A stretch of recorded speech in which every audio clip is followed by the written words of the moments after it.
Surprise, Otherworld. I'm here to launch a RICO investigation on the Demon King. Chapter 1. The Man Who Would Not Go Quietly. The last thing James Doakes smelled in Miami was gasoline. He'd worked the cuff for 11 minutes. Steel bracelet, steel pipe, and the pipe sunk into concrete by somebody who knew what he was doing. Which was the part that had been eating him. Not the fear, the craftsmanship, then footsteps, then a timer. He didn't scream at it, he counted. Old habit from a life where the seconds before a door came down were the only ones that ever belonged to you. This is what it looks like, he thought at 6, when a man is right about everything and it doesn't matter a damn bit. The world went white. He came to standing up. That was the first thing wrong, and he caught it before anything else, because a man doesn't wake up standing. A man wakes up on his back with his mouth tasting like pennies. Standing meant he'd been placed.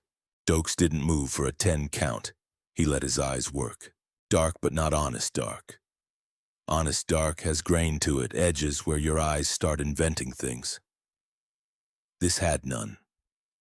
He could see his own hands fine. Could see the unburnt cotton of his shirt. Everything lit, nothing casting a shadow. No shadow meant no source. No source meant that wasn't light. It was a decision somebody had made about how much he'd be allowed to see. He walked 8 steps left, listening to his own footfalls. No slap back off a wall, no deadening from a ceiling. Either the space went on forever or it was built to feel like it did. And in Doakes' professional experience, rooms built to feel a certain way had somebody sitting on the other side of the glass. Interview room, then. He'd sat on both sides of enough of them. He folded his arms and waited for whoever was running it to get impatient first. It took 9 seconds. Brave warrior. Warm, gentle, perfectly weighted, coming from everywhere at once. Rehearsed. "That's not my name," Doakes said. A pause. Small. He filed it. "Fear not. You stand between worlds. Your mortal shell was destroyed, but your soul—" "Destroyed," he laughed once with nothing in it. "You mean blown into wet confetti by a skinny lab geek who moonlights carving people up in plastic wrap?" The second pause was longer. "Yes, that—" "Okay." Doakes filed that too because it mattered more than the voice knew. He'd asked a control question, something he already had the answer to, and it had come back clean. Whatever this thing was, it wasn't lying to him yet. That was worth more than everything else in the room. "So which is this?" he said. "Purgatory orientation? You gonna show me a video? Because I sat through 11 years of department sensitivity training and I'd honestly rather take the fire again." "You misunderstand. You have been chosen." And there it was. Doakes had heard that word in exactly one tone of voice before, and it had come out of Captain Matthews about 4 days before Doakes ended up doing something nobody else in the building would touch, unpaid. With his name on the report if it went sideways. "Let me stop you," he said. "You opened with Brave Warrior." "I did." "Not James, not Sergeant, not even Sir. You opened with a title that fits anybody who ever picked up a stick." He started walking again, slow, the way he'd circle a suspect until the man had to keep turning his head to track him. "That's a script. That's what you say every time to every poor bastard who shows up in here still smelling like his own death." He stopped. "So let's skip to what I'm being sold." The dark seemed to lean back from him. "You are perceptive. I'm a cop. Talk." It talked. A world of magic. Monsters in the hills, villages going up like match heads, a demon king out east assembling something with an army's shape to it. Souls drawn across from other places, from other worlds, because that world's own people were losing. Doakes let the whole pitch run to the end without a word. That was the trick. The end is where the seams show. When it finished, he said, "How many?"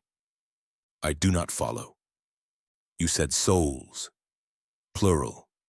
You've been pulling people across a while. How many? Numbers are an imprecise. How many are still breathing? The silence went long enough to answer for itself. Uh-huh. He'd worked a recruitment outfit once, 3 months. Guys shipped to job sites in Georgia on a promise. Same shape every time. Big talk about opportunity, real shy about the head count. When the pitch is that good and the numbers are that private, you're not the first man they've asked. You're just the first one this week. Their failures do not diminish what you might accomplish, which is why I would grant you a divine gift. A power befitting... No. You refuse power. I refuse free power. Doakes stopped pacing. Nobody ever handed me a bonus for a job worth doing. You get the bonus when the job's a dog and they need a body in the seat. You just spent 5 minutes telling me how many good men you buried out there, and now you want to hang gold on me before I sign? He shook his head. That's not generosity, that's hazard pay. That is not an inaccurate characterization. Course it isn't. He rolled his shoulders. They felt good. Too good. No grind in the joint, no ache in the knee that had ached since '94. He didn't like that either and set it aside for later. So here's mine. Send me on. Heaven, hell, black nothing, reincarnate me as a squirrel. I did my 20.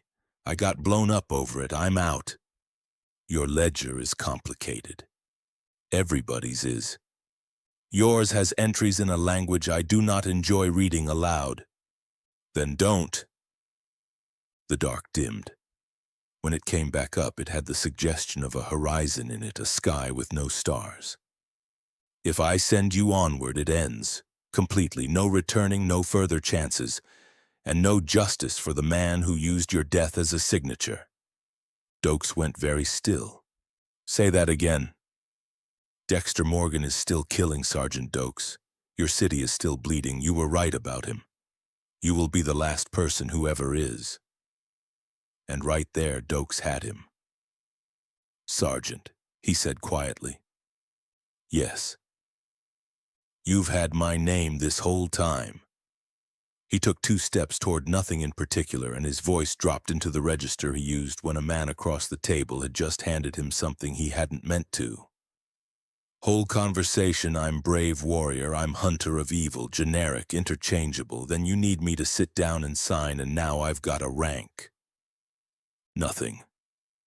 You held it back, held all of it back. The body count, the name, Morgan. That's not a slip, that's a sequence. You ran a script on me and you saved the crowbar for last. I did. Why? Because I am not permitted to lie to you.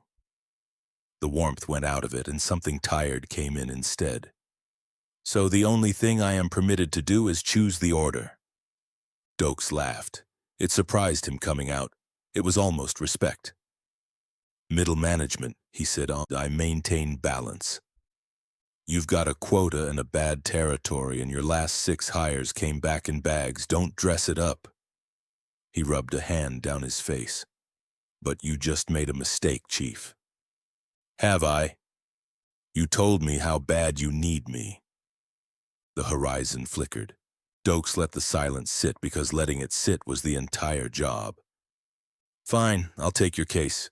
But I'm not signing your standard contract, and I'm damn sure not walking in as somebody's chosen boy with a glowing sword and a destiny. 3 things. You're giving me all 3. Name them. 1. My body. Not superpowers. I mean it. No flying, no lightning out my hands, no skill tree. Take the mileage off. I want to move like I did at 30 on my best morning every morning and keep everything I learned since. The pause there was different from the others. Thoughtful, almost. You are measuring against your own world. Where else would I measure? Granted. 2. A gun. That world has no firearms. Introducing one would... So fudge it. You've got dragons and skeleton horses and men made out of fire, and a 9mm is where you develop principles? A long quiet. A facsimile, it said at last. Not a true firearm. A conduit in the shape of one. It will move force rather than lead. It will sit in your hand the way the other did, and it will answer to you and to no one else. In another man's grip, it is a paperweight. It will carry no ammunition. It will carry something else, and you will have to learn what. Course I will. 3. My badge. I do not understand the function. No, Doakes said, you don't. He wasn't about to explain it. He'd have had to describe what it was like to walk into a room where every person in it was lying and be the only object present that meant something specific. The silence that followed was the longest of the whole interview. When the overseer spoke again, something underneath its voice had changed. The way a clerk's voice changes when you hand him a form he has never seen before. You are asking me to enter something for which there is no precedent. It's a piece of tin with my name on it, Doakes said. Don't make it a whole thing. No, of course. Another pause. It will take longer than the rest. Then get started. Granted, the overseer said. You will arrive with your symbol and your tool and your body restored. No divine blood, no bestowed gifts, only you. Only me's been enough so far. You died. Enough for a first draft. Doakes flexed his hands and found them steady. Out past the false horizon, white was creeping in. One thing before you flush me, he said. You're not my god. You're not my boss. And you're sure as hell not my priest. You're a dispatcher. You put me on the scene, I work my end, and you keep the sermons to yourself. And don't you ever call me a hero. The white climbed to the edges of his vision. Agreed, Sergeant, the overseer said. Good hunting. Yeah, Doakes said. We'll see. The floor stopped being there. Falling wasn't the word. Falling has a direction. This had all of them at once. A bright, rushing tunnel that took him apart at the seams and pushed him through sideways, and in the smear of it he caught pieces. Black pine going on forever. A mountain with a road cut into its face by something too big to have hands. A city of white spires with smoke coming off the low quarter, and close enough that he felt it in his back teeth. Something enormous and scaled turning over inside a cloud bank like a shark rolling under a boat. You have got to be... He hit mud. Air came into him like the first breath of his life. He lay on his back in 6 inches of cold black muck under a sky that was too bright, too wide, and a shade too white at the center of the sun, and he let his heart finish slamming. Then he sat up and looked around at 90-foot pines and gold bars of light and not one single thing that belonged to any map he'd ever seen. What fresh bullshit is this? Nobody answered. The quiet was heavy and expectant, and it had the specific quality of being listened to. Doakes wiped the mud off his face, stood up, and picked a direction. He took the first step, and the leaves shifted, and the trees leaned in like they were paying attention. James Doakes didn't care. He kept walking. Chapter 2. Tools of the Job. He walked 10 minutes before he let himself stop. That was discipline. You don't inventory your gear where you landed, because where you landed is the one spot on the map that something might have watched you land in. You move, you get clear, you find ground with your back to something, and then you find out what you're carrying. He picked a light gap where an old pine had come down and taken 3 smaller ones with it. Deadfall at his spine, 40 feet of open in front. Somewhere off in the trees, a low, guttural noise started up and stopped, and Doakes decided he'd meet that later. He patted himself down. All right. If that cosmic desk jockey kept his word, his hand found something hard and angular at his right hip. He drew it. Not a Glock, not even in the neighborhood. A revolver. Heavy steel frame, 6 chambers, a barrel 2 inches longer than anything he'd have willingly carried, and a hammer spur you could hang a coat on. Oh, hell no. He turned it over in the light. This looks like some cowboy-ass museum piece. He'd asked for a Glock. He'd said the word out loud. And what he had in his hand was the shape of the request. A thing that goes bang, fits a holster, points where you point it, filled in by somebody working off a description instead of a picture. Noted, Doakes thought. Ask for exactly what you want in this place, twice. Then he looked at what the gun was hanging in, and his eye twitched. A hip rig, not his paddle holster. A tooled drop-loop belt affair that hung the barrel halfway down his thigh. I don't wear no damn hip holster. He said it to the entire forest. Is that overseer clown kidding me? I ain't some sheriff from 1864. It took 11 minutes, a stripped branch, some bark cord, and several suggestions about the overseer's personal life that were creative and anatomically impossible. When he was done, the revolver rode under his left arm, butt forward, barrel down along his ribs. He reached across and drew it twice. The grip filled his hand exactly where his hand expected a grip to be. Now that's better. He rolled his shoulders and got nothing back. No grind, no click, no stiffness in the left one that had been stiff since a stairwell in '99. The body worked like a machine somebody had just taken out of a box. He set that aside, too. One thing at a time. All right, let's see what the hell this thing actually does. The cylinder swung out clean. 6 rounds in 6 chambers, and they weren't rounds. Each one was a smooth ovoid with light inside it. Banked, slow, moving. He tilted the gun to make the sun come at it from the other side, and the glow stayed exactly where it was, indifferent to where the light came from. He tapped the ejector. Nothing. Tapped it hard enough to sting. Nothing.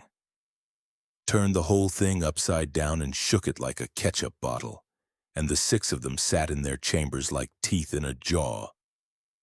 What kind of Mickey Mouse? He snapped the cylinder shut. Good click. Somebody had built this properly, whatever else was wrong with it. 20 paces out, a rock the size of a car battery. Braced, two-handed, sights lined, slack out of the trigger. Boom! Not gunpowder. No crack, no flat bark. A thud, enormous and low like a door the size of a building slamming somewhere underground. The recoil came straight back into his shoulders instead of up. The rock split down the middle and threw both halves a body length apart. Damn, that's got some kick. He opened the cylinder because opening the cylinder is what you do. One of the 6 had gone dull, not dead, dimmed, like a coal with ash over it. And while he watched, it came back. 8, 9 seconds, and the light was moving in it again, same as the other 5. Doakes stood in a forest on another planet and grinned at a piece of hardware because that was the first honest answer anybody had given him since he died. So you do keep count, he said. You just don't charge much. Not bad. He rotated the barrel, thinking about mountain-sized things in cloud banks. But if I'm going up against dragons and demon kings and whatever else... He looked at the 2 halves of the rock. Gonna need more punch than that. He wasn't finished saying it when the hammer lit up. Soft white at first, then brighter, then pulsing in time with something that took him a second to place, and when he placed it, he liked it even less. His own heartbeat. The hell you doing back there? He thumbed the hammer. The glow sharpened.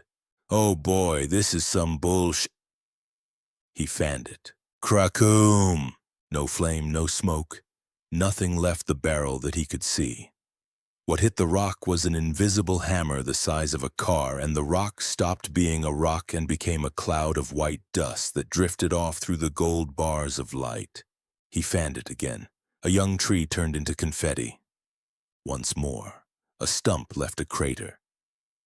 Doakes looked at the gun the way a strict father looks at a child who has just performed a backflip. Well, ain't that a bitch? Then he opened the cylinder because he was still a cop, and the professional half of him wanted the invoice. 3 chambers dark, properly dark, gray, no light in them at all, nothing moving. He watched them for a slow count of 30, and not one of them came back the way the first one had. So there it was, and it hadn't cost him anything but attention. Pull the trigger and it's cheap. Charge it up and fan it and it's expensive. Expensive enough that he'd just spent half his gun on a rock, a sapling, and a stump that hadn't done a damn thing to him. 3 shots, he said, on yard work. He'd taken a sergeant's stripe off a man once for less waste than that. He was still holding it when the memory came up out of the floor of his skull without being asked. Gasoline, the cuff, the count, 12. He didn't want it. He got it anyway. And the hammer began to glow again, not white, blue. A deep supernatural blue crawling up out of the steel and gathering at the spur, cold-looking and wrong. Doakes swallowed. Well, shit. Only one way to see. He fanned it. Whoom.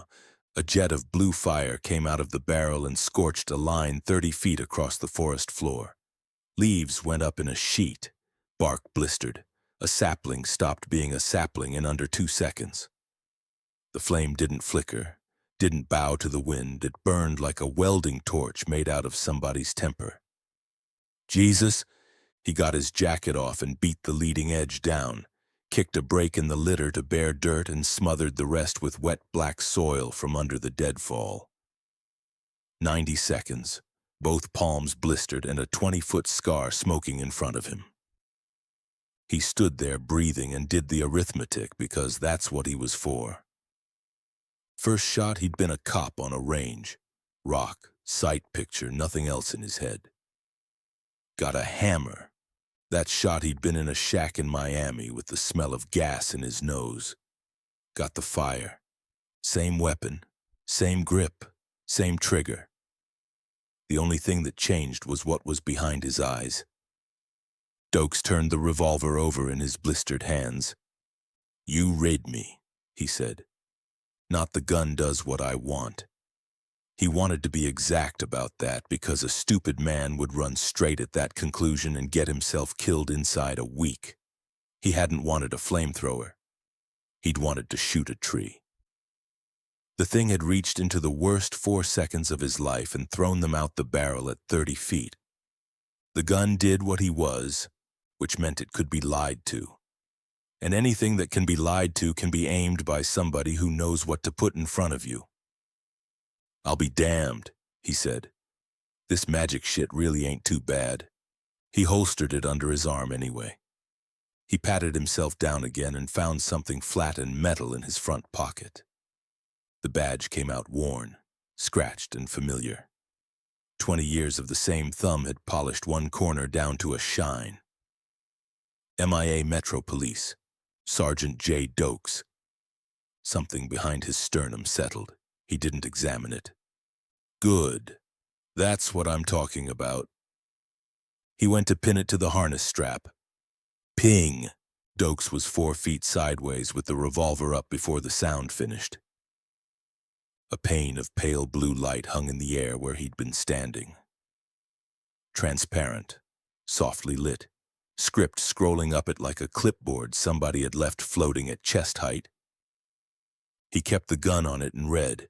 Not stats, not levels, no strength score, no mana bar, no RPG garbage, just text. Badge recognition active. Authorized identity. Lawful investigative authority. Access privileges granted. He scrolled. Human kingdoms. Full inner city jurisdiction. Elven realms, conditional passage, dwarven holds, recognized authority, beastkin tribes, negotiable, demonic territories, restricted, hostile. Doakes lowered the gun and read it a second time, slower, the way he'd read a warrant before he signed it. So I'm a roaming detective with diplomatic clearance. Then he read it a third time and started finding the holes. Inner city jurisdiction, not human kingdoms. Inner city. His authority ran to the wall and stopped. Everything outside it, every road and farm and village between here and wherever here was, he had exactly nothing. Conditional passage. Conditional on what?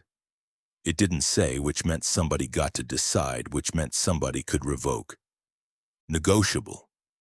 That was a word that meant no treaty at all, and recognized authority with the dwarves. Full standing, no qualifiers, the only clean line on the board. Which was interesting as hell because it meant the dwarves already had a slot in their law that fit a man like him. You don't invent a category for a stranger. You put him in a drawer you already keep. Doakes stood very still in the smoking clearing. That was the thing, right there.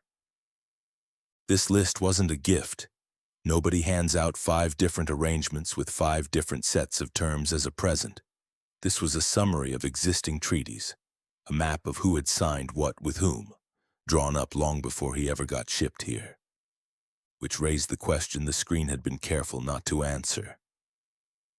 Access privileges granted. Granted by who? The overseer had told him it was entering something with no precedent, and then it had plugged him into something that clearly had 400 years of precedent stacked behind it, complete with translated titles and hostile territory flags. "Uh-huh," Doakes said quietly. He scrolled once more. Official title, translated, Wandering Adjudicator of the Unified Races. He groaned out loud. Man, why does that sound like some fancy-ass anime version of Internal Affairs? Translated, though. Translated meant there was an original. Original meant somebody wrote it, in a language, in an office, in a building, and probably kept a copy. He swiped the screen away. It flickered and went. All right, so that pencil-pushing overseer did give me a cheat code. He pinned the badge to his harness and buttoned the jacket over it. Bureaucratic cheat code. Figures. Last item on the list was himself. He dropped and did push-ups because it was the only test he had with 22 years of baseline behind it. 50 was where his shoulders used to start talking. He hit 50 and felt nothing, like pressing on pillows. He got to 140 out of boredom and stood up and checked his pulse against a count in his head, and it came down to resting in under 20 seconds, which was not a number a human body produced. That ain't normal, he said. Not even for me. He found a pine, not too big, not too small, right for a test. Well, I guess we're doing this. He set his feet and drove a straight right into the trunk. Crack. Bark blew outward. The whole tree shuddered, and then went over, tearing 100 feet of pine coming down through the canopy and hammering the forest floor hard enough that he felt it in his boots. Doakes looked at his fist, then at the tree. I'll be damned. He walked to the stump, planted both hands on it, breathed out and lifted. It came up. Roots tearing free, soil pouring off in sheets, the whole mass rising like a washing machine. He held it over his head a second, staring up past it at a sky that was still the wrong shade of blue. Okay, he said slowly. All right. Maybe I didn't get superpowers, but this is definitely some enhanced human Captain America-ass bull. He let it drop. The ground took it with a thud, and then, wiping his hands on his jeans, he stopped. Because he'd asked for one thing specifically, and he'd been careful about it. No flying. No lightning. Move like I'm 30 on my best morning. James Doakes at 30 on the best morning of his entire life could not pull a tree out of the ground. He stood in the clearing a while with that. Either that thing had lied to him, and it had gone out of its way to say it couldn't, or it had given him exactly what he asked for. And the answer just came out different on this side. He didn't have enough to say which yet. He filed it where he filed everything and went back to the only thing he could do anything about, which was breathing steady and working the job in front of him. Then he smiled, not wide, not warm, satisfied. "This'll do," he said. This'll do just fine. Chapter 3. City of First Impressions. The forest didn't fight him, it just refused to end. He'd picked his direction the only way that made sense. Crouched down, put 2 fingers in the mud and watched which way the water went as the holes filled. Downhill runs to water. Water runs to a stream runs to a river, and there has never in the history of anywhere been a river without people living on it. So he went downhill for 3 hours through undergrowth that smelled like rotting orchids and wet dog, sweating through his shirt, boots caked in something he preferred to think of as mud, with a cloud of gnats trying to colonize his ears. He ripped a vine off his harness and the wood snapped like dry pasta. The upgrade was fine. The upgrade did nothing about the bugs. Goddamn temperate rainforest bullshit. He wiped his forehead with the back of a filthy hand. I see one more fern, I'm burning this whole state down. Then the trees quit all at once and he came out onto hard-packed dirt, 2 ruts cut deep, edges crisp where iron tires had bitten, and stopped. He blinked the sweat out of his eyes. Well, he said flatly, that's where the budget went. The city sat in the valley like a tooth. Walls of pale stone, 60 feet if they were an inch, ringing a stack of towers that threw the afternoon sun back at him. Gold on the domes. Banners the size of billboards. A bridge crossing open air with nothing underneath it, which he decided to deal with later. It looked like an architect's rendering for a gated community that ran 10 million a month. Doakes didn't look at the towers long. He looked at the perimeter. Because the perimeter is where a place tells the truth about itself. 1. The wall had no courses, no mortar lines, no joints, no tool marks anywhere on it. 60 feet of stone poured in a single piece like a curb. Nobody laid that. Something made it. And a state that can raise a wall without hands doesn't need hands, which tells you exactly what a working man's day is worth down there. 2. There was no killing ground. He stood on the road a while with that one because it was the strangest thing he'd seen since he got here, and that included the dragon. Orchards ran right up to the base of the stone. Grain in strips inside bowshot of the gate. A lane of poplars planted flush against the wall, tall enough to climb. No cleared field of fire, no ditch, no stakes, nothing burned back. The cosmic pencil pusher had spent 5 minutes selling him a demon king with an army. And these people had planted fruit trees where the siege engines go.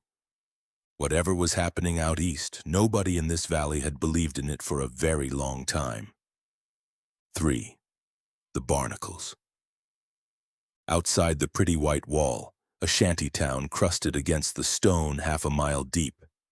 Canvas, scrapboard, cook fire smoke lying flat in the evening air.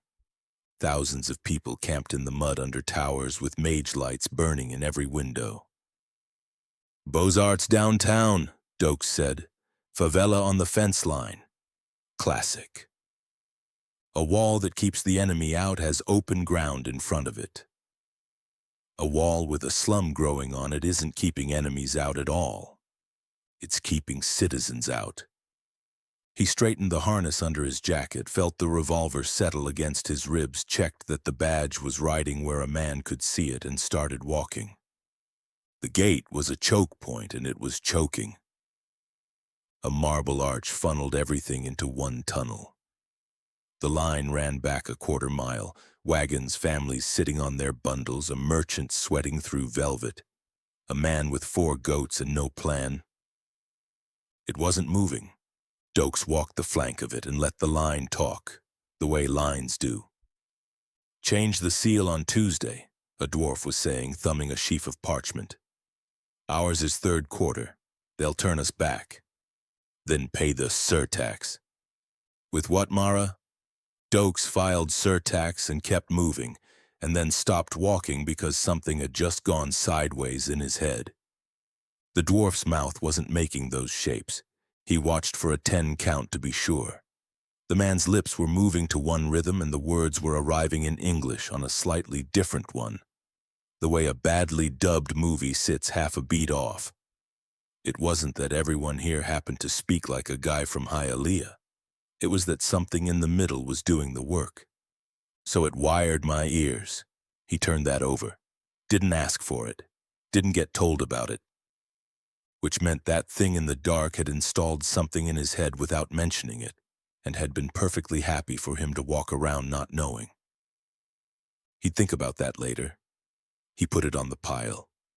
At the head of the line, he stopped where nobody was looking at him and did the thing he'd done 10,000 times in 22 years, which was watch other people work. It took 4 minutes to find the machine.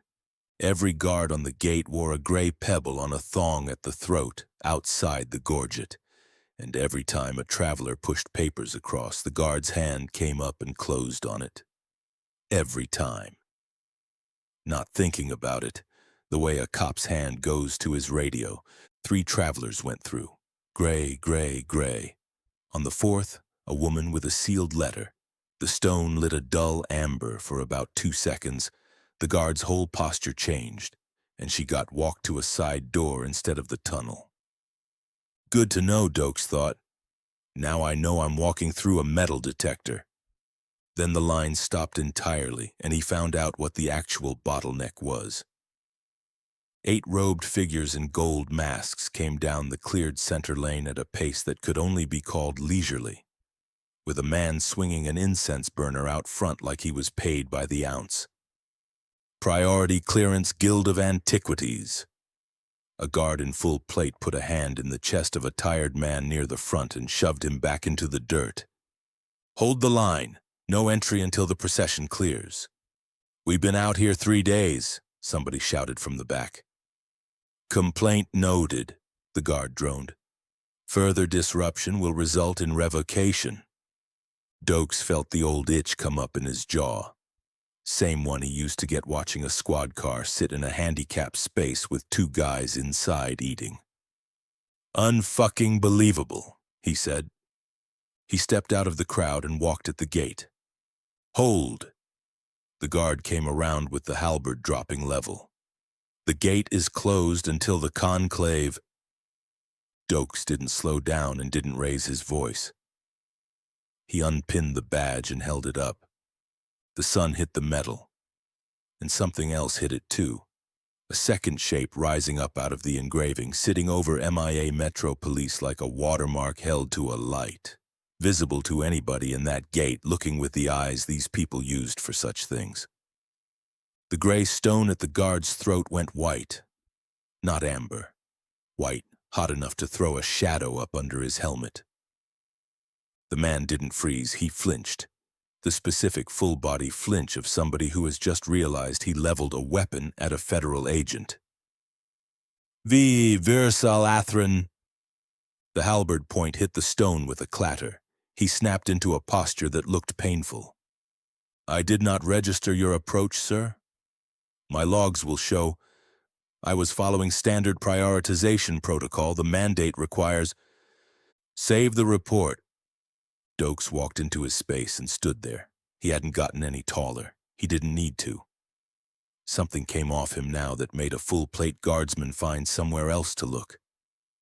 And in the back of his head, quietly, the word the man had used came apart and reassembled itself into English.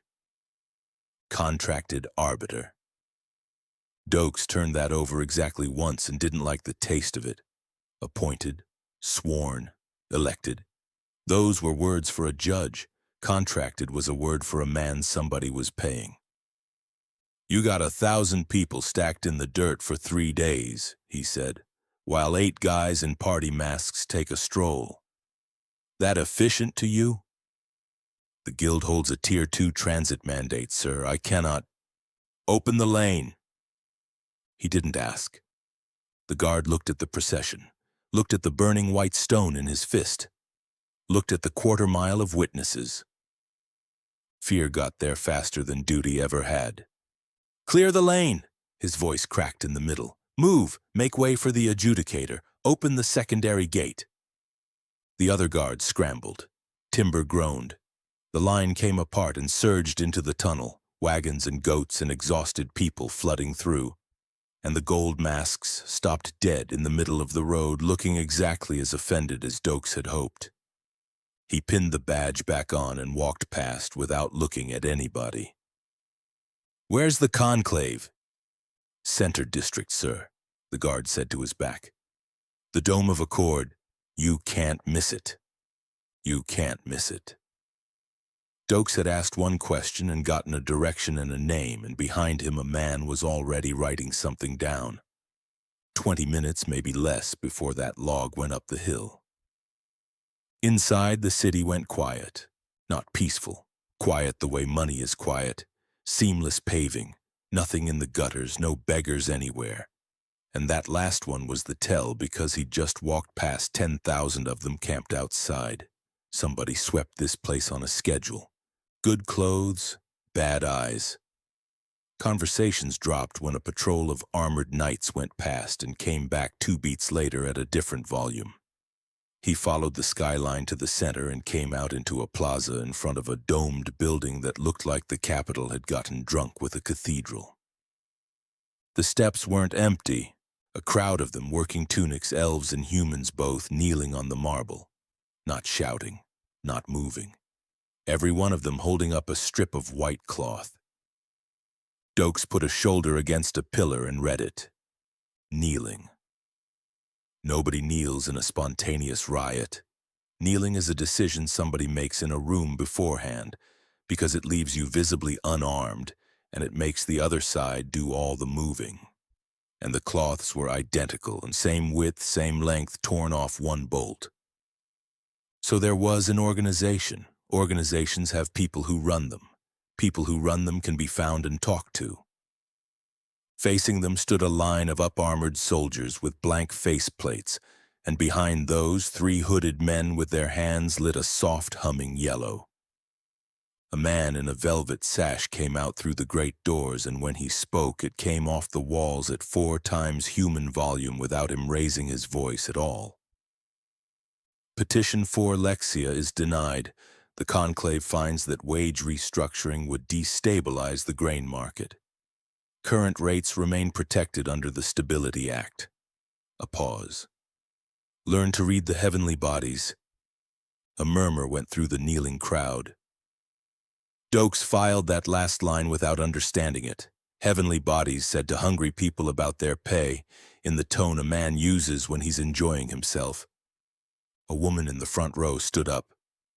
"We cannot feed our—" One of the hooded men flicked 2 fingers. Her voice stopped. Not lowered, stopped mid-word clean while her mouth kept going.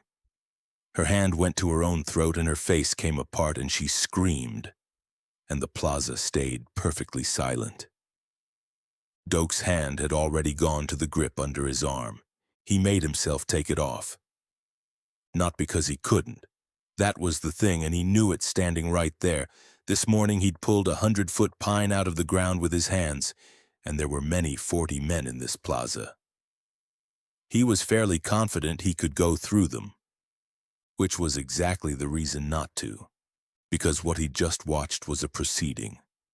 A ruling announced, a formal charge stated, disruption of the peace, and not one man laying a hand on anybody outside of it. That was policy. Somebody had written it down, and men were following it, and the men in the faceplates believed they were doing their jobs. Doakes had spent 22 years hating dirty cops, and the fastest way to become one was to start swinging in a country whose laws you hadn't read yet. He'd been in this city 11 minutes. He didn't know who signed the paper. He didn't know what the Stability Act was.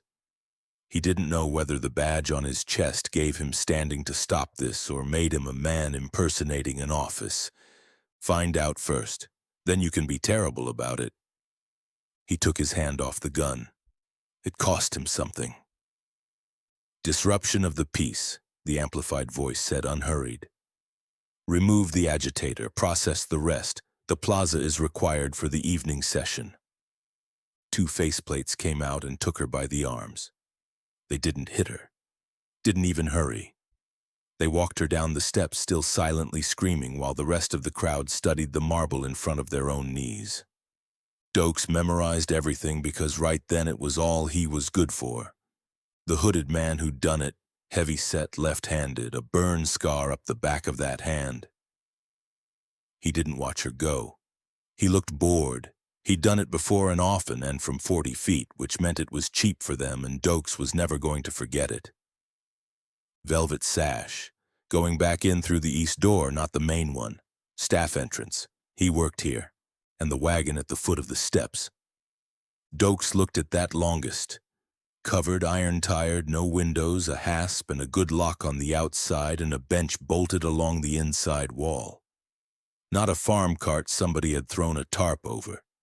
Purpose-built, well-made, and standing at the bottom of those steps before she ever opened her mouth. Somebody in this town had ordered a prisoner transport, and somebody had built it, and somebody had parked it at a public meeting in advance. You don't buy that for one woman. You buy that for volume. The rest were being processed now, funneled into a line where a clerk at a folding table wrote names in a ledger one at a time and handed each of them a slip of paper. Doakes watched that pen move, and something in his chest went cold and calm and almost happy. "Yeah," he said quietly. "I know exactly what kind of town this is." He'd worked it before. Different suits, different weather. Every dirty city on earth ran the same way, and every one of them came apart the same way too. And it was never the guy with the sword. It was the guy with the ledger. Chapter 4, Don't Mind Me. He didn't knock. Doakes had never once in his life knocked. He hit the oak with the flat of his hand and both doors went in, banging off the inner stone loud enough to sound like a shot. Then the room took a piece out of him before anybody in it said a word. It was circular, and it had no corners. Not softened corners. None. Walls curved into floor in one continuous surface, so his eye kept sliding around hunting for something to stop on and finding nothing. The floor gave underfoot like packed sand and rang under his heel like stone. No windows, no lamps. The light simply existed, a fixed distance off every surface, even and warm and sourceless. Nothing in the chamber cast a shadow. Not the table. Not the 12 robed figures around it. Not him. Doakes stood in the doorway and ran it in 3 steps, the way he ran everything. Light with no source isn't light. It's a decision somebody made about how much you get to see. I have stood in exactly one room like that. So whoever built the dark I woke up in also built this. It went on the pile and it went on heavy. The table was rune-cut and far too big for 12, an oval 60 feet across, and the marks around its rim were moving, creeping at about the speed of a minute hand. Not decoration. Something in here was counting, and the chairs were all different heights. That was the one that got him. A low, broad bench for the dwarf. Something with a notch cut for a tail, a tall spindle for the elf, a stepped platform for a goblin barely 3 feet standing. Every head in the room sat at exactly the same height off the floor. Nobody does that by accident. Somebody solved for it, and solving for it costs money. Every chair, every generation, forever. Nobody stopped paying. So whatever this body is, it's old and it's still current. Parchment floated in front of each counselor at reading height, unsupported.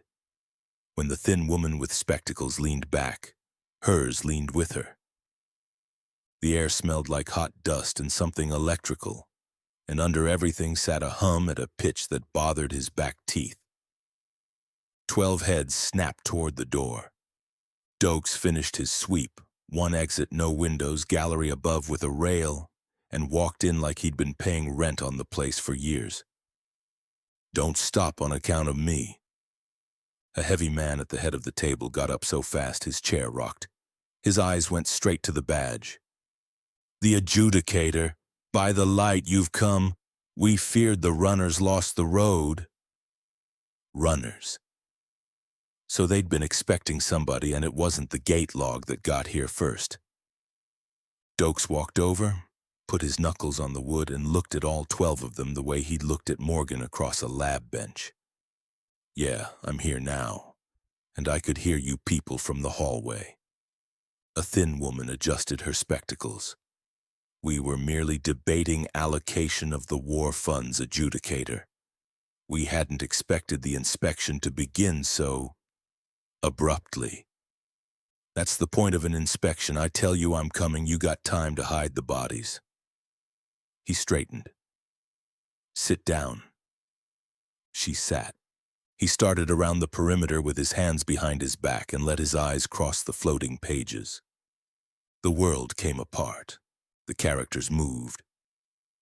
Strokes detaching, rotating, resettling like 100 small locks turning at once. The pain came a half-second behind, a white spike in through the back of both eyes and out above his ears. Vision doubling, jaw locking.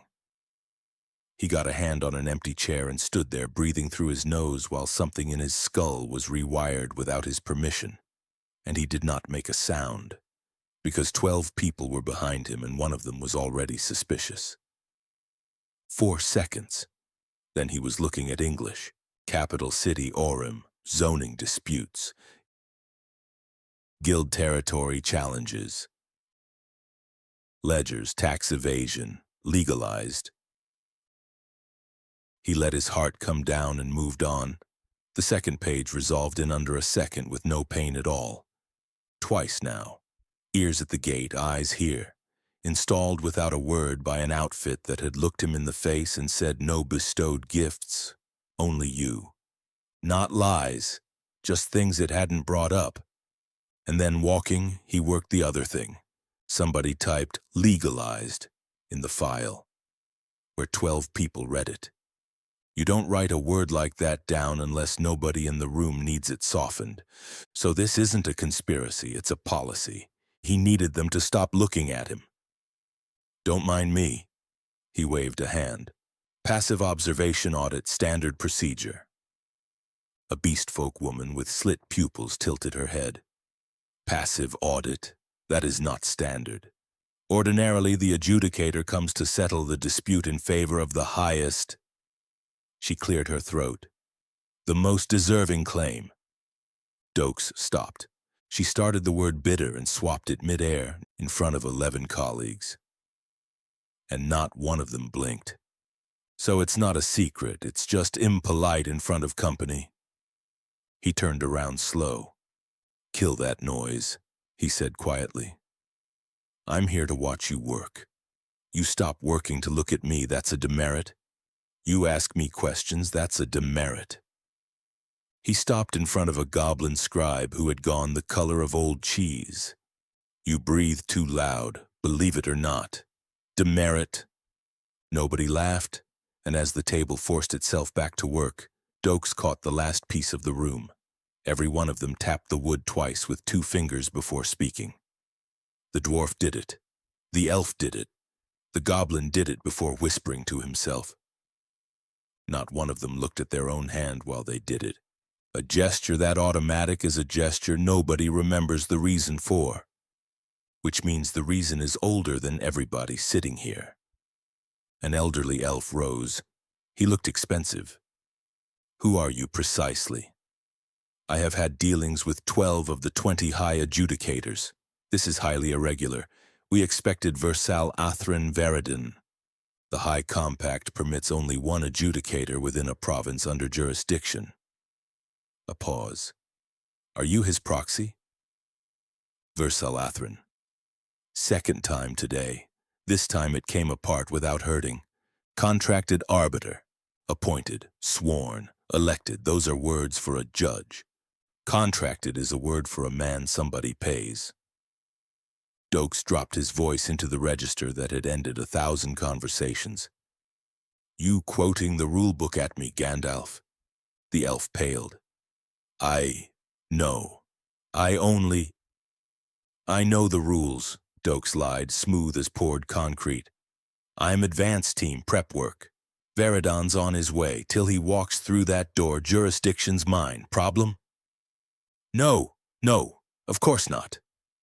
The snake woman smirked at the elf's humiliation. Doakes gave her 4 flat seconds of nothing. I'm not on your side either. The smirk went away and took her posture with it. Good. He turned his back on the whole table. Keep talking. Pretend I'm not here. A glance over his shoulder. Unless you got something to hide. 90 seconds later, they were genuinely arguing again. Voices up, pages snatched out of the air like a courtroom the second the judge steps out, which was the entire objective. At the back of the chamber, a young human scribe was copying at a speed that would cost him a hand by 40. Doakes plucked a sheet out of the air off the elf's stack and set it down in front of him. Make yourself useful. What's this say? Plain language. The kid flinched. It's a resource allocation chart, sir. It sets out the benefits to Adjudicator Veridon's spiritual foundation should he rule for Counselor Nillis over Counselor Bryn. Benefits to him personally. To his foundation, sir. A pause. Which is, yes, sir. Written down, charted, somebody had built a spreadsheet of the bribe. Red column. Discretionary spending for the war effort. Read me the places. 11 names. Doakes memorized all 11 and walked back to the map, which was legible without help. Maps always are. Red tokens massed on a mountain line at the eastern edge. Blue tokens facing them, a lot of empty in between. And no arrows, nothing moving, nothing pushing, 2 static lines, no advance in either direction. Armies that aren't going anywhere aren't fighting. They're standing. That's not a front. That's a border with a story on it. He held that one longer than the rest because it didn't lead anywhere yet. Then the money. Not one of the 11 names was within 400 miles of the red. All of them west and south, deep in the safe interior. And the little inked pictograms beside them were the universal language of every crooked ledger he'd ever seized. A steaming bath, a wine cup, a house with a wall around it. 14 months once, on a police benevolent fund that turned out to be 4 condos in Boca. Different alphabet. Same picture. When's this Versal asshole due? A counselor answered without looking up. End of day. I'll wait. The doors opened at the far end and the conclave came up like a congregation. The man who walked in was tall and unhurried, robes stitched with gold sigils, chin up, eyes half-lidded with the serene arrogance of somebody who'd never been hit hard enough to reconsider anything. The man beside him was something else. 6'4", blonde hair tied back, plate under a fur cloak, sword across his back, shield on one arm. He read the room like a soldier, corners first, then people. He was the only person in the chamber who checked the gallery. Nobody raised in a palace looks up. Adjudicator, several voices said at once, bowing. Doakes didn't bow. He stood and pointed. Hey, I need you to answer some questions. Veridon turned his head 10 degrees, enough to register a noise, and kept addressing the room. Why do you suffer an intruder? There is not to be a second adjudicator in a province already under jurisdiction. This violates... Forget jurisdiction, motherfucker. The chamber stopped breathing. Veridon turned all the way around and looked at him from the boots up, the way you'd inspect something on a shoe. I do not recognize you. When did you pass the rites? Forget the rites. Doakes pushed the allocation chart across the table. Explain this. 11 line items of kingdom money, not one of them within 400 miles of your war. Explain why you're buying bathhouses instead of fighting. Veridon didn't read it. He moved it aside with one finger. What are you suggesting, man whose name I do not know? Then his eyes narrowed and he turned to the room and pitched it to the back wall. No. He is a charlatan, a counterfeit. It is not possible for another to bear the mark. The rites are sealed by sacred magic known only to the highest order. No impostor could mimic such purity. A murmur went round.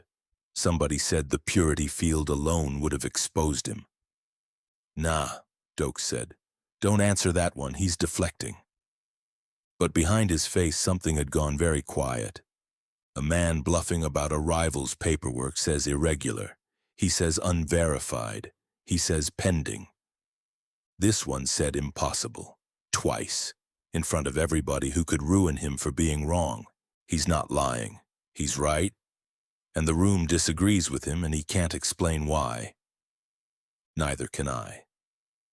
Viridin recovered and made his one bad decision of the afternoon.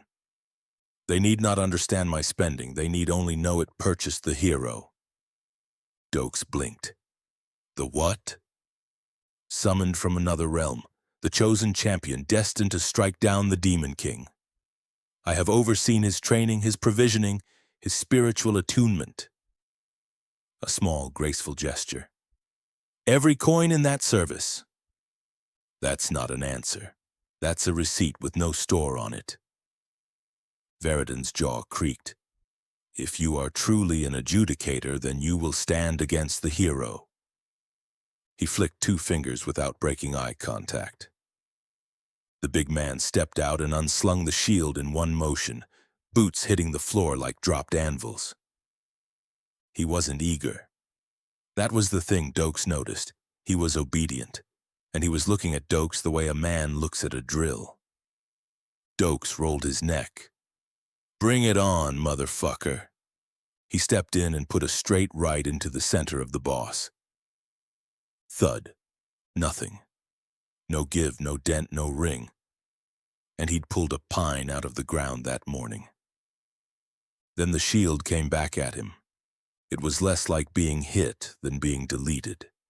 9 feet of air, then the curved wall with his shoulder blades and the back of his skull, then the floor. His jaw was hanging wrong. He put 2 fingers on it and pushed, and it clicked back in. Damn, he wheezed, getting up. Man's got some power. He cracked his knuckles. Luckily, I got some of my own. Don't need to kill him, just gotta drop him. The hammer lit, pale electric blue humming like static gathering before a storm. Doakes drew, center of mass. He fanned the hammer 3 times. Crack, zit, crack, zit, crack, zit. Lightning bleached the room white, loud enough to knock every floating page out of the air, arcs slamming into chest and shield both. And the shield did exactly nothing about it because the shield was metal and so was the man behind it. Bjorn convulsed, came off his feet and hit the far wall hard enough to crack it. The conclave came apart screaming. Doakes holstered and walked over. You were summoned from another world, yeah? Listen up. That son of a bitch over there ain't been training you to do a damn thing. He put a hand out, and as the big man reached back, a pane snapped into the air between them. Hero Party. Current, 1 of 4. Ed Bjorn Hjalmarsson? Hero Party, the hell is that? He accepted. Hero Party. Current, 2 of 4. Bjorn's eyes tracked something on his own side of it. He'd seen it too. Doakes hauled him up one-handed. All that time with that clown, you ever get a notice like this? Bjorn wiped blood off his lip. No. Doakes turned around slow and his voice went flat. Then that tracks. You can see this man's status. You know what he is. And you kept him weak on purpose. The hall went silent. Bjorn. You got anything to say? Viridin's throat bobbed. His lips parted. Bjorn got there first. He told me the funds were for the Temple of the Sun. No anger in it at all, which was worse. I saw the ledgers in his carriage. He bought a vineyard in the south. He told me my equipment was the finest the smiths could forge, and the steel is pig iron. And 3 days passed when the goblin village at Hask sent runners begging aid. He told me it was a political matter. His jaw worked once. We rode by. I watched the smoke for 2 hours. Dead quiet. Doakes tapped the badge on his chest. Adjudicator, huh? All right, I ain't figured out this place yet, not even close. But the second I learn how this system works, I'm gonna have you stripped of your fucking badge." A slim, scholarly elf gasped, "Adjudicator, please. To strip another is not so simple. It requires a ritual of severance, witnessed by 72 elders officiated under the luminary calendar upon the sacred vellum of—" Doakes held up a palm. "Shut up." And the badge went warm. Adjudicator Authority Protocol. Minimum evidence requirements met. Material witness, B.J. Orn Haj Almarson confirmed. Demotion/demerit rights granted. Target Viridan Falcrest. Confirmed demerit and forced severance?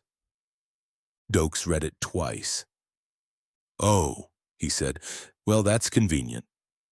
He read the next line aloud into the silence, and his voice came off the seamless walls without any echo at all. "The adjudicator in question is hereby stripped of all rights, ranks, privileges, conduits, and essences under the title granted him by conclave mandate." Gasps went round the table. The dwarf choked on something. "Looks good to me." He met Viridan's eyes. "I confirm." The chamber erupted. Not fire, not lightning. Raw force made visible, colors coming off Viridan that had no names and hurt to hold.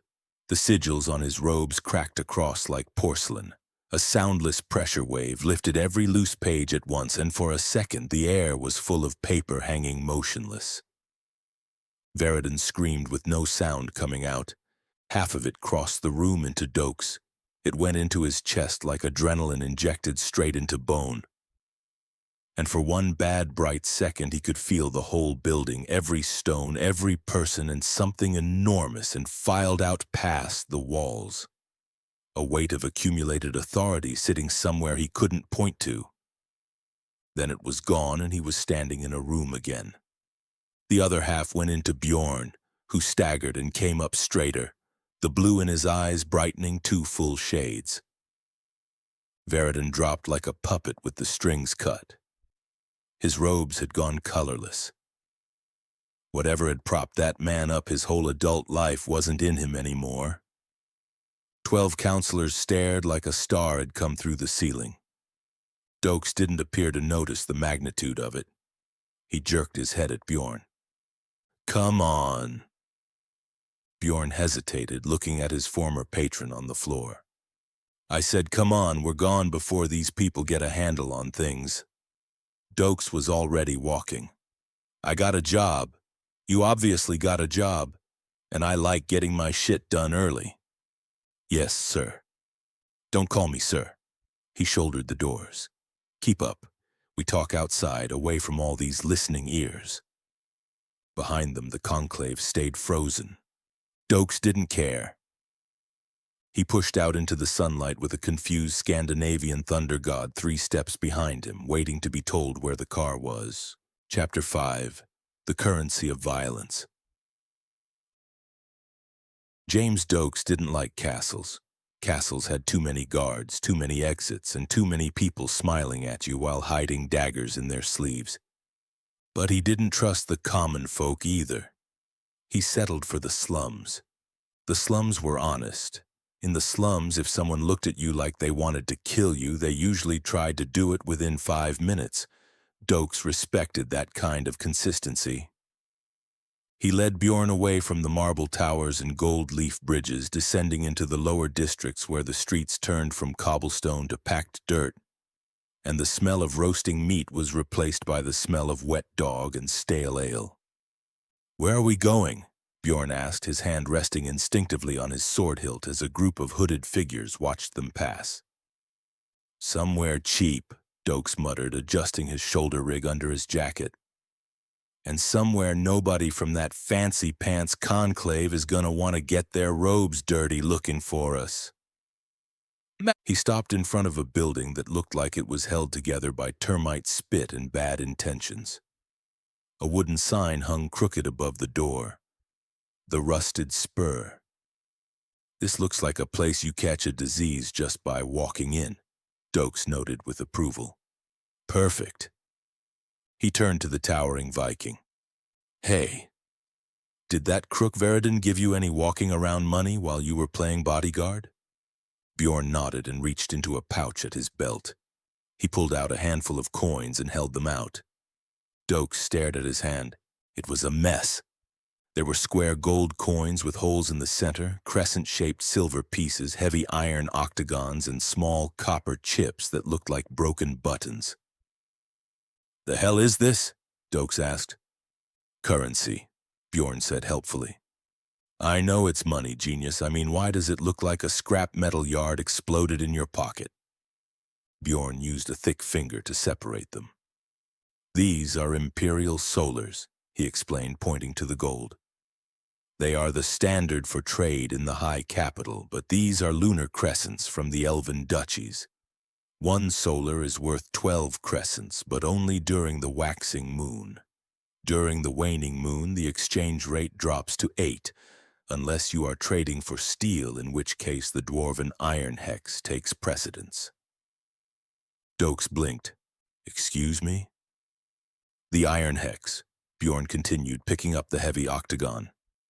"It has a fixed value against the solar, but it floats against the crescent depending on the current price of ore in the northern reach. And the copper ones are beast tokens. They aren't worth anything outside the tribal lands, but some merchants take them at a 3-to-1 loss if you buy bulk grain." Doakes pinched the bridge of his nose. He squeezed his eyes shut. "So you're telling me," Doakes said slowly, "that if I want to buy a sandwich, I need to check the moon phase and the current stock price of iron ore?" "Ideally, yes. Otherwise, the conversion rates can be volatile." Doakes let out a long-suffering sigh. "That is the stupidest thing I have ever heard. How does anybody in this town know what they're worth if they don't know the value of the change in their pockets?" He waved his hand at the pouch in disgust. "Put it away. You're the treasurer now. I can't look at that headache without wanting to arrest whoever designed it. Go inside, get us a room. 2 beds, and make sure it's got a lock that works." Bjorn nodded solemnly. "I will handle the negotiations." "Good, don't overpay. Watch the moon or whatever." The room was exactly as bad as Doakes hoped. The floorboards groaned. The window was clouded with grime, and the beds were essentially sacks of hay on wooden frames. But it had a solid door, and the window looked out onto an alleyway that was perfect for an emergency exit. Doakes kicked a chair under the doorknob, force of habit, and turned to Bjorn. The Viking was standing in the middle of the room, looking too big for the space. His head nearly brushed the ceiling beams. "Sit," Doakes commanded, pointing to the bed on the left. Bjorn sat. The frame creaked in protest. Doakes took the other bed, leaning back against the wall, arms crossed. "All right," Doakes said, "we got a minute. So let's get the story straight. I can't work with a guy I don't know." Bjorn looked at his hands, calloused and scarred. "What do you wish to know?" "Start with how you got here. Who were you before the light show? And don't give me any of that destined hero crap Veridin was feeding the council." Bjorn was silent for a moment. His eyes went distant. "I was a huskarl," he said quietly, "in the service of Jarl Eirik. We were raiding the coast of Francia. It was a good raid, much silver, but an arrow took me in the leg." He tapped his thigh. "I pulled it out, thought it was nothing, but the wound turned black. The fever came. It was not a warrior's death. To die in bed sweating and shivering, it is a shame. I feared the gates of Valhalla would be closed to me." He looked up at Doakes. "Then the light came. A voice told me I had been granted a second chance, a chance to earn my place in the Hall of Heroes by slaying a great evil in a new world. I thought this was Valhalla's testing ground." Doakes nodded slowly. "Infection," he muttered. "Hell of a way to go out for a guy built like a tank." "And you?" Bjorn asked. "You fight with a strange thunder weapon. You speak with words I do not fully know."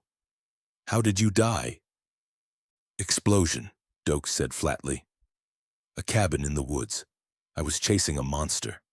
Not a dragon or a demon, just a man. A man who pretended to be normal. He looked at the floor, seeing the flames for a split second. I caught him, but he got the drop on me. Left me in a cage, blew me up. Bjorn's eyes widened. A fire death, he murmured. That is a death of chaos, but you speak of this man. You were a warrior of the law? Something like that, Doakes said. I was police, sergeant. We are not so different, Bjorn said. We both died with our work unfinished. We both come from Earth? He said the word hesitantly as if testing the flavor. Doakes looked at him sharp.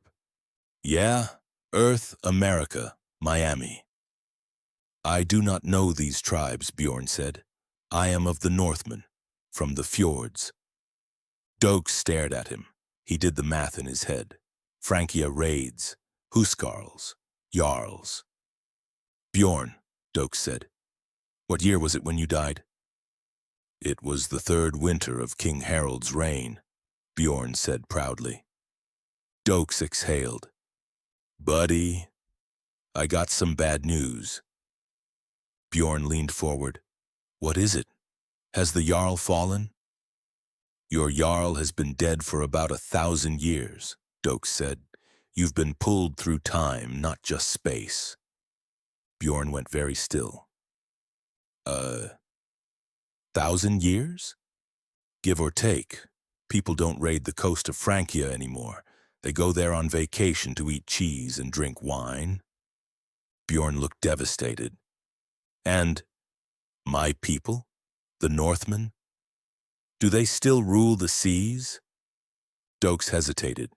He could lie, but Doakes didn't do soft lies. They're still around, Doakes said. Scandinavia, good countries, peaceful. But let's just say people don't pray to Odin anymore. That time is gone. Bjorn slumped. The news seemed to hit him harder than Veridon's betrayal. He looked suddenly smaller, a man untethered from his history. Gone, he whispered. All of it. Doakes watched him for a second, then leaned forward. Hey, he said sharply. Bjorn looked up. Don't go getting weepy on me, Doakes said. It doesn't matter. None of that matters now. Your Jarl is gone. My precinct is gone. The only thing that matters is the job in front of us. He stood up and paced the small room. And we're gonna need help to do it. You saw that screen that popped up when I touched you? The party invite? Bjorn nodded. I saw it. It said current 2 of 4, Doakes said, tapping his temple. That means there's supposed to be 4 of us, me, you, and 2 others. Bjorn frowned. You believe they are here? In this city? If the Conclave summoned a squad, they wouldn't just summon half a team, Doakes reasoned. And if Veridon was keeping you on a leash, chances are somebody else is keeping them on a leash too. We need to find them before they get brainwashed into being mascots like you were. He looked at Bjorn. Get some sleep, Viking. We got a busy day tomorrow. Morning came with the sound of carts rattling in the alley. Doakes was already awake, doing one-armed push-ups on the floorboards. He popped up as Bjorn sat up, looking like a bear waking from hibernation. All right, Doakes said, not wasting time on pleasantries. Game plan. We need to find the other 2. The Conclave isn't gonna just hand us a roster, so we need to find them ourselves. Where do the heavy hitters hang out in this world? Bjorn rubbed his eyes, thinking. If they are summoned heroes, Bjorn said, they will be strong, much stronger than the common folk. Go on. The natives of this world, Bjorn gestured to the window. They are fragile, even their soldiers. When I trained with the guards, I had to hold back every blow or I would shatter their shields. Their baseline is weak. Doakes nodded. He remembered the tree he'd ripped out of the ground back in the forest. Yeah, I noticed. So, Bjorn continued, his voice gaining confidence. If there are other summoned ones, they will be bored. They will be looking for challenges that the locals cannot handle. They will go to the Adventurers Guild. The Guild? Doakes asked. It is where mercenaries find work. The quests are ranked by danger: iron, copper, silver, gold, and mithril. Bjorn stood up, fastening his cloak. No normal man of this world takes a mithril quest. Only a suicide fool, or a hero.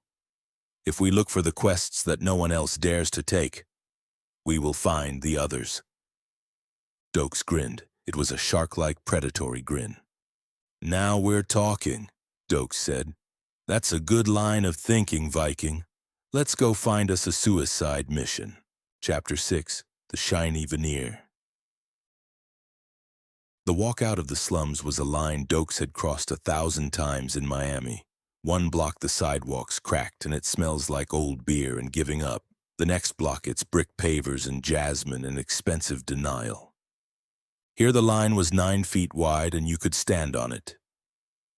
He wasn't sightseeing. He was working the crowd the way he'd worked every crowd for 22 years. Hands first, then eye lines. Who's got their hands where you can see them? Who's looking at what and how long? 4 minutes in, he stopped liking what he was reading. They love you, he said low. Bjorn was parting the avenue ahead of them like an icebreaker. People stopped walking. People pointed. A kid got yanked back by her mother's arm and pointed anyway. It is strange, Bjorn said, eyes front. I have killed perhaps 9 beasts, all of them chosen for me. I have held no wall. I have been in 1 procession and 2 parades.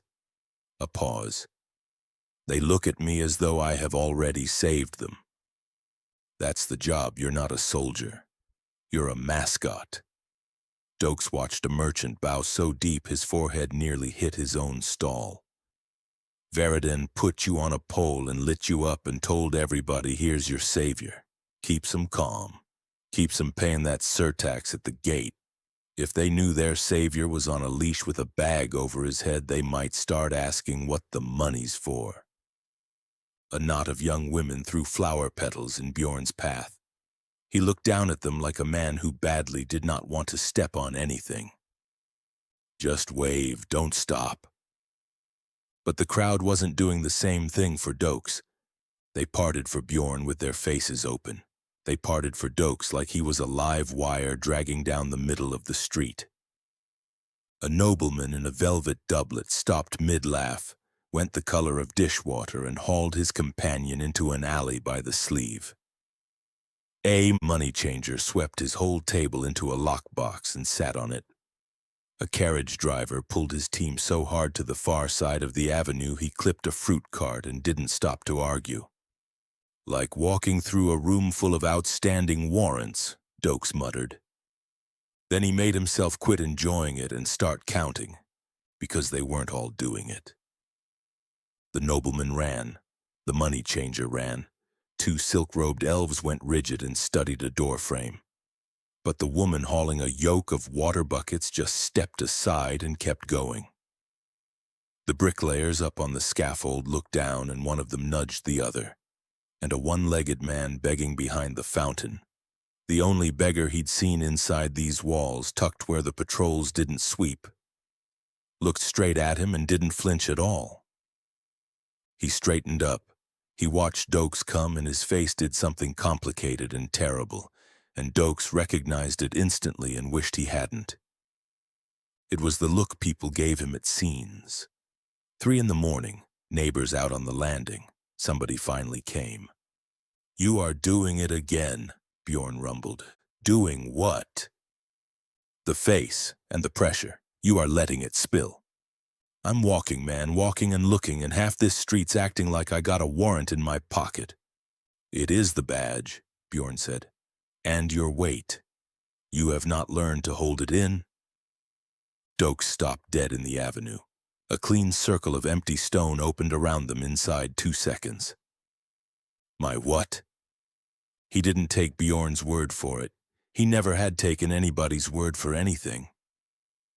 He unpinned the badge, dropped it in his inside pocket, buttoned the flap, and walked a full block without a word. Nothing. A man tried to sell him candied nuts. 2 women went past arguing about somebody's wedding and never glanced up. A guard on the corner looked at him with the flat boredom of a man 4 hours into an 8-hour shift. At the end of the block, he unbuttoned the flap and pinned it back on. The guard's head came around like it was on a string. 2 paces later, a merchant in gold chains got up from his lunch so fast he took the tablecloth with him. Son of a bitch. Look at it, Bjorn said with soft eyes, as you look at the light screens. Doakes let his focus go slack and looked down at his own chest. The badge was moving. Shimmering, the way asphalt shimmers over a parking lot in August, and rolling off it in slow waves was a heavy gray light he could feel the weight of now that he knew to look. Pulsing at exactly the rate of his own heart, reaching maybe 10 feet in every direction. Where it crossed the white paving, the stone went a shade darker and came back. That's been running the whole time. Since the gate, I would think. It is the weight of your class. Bjorn shrugged one enormous shoulder. I project as well. Fearlessness, dependability. It is why the crowds are easy with me. It is not my face, it is what comes off me. Yours is different. To you, you are only looking at people. To them, it is as though a judge walked into their house already knowing. Doakes stood very still because a door had just opened in his head. Everybody's got one. Every class, yes. Then I can read people. He turned a slow half-circle, taking in the avenue. I walk down a street and see what everybody is before they open their mouth. Yes, Bjorn said in the tone of a man being told that water is wet. 22 years of walking into rooms and having to guess, and this world handed it over like a napkin. All right, what's mine called? Bjorn didn't answer. Doakes looked over at him and found the big man frowning at his chest with an expression that hadn't been there a second ago. I do not know, Bjorn said slowly. I have been in this world more than a year. I have stood in the guild hall among 600 of them. Warriors, mages, saints, thieves, I know the weight of all of them. He shook his head once. I do not know yours. I have never felt that before. Doakes filed it, and it went in heavy right next to the room with no shadows. You can sheathe it, Bjorn offered.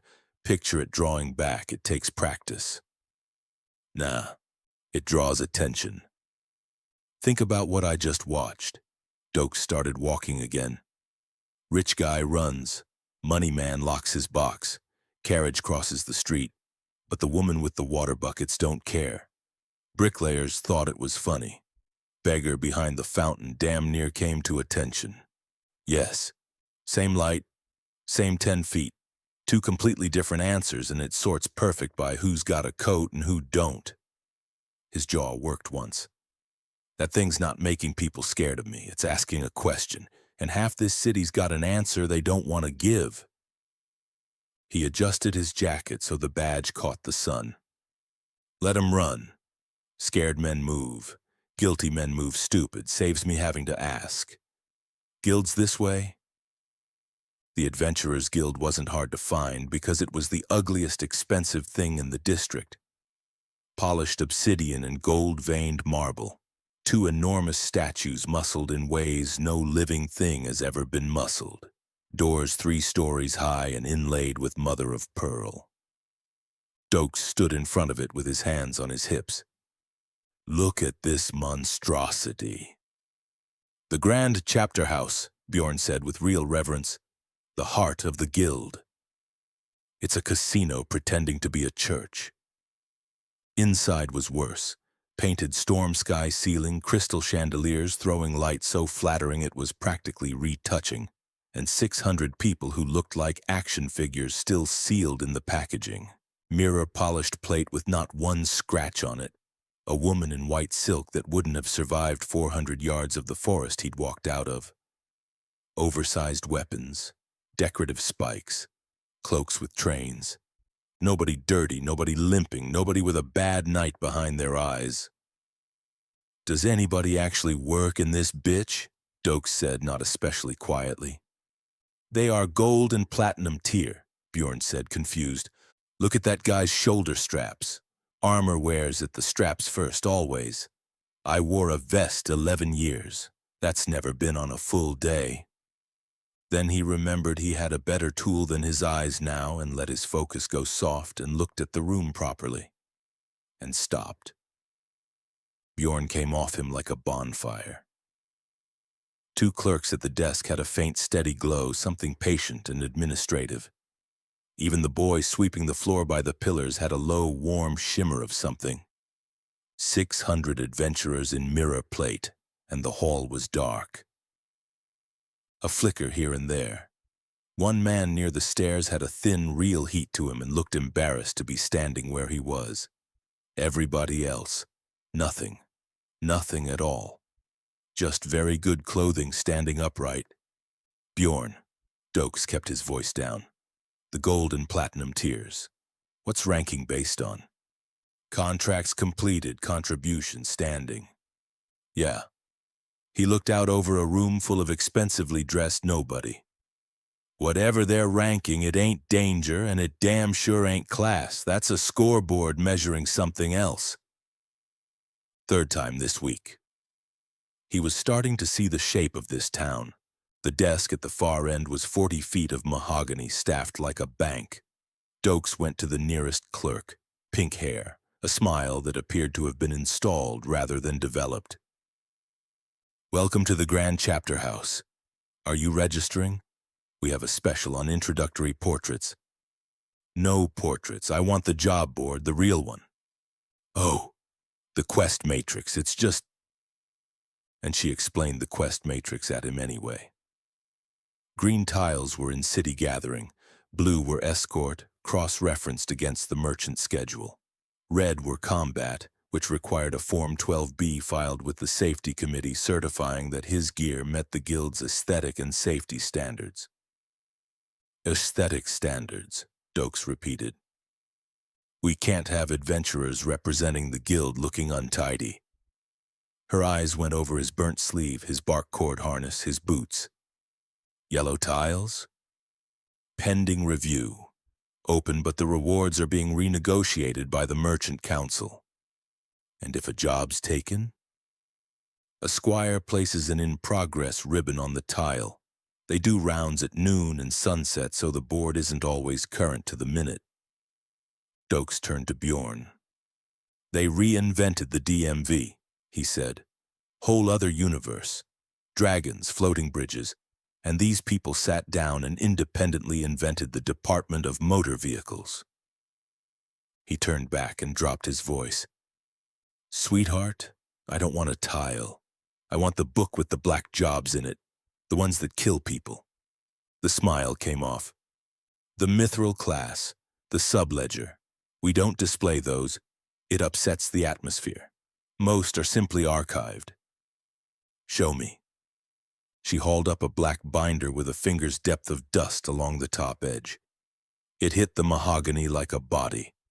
Doakes opened it, and this time the letters lay down and behaved without so much as a headache. Pages of nightmares. A dragon that ate a village 12 years ago and is presumably still full. A necromancer under a lake, something in a mine the entry described only as the noise. Most of them stamped abandoned or avoid. But it wasn't the nightmares he was reading. It was the right-hand column. "Hey, who marks a job finished?" "The adventurer reports on return, sir." "And if he doesn't come back?" She opened her mouth, closed it. Her hand went to her collar. "The contract remains active." Doakes turned pages. Active. Dated 6 years ago. Active 9 years. Active 11 years, party size 3, and somebody had written 3 names in a careful clerk's hand, and nobody had ever crossed one of them out. He counted 41 before he stopped counting. Bjorn. His voice had gone very flat. "This whole book's a graveyard. 41 open contracts, and half of them are older than you are on this side. Nobody follows up. Nobody closes them out. They just sit here marked working. He tapped the page. The ones stamped abandoned. Those are the lucky bastards. Those are the people who came back and said no. The clerk had gone the color of paper. Now find me the newest one still open. She turned pages with unsteady hands and stopped. The Whispering Dunes, Lich Lord Zarthul, threat, catastrophic. She swallowed. Status active, party size, 1. Date, 23 days ago. Doakes stood with his hand flat on the book. 23 days. Out of 41 names in a graveyard, that was the only one where the arithmetic still allowed for a living person. If nobody verifies, the record can't tell me who's alive, but it can tell me who hasn't been dead long enough for it to matter. Everybody else in this book has been gone for years. This one's 23 days. That's the only door in here that's still open. Where's the dunes? The southern wastes, she squeaked. Days beyond the trade roads. Sandstorms. Undead. Sounds charming. We'll take it. You want to accept? I'll need a retroactive party addendum and a liability waiver, and the safety committee will want to review you. Doakes was already walking. We'll sign it when we get back. Bjorn caught him up at the doors, boots ringing on the marble. We will need supplies. Water. The desert is unforgiving. Grab 'em on the way to the gate. You're paying. He shouldered the mother of pearl open and took a lungful of the upper district, perfume, cinnamon, and horseshit, and squinted south past the white towers at a horizon already shimmering. Finally, he muttered. A job that makes sense. No politics, no audits. Just a dead guy in a sandbox needs his ass kicked. He adjusted the shoulder rig. Behind him, in a room with 600 of the strongest people in the kingdom, not one of them had gone into that book in 11 years. Doakes thought about that the whole way to the gate and didn't say it out loud. Let's go see if this hero's as tough as you, Viking. Chapter 7. The Heat of the Case. The map Bjorn spread on the table was a work of art. Vellum, bright inks, little illustrations of mountains and forests, and a sea monster with an expression of real personality. It was also, as far as Doakes was concerned, a headache. Run it again. It is simple. South road to the river crossing. Change horses through the red pass and we reach the edge of the Whispering Dunes. Bjorn traced it with a calloused finger. If we ride hard and sleep little, 4 days. 4 days, assuming the horses do not lame. I ain't riding a horse for 4 days, Viking. My ass hurts thinking about it, and we're on a clock. Doakes tapped a blue circle inked near the city limits. What's that? The arcane spire, the transport hub, but transport, like a bus station. We're taking that. Bjorn looked uneasy. It is for high-priority commerce and nobility. A single jump to the southern wastes could cost 50 solars. Doakes picked up his coat. Good thing I'm high priority. The spire was less a bus station than a cathedral built to the god of paperwork. A circular open-air plaza under massive stone arches, each one full of a slow-turning vortex of blue and violet. People stepped in and vanished. People stepped out and looked for somewhere to be sick. But before you got to the magic, you got to the desks, staffed by sorcerers in velvet who had clearly been selected for their ability to look down a nose. Doakes walked to the front of the line. Next, destination and purpose. Southern wastes, police business. The sorcerer looked up, took in the dusty boots, the leather rig, the expression, and sneered. The southern wastes require a Class 4 permit and a deposit of 60 solars per traveler. And police business is not a recognized category. Step aside, Pisa.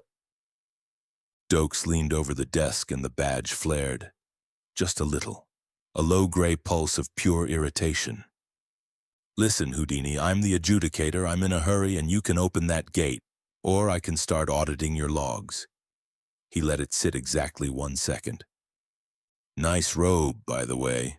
Books that clean, are they? The man went the color of a fish belly. Adjudicator, I did not realize. The gate is open, complimentary passage. For the conclave's finest, of course. That's what I thought. Doakes waved Bjorn up. Come on, big man, we're flying coach. It felt like being pulled through a straw while falling off a cliff. The world twisted, stretched, snapped. Then heat. It hit like a swung door. Doakes came out of a stone arch onto sand. Not a beach, an ocean, under a bleached white-blue sky with a sun in it like a hammer, and the wind took the moisture off his skin in about 4 seconds. Damn, somebody turned down the thermostat. The receiving platform was a cracked slab of ancient stone in the middle of nowhere. No city, no guards, no shade, just dunes going on forever. Bjorn came out behind him, already sweating through armor and furs, and turned a slow circle with a frown building on his face. This is wrong. Wrong how? Besides us standing on a griddle? I crossed these sands with Veridon. We took the Golden Road. It was paved. There were oasis stops, trees, guardhouses at every marker. The air on it was cool. Magic held the heat off. He looked at the horizon and found nothing on it. There is no road here. Doakes stopped squinting at the dunes and started paying attention. Tolls? At every marker, heavy ones. Veridon handled the tithes, but I saw the amounts. How many times did something attack you on it? Bjorn opened his mouth, stopped. Never, he said. Not once. In 4 crossings. There it is. Doakes stood on a rock in 120 degrees of nothing and ran it out, because the shape had just landed on him whole. Predators go where the food is, and all the food in this desert is on that road. Caravans, horses, fat merchants, 4 crossings worth. So why is the road the one safe place in it? Nothing in nature works that way. You don't get a corridor of guaranteed peace running through the middle of a hunting ground unless something is keeping the hunters off it. Viking, that's not a toll road. He got down off the rock. That's a fence. Somebody makes the whole desert a death sentence, builds one safe lane through it, and charges you a fortune to use the lane. Poor people can't move. Rich people pay protection. He checked the revolver. The metal was hot enough to be unpleasant. It's the oldest racket on Earth, and out here they got it running with monsters instead of guys with bats. He snapped the cylinder shut. 6 lit. Which way's the marker? Bjorn pointed deeper into the wastes. That way. Without the road, the beasts will sense us. Good. I need the target practice. An hour in, the sand started to vibrate. Not an earthquake. Rhythmic. Thump. Thump, thump. Doakes put up a hand. You feel that? Bjorn unslung his shield, and the confusion of the city fell right off him. Out here, he was somebody else entirely. Sand stalkers, big ones. The dune in front of them exploded. The thing that came out was a scorpion the size of a minivan, shell the dull brown of dry earth, tail arched high and dripping something that sizzled where it hit. Its pincers snapped like gunshots. 2 more came out of the flanks. Ugly bastards! The first one lunged at Bjorn, and Bjorn stepped into it, roaring, and put the shield through its face with a crunch that Doakes felt in his boots. Then the sword came down and sheared a claw off at the joint, and green ichor went across the sand, and the big man laughed. Doakes turned to the other 2. One came at him fast, pincers wide. He didn't panic. He fell into the stance, feet apart, both hands, breath held. Boom! The recoil came straight back into his shoulders and his arms ate it. There was no hole. The whole front of the creature's head simply caved in like it had been hit by a wrecking ball, and 1,000 pounds of scorpion went over backward and skidded. The third tried to flank. Doakes spun and fanned the hammer. Boom! A leg came off. Boom! The tail shattered. Boom! Center mass, and the carapace came apart and made the inside into the outside. He lowered the gun. That's what I'm talking about. Bjorn was standing on the twitching first one, sawing the stinger off for a trophy. You fight well, adjudicator. I aim well. You're the one making a mess. He'd gotten his hand on the holster when movement caught his eye. The second scorpion, the one he'd flipped, wasn't dead, face ruined, half its legs broken, and it was dragging itself away. Bjorn raised his sword. I will finish it. Hold on. Doakes watched it go. It's not attacking. It's not burrowing. It's not running from us at all. It's running towards something in a rock ridge, 200 yards, dead straight. Wounded animals go to ground. They don't navigate. Keep low, he said. We're following it. They came over the ridge on their bellies and looked down into a depression in the dunes. The scorpion had collapsed. It wasn't alone. 5 men in dusty gray wrapped for the desert. Not one of them was afraid of it. One had his hands up and glowing a soft yellow, knitting the crushed carapace back together in slow passes. Another was patting its flank the way you'd pat a horse that had thrown a shoe. What sorcery is this? Bjorn breathed. Why heal the beast? Doakes watched the body language. He couldn't hear a word and didn't need to. 2 of them were arguing. One threw an arm out toward the dunes where Doakes and Bjorn had come from and drew a finger across his throat. Nobody down there was frightened. They were irritated. They're not healing it out of kindness, Doakes said quietly. That's not a rescue.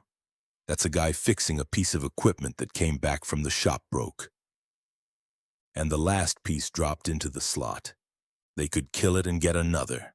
They're spending a healer's whole afternoon instead.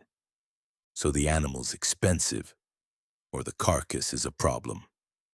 A dead one out here has to get reported. A cleared threat means the danger rating on this stretch comes down. And if the rating comes down, the toll comes down, Doakes said out loud. Bjorn looked at him. They're not keeping the road safe, Viking. They're keeping the desert dangerous, that's the product. The road's just where they take the money. He got up. Let's go say hello. They came down the dune in a slide of sand, and the men didn't notice until Doakes was 20 feet out. Surprise, motherfucker. They spun. The healer dropped his spell. The scorpion hissed and didn't get up. The one with the scarred face and the curved dagger threw his hands wide, and his voice came out slathered in an accent that hadn't been there a second before. Travelers, thank the gods. This beast attacked us. We were only defending. Cut the shit. I watched you pet it like a poodle. Doakes kept walking. Why'd you point it at us? The man's eyes went to Bjorn, then to the gun, and the calculation finished. Run! They scattered like roaches. Oh, I don't think so. Doakes took off. He meant to run. He had forgotten what his legs were now. He covered 30 feet in one bound, hit the leader like a dropped engine block, and the 2 of them plowed a 10-foot trench through the dune. Doakes came up kneeling on the man's chest. Bjorn, don't just stand there. Go get him. Bjorn dropped his shield, grinned, and sprinted off behind the rocks. Doakes hauled the leader up by his robes until their noses almost touched. Talk. Who do you work for? Why are you sitting on this patch of sand? The man wheezed. I know nothing. I am a scavenger. Liar. And the badge flared. Doakes didn't hold it back. He was hot, he was angry, and he wanted an answer, and he leaned on it the way he'd have leaned on a table. Gray light came off his chest and washed over the man. I know a setup when I see one. You're running the monsters, keeping people off the sand. The pressure went up. Who pays you? The bandit's eyes went wide, then wider, pupils blowing out until there was no color left in them at all. A vein stood up in his forehead. His mouth opened. It's the... Argh! He started to shake. Blood came out of his nose, then his ears. Speak! Gold, den, calm. Pop! Something wet happened inside the man's skull. His eyes rolled up. Everything in him let go at once, and he hung in Doakes' fist like a coat. Hey, hey! Doakes shook him. Wake up. Nothing. Lights on. House burned down. He set the man in the sand carefully, which was somehow worse than dropping him. And the body lay there staring at the sun, moaning very quietly, breathing. Doakes sat back on his heels. He'd had a suspect stroke out on him once, in a room in Little Haiti, and he'd stood there while the paramedics worked and thought about every decision that got the guy into that chair. This was not that. This was his own hand on a switch he had never been shown, and no dial on it and nobody to ask. I did that with a feeling. I got mad, and a man's brain came apart, and I never touched him. He wiped the sweat off his forehead and made himself finish the thought, because the alternative was sitting in the sand feeling things. Golden, Com Company, Commission, Compact, Golden Road, Golden something. And whatever it is, this man was more afraid of it than he was of me, and I'd just put him through a wall. Damn it, he said quietly. Bjorn came back around the rock formation, alone, covered in blood dripping off the sword, splattered up the armor. He looked proud. I got them. Doakes looked at the empty horizon, then at the blood. Where are they? They are over there. A vague point. Or pieces of them are. You killed them. Yes, Bjorn beamed. You said get them. I got them. They fought, they died. It was glorious. Doakes put both hands on top of his head. I didn't say kill 'em, you oversized Bigfoot. I said get them, as in apprehend, detain, handcuffs. They were enemies.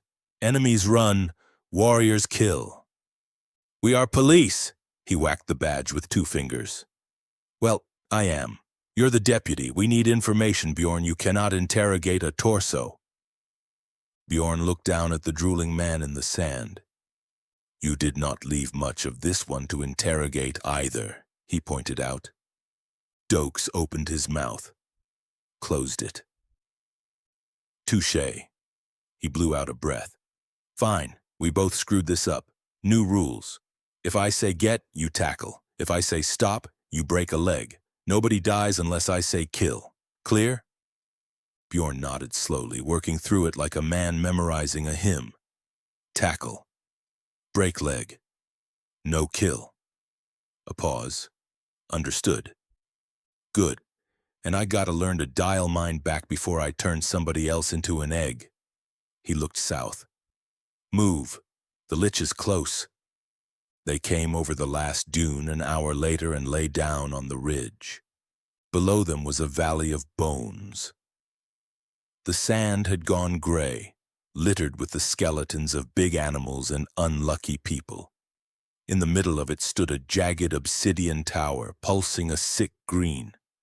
Around the tower was an army, hundreds of skeletons standing in formation, undead knights on skeletal horses walking a perimeter with the bored regularity of a shift. Doakes put the field glasses on it, liberated from a supply shop on the way to the gate, and lay very still.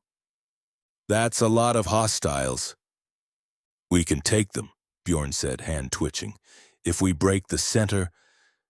A hand landed on Doakes' shoulder. He came around with the wrist already twisted and the revolver already in the intruder's face. Whoa, a whisper. Easy, cowboy, friendly. A woman, late 20s maybe. Auburn hair tied back with a leather strip, traveling robes covered in pockets, soot smudged along one cheekbone. Her free hand was up. Doakes lowered the gun and didn't let go of the wrist. "Who are you, and how'd you get within arm's reach of me?" "You're loud." She worked her wrist free without much effort, which he noted.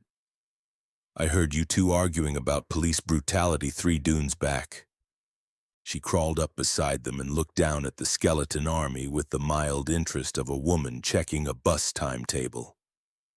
"You planning to rush that?" "That's the job. Kill the lich." "If I wanted that thing dead, I'd have killed it 2 days ago." Doakes looked at her. 100 pounds soaking wet, no weapon anywhere on her. You gonna talk it to death?" She didn't take the bait. She pointed instead. "Look at the inner ring. The elite guards. Notice anything?" He looked, squinted, adjusted. "They're wearing conclave colors under the armor." "Bingo." She settled onto her elbows. "I've been up here 9 days watching the heroes who come to fight it. The green ones, the ones who ask questions, the ones with no sponsor. They die. Every time. Friendly fire, traps that shouldn't be where they are. The seasoned ones, the ones with a name and a patron. They walk out fine with a heavy purse and a story." Doakes turned his head and looked at her properly. "You've been running surveillance." "I call it aggressive curiosity." She nodded at the tower. "That lich isn't a threat, it's an asset. It's been sitting in that valley for 11 years, not going anywhere. They're not fighting it. They're farming it." 11 years, the oldest active contract in the subledger. Doakes let his focus go soft and looked at her the way Bjorn had taught him and got something he didn't have a word for. There was a weight on her, clear and strong, but it came off cold, and the cold was wrong. Everything he'd felt from a healer's mark in the guild hall had been warm. "You carry no steel," Bjorn said, watching her. "You are not a mage." "Healer," she tapped a small patch on her sleeve. "A healer. Alone. Here." Bjorn's frown deepened. "Your magic is for mending." She smiled. It was a sharp, unhurried smile, and Doakes recognized it because he'd worn it. "I use healing magic a little differently," she said. "You'll see." Smart. Patient. 9 days on a ridge without being seen. Reads a formation. Counts the bodies and asks who's getting paid. Doakes stuck out his hand. "James Doakes, adjudicator. That's Bjorn. We're here to shut this farm down." She looked at the hand, then at the badge. "Vesper," she said. "Funny, that's what I'm here for." She shook it. Ping. The pane snapped into the air in front of all 3 of them. Hero party. Current. 3 of 4. New member added. Vesper. Healer. Unorthodox. Vesper blinked at it. "Huh," she said. "That's new." Doakes was watching her face when she said it and filed the whole thing. The word new, and the fact that a woman who'd been in this world long enough to spend 9 days on a ridge had never seen one either. "Welcome aboard," he said. "You just got yourself a detective and a mountain of muscle." He turned back to the Valley of Bones and cracked his knuckles. "Now let's see where this goes." Chapter 8. The Diagnosis of the Dead. The sun over the whispering dunes didn't shine. It judged. Doakes lay flat on the ridge with the glasses to his eyes and sweat pooling in his collar and didn't move, because he'd sat July stakeouts in Miami in a Caprice with no AC, and a little desert wasn't going to break him. "Tell me what you see, Viking." Bjorn squinted into the glare. "A fortress of the damned, a regiment of skeletons that do not tire, and in its center a creature of darkness." "Wrong. Look again." Because Doakes wasn't looking at a monster. He was looking at a perp, and he had 22 years of reading the guilty, the crazy, and the broken. The lich, tall, floating, tattered emerald robes, wasn't commanding anything. It was pacing. Skeletal hands wreathed in green fire, twitching. It would raise one like it meant to cast, then snatch it back and clutch its own skull. Its jaw worked on words nobody was hearing. Every few seconds its head jerked to the sky, then the ground, then the sky. And when its own skeletons drifted too close, it flinched away from them. "He's not guarding that tower," Doakes murmured. "He's scared of it." Then he softened his focus and looked again the way Bjorn had taught him, and everything got worse. The skeletons had a weight to them, thin, uniform, mechanical, all 600 of them identical, which was in itself an answer about what they were. The Lich had almost nothing. Doakes had felt the guild hall. He knew what a warrior came off like now, and a mage and a saint. What was standing in the middle of that valley with green fire coming out of its hands had the class weight of a man who had spent his life doing something quiet and useful, and had never fought anybody. "There's no soldier in him," Doakes said. "That thing down there isn't a general or a warlord. That's a civilian in a costume that's eating him." Vesper slid down the dune beside them, checking a small pocket watch. 3 minutes. "Until what?" "Shift change." She nodded at the canyon mouth. "This isn't my first mithril. I failed too, and the guild didn't care. They seemed relieved." "Talk to me."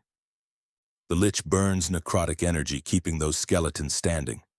If it doesn't spend that energy in combat, it accumulates, and accumulation makes it unstable."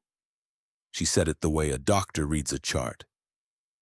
"So the guild sends in a vent." "A vent," Bjorn said. "A target.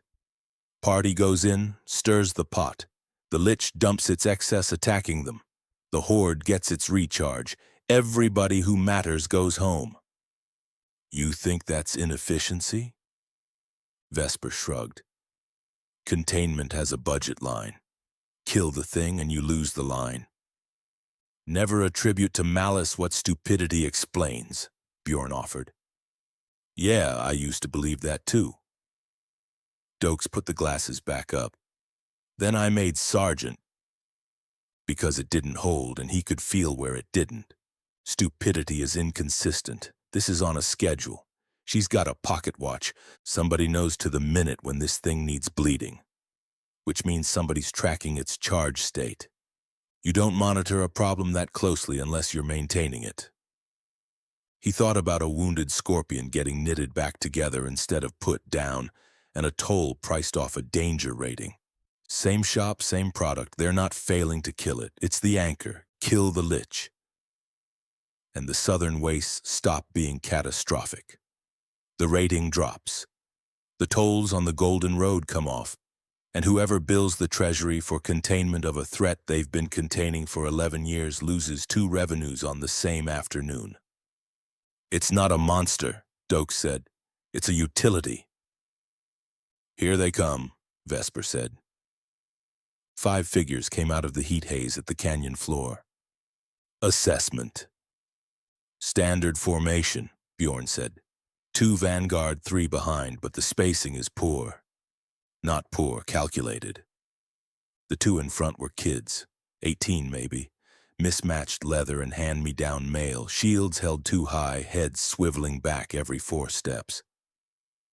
The 3 behind them were polished, clean cloaks, good boots, walking with the loose swagger of men who knew how the afternoon was going to go. "Look at the gear," Doakes snarled. "Kids are walking meat. Those 3 ain't even got their hands on their weapons." "It is a trial," Bjorn tried. "The elders test young blood. If they survive..." "They're not meant to survive."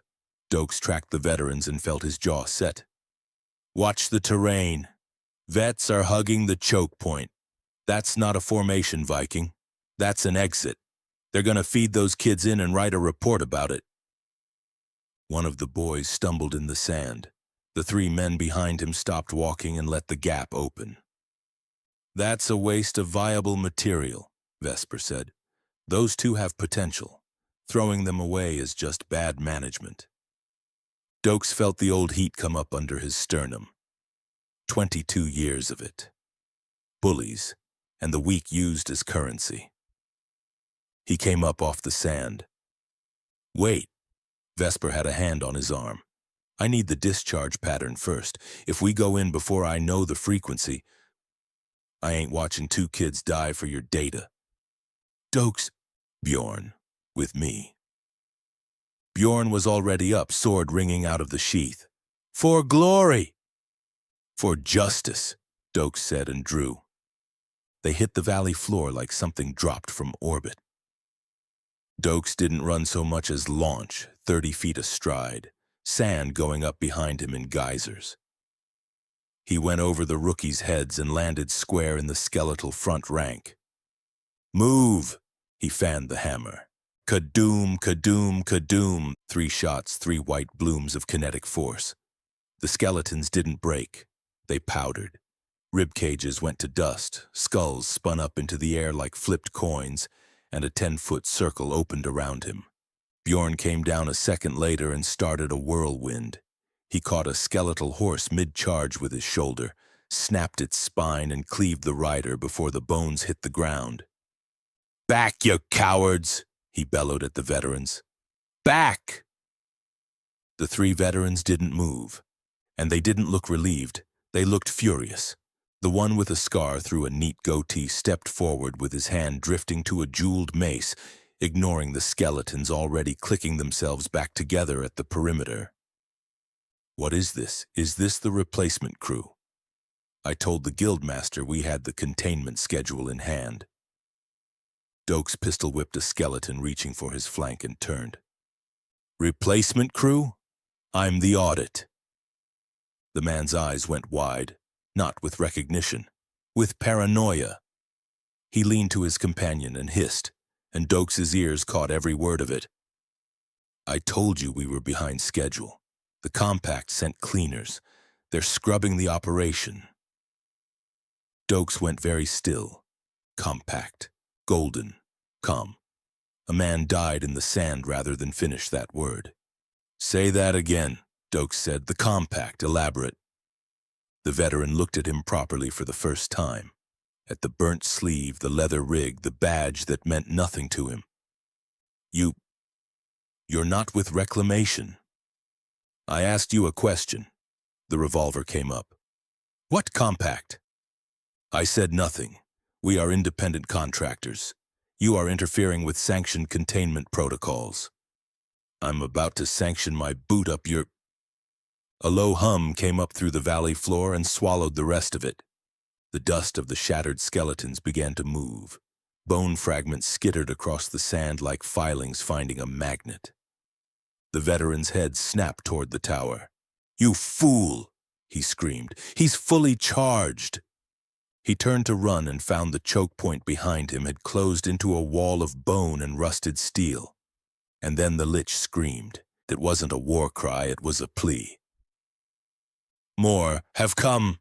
The voice was grinding stone under static, and it arrived inside Doakes' skull rather than through his ears. Please, no more. Stop feeding. Feeding. That was its word. Not fighting, not attacking. It knows what it is. It's been keeping count. The lich threw its hands up, not casting, pushing the world away. The magic didn't care. Green lightning erupted out of its chest and went across the valley in wild arcs, unaimed, a discharge rather than an attack, a reactor venting. Doakes went left, Bjorn went right. The arc found the 3 veterans. There was no contest and no fight. Their good plate turned into ovens and their flesh went in seconds. 50 years in a heartbeat, dried, then gone, and 3 polished swords clattered onto the sand out of empty gauntlets. Holy shit, Doakes breathed. And underneath that, cold and immediate, there went my witnesses. He'd had the man talking. 30 more seconds and he'd have had a name. He'd moved early and the thing had dumped a charge it hadn't finished building. And now the only 3 people in this valley who could have testified were a stain on the sand. Second time in 2 days. Second witness he'd burned by getting there first. Learn it, he told himself. Learn it before somebody dies you actually like. The lich went to its knees, tearing at its own hood. I am sorry. It will not stop. and the army came off its leash. No formation now. They swarmed like ants. Bjorn went under a pile of clattering bone, threw 3 off, and 10 more clamped onto his arms. Adjudicator. Doakes fired into the mass and blew holes clean through it, and for every one he shattered, 2 clicked themselves back together. He got a fistful of a rookie's collar, a boy shaking so hard he couldn't hold his sword, and threw him bodily back out of the fray. Run, damn it! A skeletal horse rammed him from behind. It would have killed a normal man. Doakes grunted and slid 10 feet with his heels cutting trenches. They were overrun. You cannot kill a thing that's already dead, and the well it was drinking from had no bottom.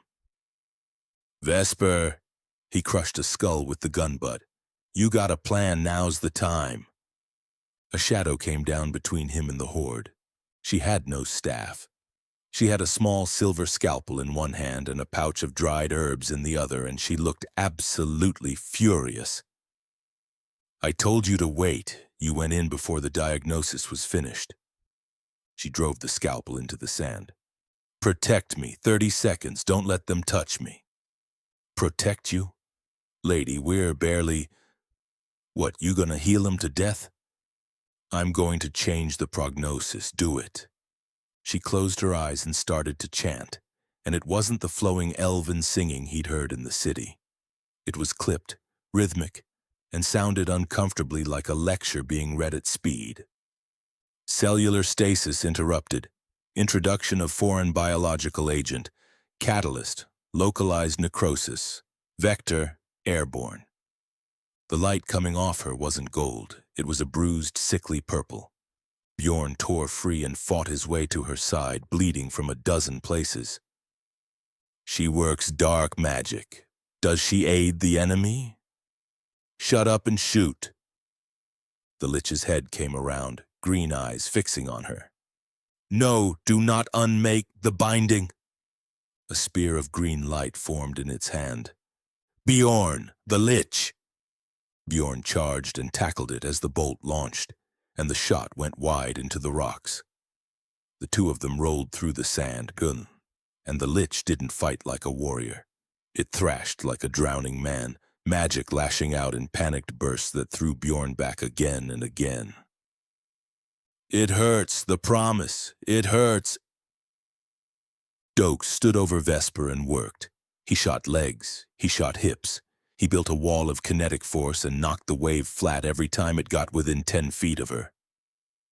Pathogen synthesized, Vesper said, sweat running off her nose. Accelerating mitotic division, force bloom. Her eyes opened. They were entirely black. Hold your breath. Doakes didn't ask. He filled his lungs and clamped down. Bjorn grappling did the same. Vesper coughed. It was not a polite cough.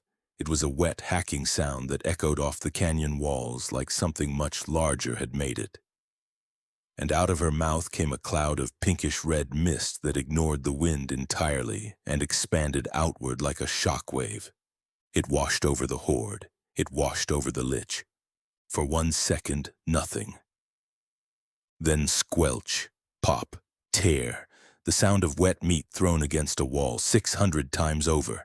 Red fibrous tendrils erupted out of white bone. Muscle wove itself out of nothing and snapped around joints. Organs inflated inside empty rib cages like balloons. Gray weeping skin stretched over bare skulls. The clean magical skeletons were gone. In their place stood a horde of shambling, rotting, heavy things. Clumsy, slow, mortal. The Lich screamed, and this time it was a human scream. Green fire guttered out. Meat raced up its arms and covered the bone, and the floating figure came down hard, crushed to the sand under the sudden weight of having a body. Vesper slumped forward, gasping. Breathe. Doakes let it out. The air tasted of copper and ozone. They're corporeal, she rasped. Rapid growth mutagen. They aren't constructs anymore. They're meat. They can die. Doakes looked at 600 slow-moving targets and grinned. Meat. I can work with meat. He raised his voice. Viking! Open season! Bjorn came up off the sand, took in the horde, and the disgust on his face turned into something flatter and calmer. They bleed, he said. If they bleed, they die. It took 5 minutes, and without the reassembly it was just a crowd. A shot to the head stayed a shot to the head. A shattered knee stayed shattered. Bjorn went through them like a machine built for the purpose, and Doakes worked the flanks with the cold economy of a man clearing rooms. When the last one went down, the silence came back heavy. Vesper was sitting on a rock by the canyon wall, guarding the 2 rookies with a small dagger in an unsteady hand. Her face was the color of paper. You okay? Fatigued, mass cellular generation takes a toll. She waved him off. Minute. Doakes turned to the middle of the field. Bjorn was standing over the lich. Except it wasn't a lich anymore. Lying in the sand, wrapped in the rags of emerald robes, was an old man. Skin like parchment, thin white hair, frail, trembling limbs. He was coughing up something black, and his chest was working hard for very little return. Bjorn raised his sword. No. Doakes got a hand on his arm. Stand down. He is the monster. He killed the others. He's the victim. Doakes went down on one knee in the sand. The change had taken everything the man had. He was aging out in front of them, the edges of him already going gray and powdery. Hey. His voice came out gentler than he'd intended. Hey, look at me. Milky blind eyes fluttered open. The madness was gone out of them. The voices, the old man whispered, dry as leaves. They're quiet. Yeah. We turned them off. Who are you? Who did this? A single tear cut a track through the dust on his cheek. This isn't what was promised. I didn't want to die. I was sick. A wet, shuddering breath. They said I could serve. Eternal service. To protect the realm. Sick. Dying. Offered a purpose in exchange for what was left of him. Doakes felt the back of his neck go cold, because he had heard that pitch. He had heard it standing in a dark with no edges from a voice that had done its homework on him first. Who said it? The guild? I wanted to be useful. The old man's body shuddered. I wanted to matter, not this, not a monster, please. I only wanted to save them. Save who? Give me a name, anything. The man's hand came up and closed on Doakes' wrist. There was nothing in the grip at all. Golden, he said, compact. His chest hitched once. I'm sorry. And the hand came apart. The fingers went to gray dust in Doakes' grip, and the face fell in on itself. And inside 4 seconds there was nothing on the sand but ash and a set of empty emerald robes. Doakes stayed on one knee a while. Then he drove his fist into the ground, and the shockwave blew a crater 5 feet across. Damn it. He got up and brushed off his knees. Another poor bastard used as a puppet. He looked at the robes. They didn't build a monster, Viking. They recruited one, found a dying man who wanted to be useful, and sold him a job. Bjorn sheathed his sword slowly. He fought without honor, but he died with regret. Let the Valkyries weigh him. Valkyries ain't here? Doakes turned around. Just us. The 2 rookies were huddled against the rock beside Vesper, wide-eyed, shaking, staring at Doakes now like he was the thing in the valley they should be afraid of. He walked toward them, and the badge on his chest came up in a slow, gray pulse. You 2, he said. You're not in any trouble. I saved your asses. He stopped in front of them and looked down. But you better have some damn answers, because I'm done asking the dead guys. Chapter 9. The long walk home. The adrenaline went out of him and left the silence, the ozone, and the smell. Doakes sat on a flat rock with his elbows on his knees and looked at 2 kids huddled together, shaking like chihuahuas in a thunderstorm. Dial it back, He focused on the badge. You're not working a cartel hitter. You're talking to victims. He pictured the gray light pulling in, folding back into the metal, and it fought him.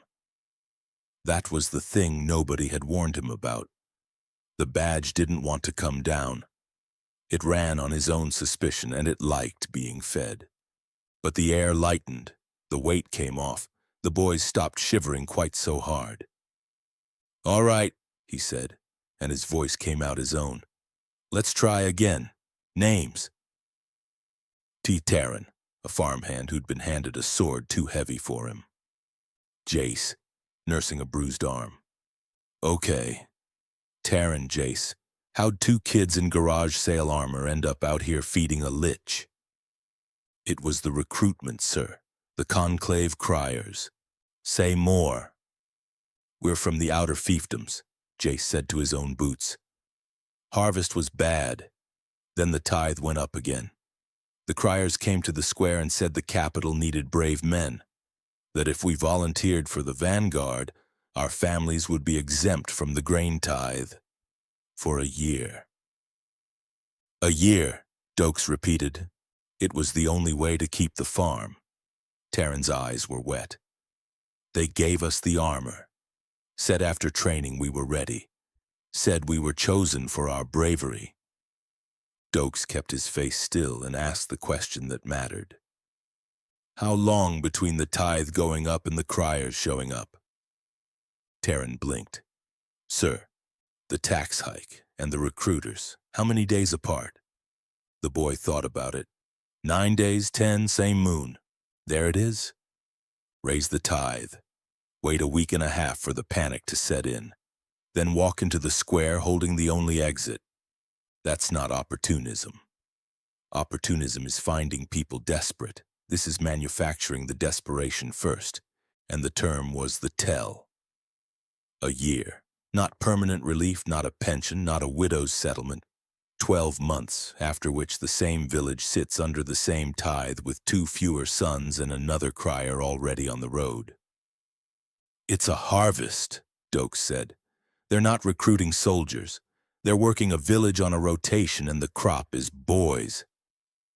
Vesper had been cleaning her scalpel. Her knuckles were white around it. "Promise the desperate a way out, then spend them," she said. "Old strategy. Usually less tidy." He stood and dusted off his knees. "New plan. You two aren't soldiers, you're liabilities. We take you back to the city, drop you at the ring, you go home. I catch you near a guild hall again, I'll arrest you myself for stupidity." He turned. "Viking, get 'em moving." Bjorn didn't move, arms crossed and an expression Doakes was learning to dread. "Adjudicator, there is a complication." "I hate complications, what?" "The arcane spire is a directional conduit. It sends matter from the hub to the anchor points." "So?" "It does not send matter back, not without a keystone which only a high magus carries." Bjorn spread his hands. "The return must be made traditionally." Doakes looked at him, then at the endless ocean of sand, then at a horizon several days away and shimmering. "You're telling me it's a one-way ticket?" "Unless you are a magus, yes. We walk." "We could have ridden," Bjorn offered helpfully, "had we brought steeds, as I suggested." Doakes closed his eyes and counted to 10. It didn't take. 4 days, 4 damn days in an oven. Perhaps 5 with the boys setting the pace. He rounded on Vesper. You're magic. You got a spell? Teleport us home or something?" Vesper looked at him over the rims of a pair of small round spectacles, entirely unimpressed. "I am a healer, Doakes. I knit flesh and purge toxins. I do not fold space." She snapped the kit shut. "If you want a broken leg set, I'm your girl. If you want a taxi, find a wizard." Doakes threw both hands up. "Unbelievable. Magic swords, zombie armies, and I'm still hoofing it like a beat cop." He hitched the shoulder rig and started walking. Bjorn, take the rear. Boys in the middle, try not to die of heat stroke. Doc, up front with me. His boots crunched into the gray sand. Move. I want out of this valley before it gets ripe. The desert at night was a different hell. The heat quit the second the sun went, and what came in behind it was a dry, biting cold that got into the bones. The sky went a bruised purple full of stars in shapes that meant nothing to anybody present. They camped in the lee of a rock formation. Bjorn built a fire out of dried scrub and something Doakes suspected had recently been part of a scorpion. Taryn and Jace went out like dropped stones under a spare cloak. Vesper sat across the fire laying her kit out on a cloth. Glass vials, herbs, steel instruments, all of it in an order. You got a system. Organization is the difference between a patient living and dying. Field medicine is chaos. Your kit shouldn't be. She held a vial up to the light. You want to ask about the accent. It's not local. Technically, it's London. A short, bitter laugh. Born there, raised in a society that held a woman's hands were made for embroidery. I was better than every man in my cohort, knew the anatomy, steadier hands, and they wouldn't let me practice. Said I lacked the constitution for blood. She closed the kit. So I left. Heard America was the land of opportunity, the frontier. I thought surely out there, if you can do the work, nobody cares who's doing it. Let me guess, you were wrong. Partly. The cities were the same. But the army was desperate and General Scott did not care what I was when his men were dying of dysentery outside Veracruz. Doakes stopped with the canteen halfway up. Veracruz, Winfield Scott. The Mexican Campaign, 1847. She said it like a woman reading a date off a chart. Field medic, unofficially, Cerro Gordo. After that I went north to the Oregon country, the Cayuse trouble. Her eyes went into the fire. I don't remember the end clearly. There was a skirmish. A private took a musket ball in the belly and I was dragging him to cover and I think something caught me. I remember the dirt. I remember being angry that I hadn't finished the bandage. A shrug. Then the light, the overseer. A new world where merit counted for more than tradition. I took it. She looked up. I should have read the fine print. Doakes did the arithmetic and set the canteen down. 1847, he said carefully. That's a specific year. I suppose. And you were a white woman in the 1840s. He kept it level. And well, he gestured at himself. Black man, armed, running the show. We gonna have a problem? Vesper blinked. Then she looked at him. Really looked. The way you look at a chart you've been reading wrong. And something wry came into the corner of her mouth. Doakes. When you open a man up, his blood is red and his bones are white and his fear smells the same. She leaned in slightly. I have been elbow deep in generals and privates, Americans, Mexicans, and Cayuse. Pain is the only honest democracy I ever found. That's philosophy. I asked a practical question. Then here's the practical answer. I care about competence. Can you do the job? Can you keep your head when it's all coming apart? She spread her hands. That's the list. The rest is noise for small minds, and I have never had patience for small minds. Doakes held her eyes a while, looking for the seam. He didn't find one. He'd have found one. Fair enough. Something came off his shoulders he hadn't noticed loading. Competence. I can work with that. He shook his head at the fire. So, Viking out of the year 900, doctor out of 1847, cop out of 2007, all earth, different branches. He picks like a man taking apples off a tree, Vesper said. One from each branch, never two from the same. And every one of us left something unfinished. Doakes turned that over and didn't care for the shape of it. A man who selects for unfinished business is selecting for people who can be held. The shaman spoke of this, Bjorn rumbled from the whetstone. The world tree has deep roots. Between the realms, time is not a line, it is a soup. Time is soup, Doakes said. Great. We are here now. That is what is real. Yeah, we're here. He kicked sand at the fire to bring it down. Sleep. I got first watch. We march before sunrise. Vesper stood, brushing off her robes, then paused. The notice said 3 of 4. It did. So there's one more. Any idea how you find one person in a world this size? Same way I found you. Doakes shifted on the rock, eyes moving along the dark edge of camp. You look for the anomaly. The thing that doesn't fit the file. The square peg somebody upstairs is still trying to hammer round. He shrugged. If number 4's from Earth, he's causing somebody trouble right now. And that kind of trouble gets written down. Comforting, Vesper murmured. Good night, adjudicator. Night, Doc. 3 days of dust, blisters, and not much talking. Doakes set a pace that hurt and held it. When the white walls finally came up on the horizon, even Bjorn made a noise of relief. They didn't go to the palace and they didn't go to the guild. They went to the slums. It was dusk when they reached the rusted spur. The sign was still crooked and the wood still looked rotten, and to Doakes it looked like headquarters. He kicked the door open. "Honey, I'm home!" A head came up from behind the bar. Not a human head. Shaggy fur, 2 curled horns, and a beard that appeared to be storing food. The satyr narrowed rectangular pupils at them and chewed a toothpick. You. Figured you skipped out on the bill. We paid a week in advance, goat man. Prices went up. Inflation. Demon war tax. He spat the toothpick. And it's Grum. Grum, charming. Doakes dropped into the nearest chair. Bjorn stepped up and put a shadow over the bar.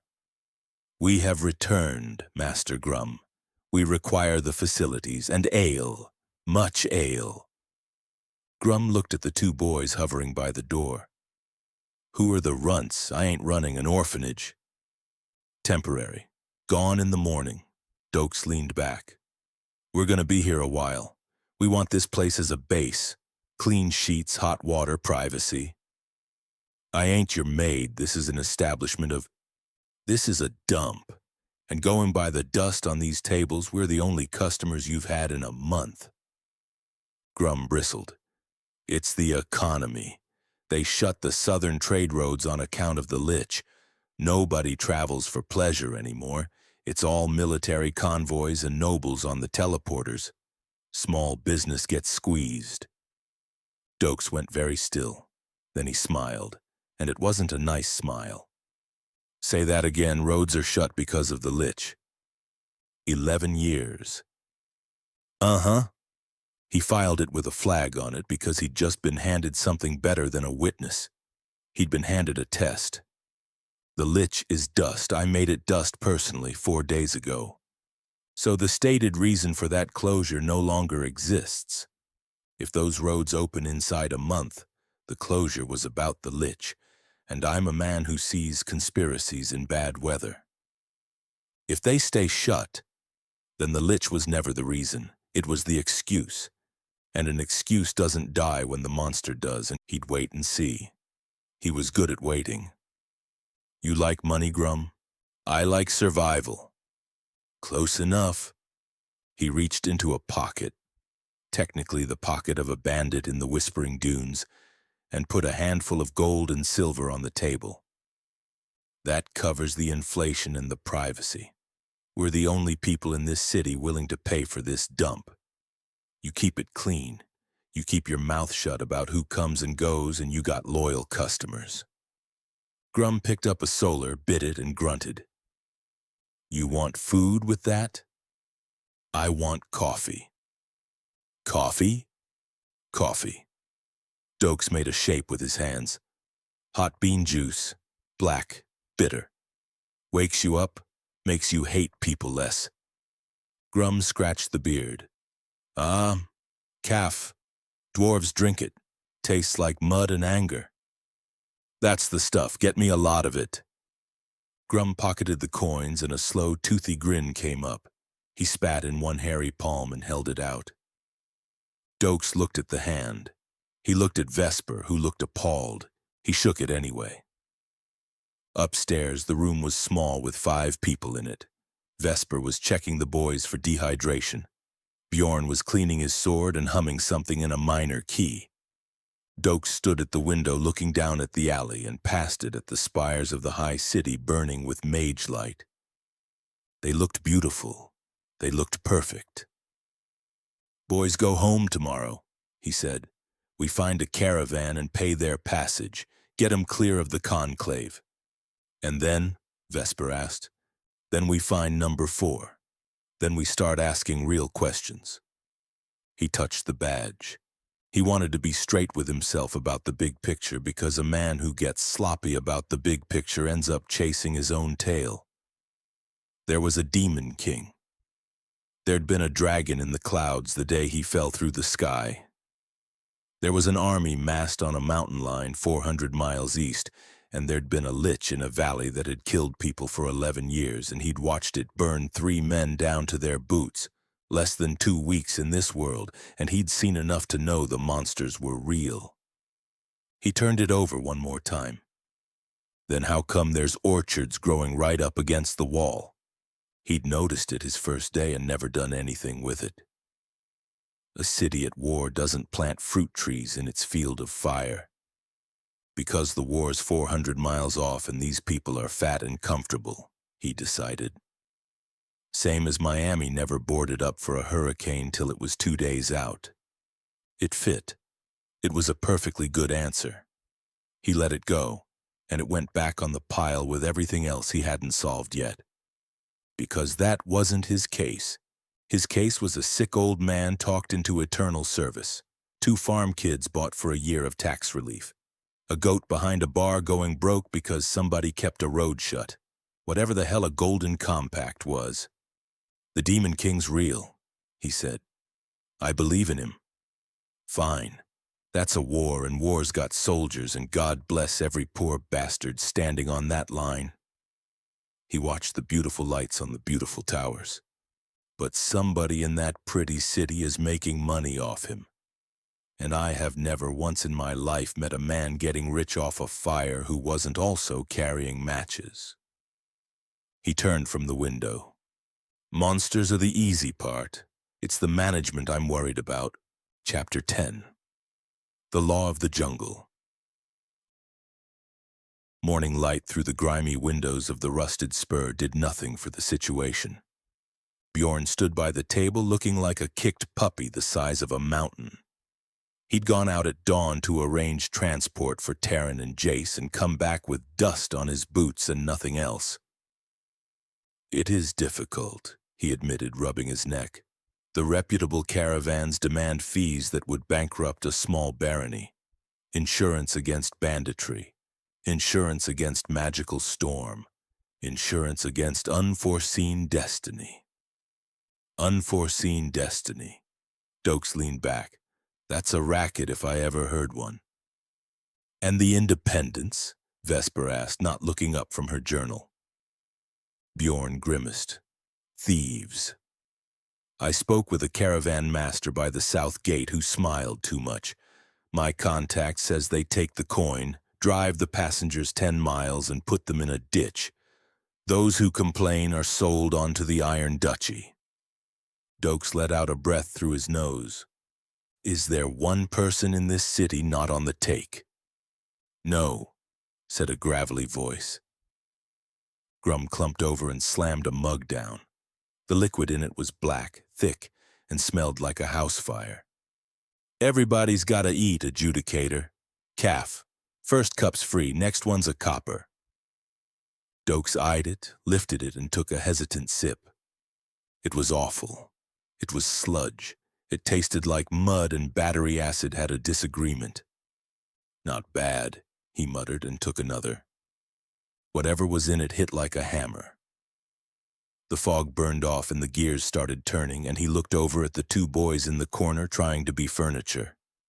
"You two." They jumped. "Sir? Can you read, write?" "Yes, sir," Taryn said. "My mother taught me. She wanted me to be a scribe, before the harvest failed." "Good. Change of plans. You're not going home yet. It's not safe, and I'm not paying a smuggler to dump you in a ditch." He pointed the mug at them. "While you're under my roof, you're gonna be useful. I need paper pushers, somebody to keep logs, organize notes, run messages that don't involve getting stabbed. You'll get walking around money, and we'll set some aside to send your folks till we work out safe passage." The boys looked at each other, and something came off both their faces at once. "Like clerks?" Jace asked. "Like assistants, interns. You work for me now, which means you keep your mouth shut, you listen to Vesper, and you stay out of trouble." "Yes, sir." "There may be a problem," Bjorn said quietly. He was holding his coin pouch upside down. 3 sad coppers fell out. "How?" Doakes said. "You had a bag of gold yesterday." "The Imperial Solar is not in a season of usefulness. The moon is waning, and the rate dropped overnight. And the crescents I carried were struck in the previous dynasty, so the merchants discounted them 40% for purity drift." "Stop. Save the weird money lecture, I get it. The economy's a casino and we're broke." He set the mug down. "What do people do for money here that isn't robbing tourists?" Vesper shrugged. "I trade medical work, stitching, tinctures. I don't charge much. The people who need me can't pay guild rates, and it seems poor practice to invoice a dying man." "So the doctor works for free. Terrific." "The guild," Bjorn said, brightening. "We slew the lich. That is mithril class. The bounty on such a thing is substantial." "Temporarily fine. I'm not going to be a mercenary on retainer for those clowns. There is another way. You are an adjudicator, and the title carries rights even for the summoned. I watched Veridin do it many times. He traveled to the high seat at Narsol to draw his stipend from the Law Council, a great sum, an allowance for operational maintenance." Doakes sat up. "Narsol. That sounds like a paycheck. How far?" "By gate, an instant. Without the gates and with the roads guarded. A month by horse." Doakes rubbed his temples. A month in a saddle to pick up a check. He drained the calf and slammed the mug. "Fine. Before we commit to another road trip, we need cash today. Let's go cash in the lich. Maybe the guild pays in something that doesn't expire when the moon turns." The Grand Chapter House was just as loud and just as pretentious as before. But this time the crowd parted, and not only for the badge. Doakes looked like he wanted a fight. Bjorn looked like he'd had one. And Vesper looked like a woman who had recently finished an autopsy and been disappointed by the findings. The same pink-haired clerk was filing her nails. "Welcome back to the—" The smile died. "You. Me." He put a strip of tattered emerald cloth on the pristine mahogany. "Quest complete. Lich is dead. Pay up." She looked at the cloth, at her ledger, at him. "You cleared the Whispering Dunes, but that's a black tile. We know. We did it. Money." "I can't." Doakes leaned over the counter. "Excuse me?" "I have no protocol for this." The panic came up fast. "Nobody officially clears a mithril quest. They're meant to be ongoing containment. I don't have the forms. I don't have an authorization code for a payout that size. You'd need a Class 5 verification, a witness statement from a paladin general, and a spectral residue analysis." Doakes stopped being angry and started listening because she had just handed him something for free. They built a whole department around these contracts. Intake forms, danger tiers, squires with ribbons, and no procedure at all for one of them ending. You don't forget to write the success form. You skip it because in 11 years nobody ever needed it. He turned around and pitched his voice to carry to the back of the hall. You hear that? Bureaucracy, same in every world I've been in, and I've now been in too. He threw an arm at the gilded ceiling. Think about what we've seen since we got here. The tolls, money that changes value with the sky, paperwork on top of paperwork. Authority in this town is performative. It's theater, Vesper said loudly, arms crossed. They wear the costumes of heroes and lack the competency to triage a paper cut. Right. Somebody invokes the right symbol confidently enough, the whole building rearranges itself around him. Nobody checks if the work got done. They check if the form got filled. Doakes let that land. That's not just stupid, that's an open door for anybody who knows which symbol to hold up. A hollow shield, Bjorn rumbled, and it carried like weather. They polished the armor and let the blade rust. The hall had gone quiet. People were staring, and the heavy doors behind the counter swung open. The man who came through was 7 feet of beast folk, leonine, a mane of impeccably groomed gold, wearing navy silk tailored well enough to cost more than the block Doakes was sleeping on. Gold rings on every finger. He smiled. It was warm and fatherly and did not involve his eyes at all. Now. No need for theatrics in the lobby. He came around the counter with a fluid, unhurried grace that Doakes' whole spine took an opinion about, and stopped in front of him and sniffed the air once. Summoned ones. I can smell the ozone on you. The smile widened. Welcome, heroes. Guildmaster Leonis. Forgive the delay. My staff is simply unaccustomed to such efficiency. He can smell it. Doakes kept his face flat and ran it. If he can pick us out standing still, then anybody at his level can. We're not anonymous, we've never been anonymous, and finding number 4 is a race I'm behind in. Because these people can identify one on sight, and I have to go looking. We value safety above all, Leonis was saying, spreading his hands. Protocols exist to protect the realm. But for heroes of your caliber, we can certainly expedite. Save it, Mufasa, I want my money. The smile held. The eyes went hard. Of course. But tell me, out there doing the realm such service, did you encounter anything unusual? A pause the length of a heartbeat. Concerning the Golden Compact, perhaps? The temperature in the room dropped 10 degrees, Doakes said evenly. Golden Compact, I keep hearing that. Should I have seen something? But underneath, cold and fast. I put that rag on the counter 90 seconds ago. Nobody walked out of that valley but us and 2 farm kids, and the kids are at the inn. So he didn't hear it from a witness. He knew before I opened my mouth, which means the lich going dark got reported by something that isn't a person. They were monitoring it, live. They've got telemetry on their own monsters. Leonis leaned in. He smelled of expensive cologne and faintly raw meat. Curiosity is a virtue in an adventurer, he said, quiet enough for 2. Discretion is the hallmark of a survivor. There are matters of state that are complex. It would be unwise for a newcomer to ask about things he is not privy to. Doakes stepped into his space and tilted his head up at him. I'm a detective, asshole, he said. You better believe I'll ask till somebody answers. They held it, predator and predator. Leonis broke first with a low rolling chuckle. A detective. How quaint. He snapped his fingers and the clerk hurried up with a heavy sack of platinum.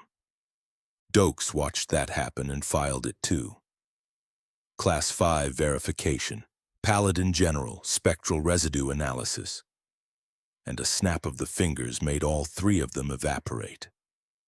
The protocol isn't a wall, it's a valve. It's there to stop people he doesn't want paid. Your payment for service to the realm. Leonis inclined that great golden head. Do enjoy our city, adjudicator. Try not to get lost. Doakes took the sack and weighed it. Then he pointed 2 fingers at his own eyes and turned them on the lion. Let's go. Back at the spur, he dumped the platinum on the table. It was enough to keep them fed and housed a good while, and it felt like something he should wash his hands after. He paced. We're here for a reason. Look at this team. He pointed at Bjorn. Muscle. Unstoppable. Naive as hell. You bought the lie whole. I did, Bjorn said. I was blind. Medic. He pointed at Vesper. Genius, cold, sees people as meat puzzles. I prefer pragmatic biological engineer. She sipped her tea. But yes. And me, the law, the badge, an asshole with a temper who doesn't know the rule book. He stopped. That's the problem. I'm out here trying to enforce law and I don't know what the laws are. I'm flying blind and it's getting people killed. Vesper set the cup down and gave him that unnerving, analytical look.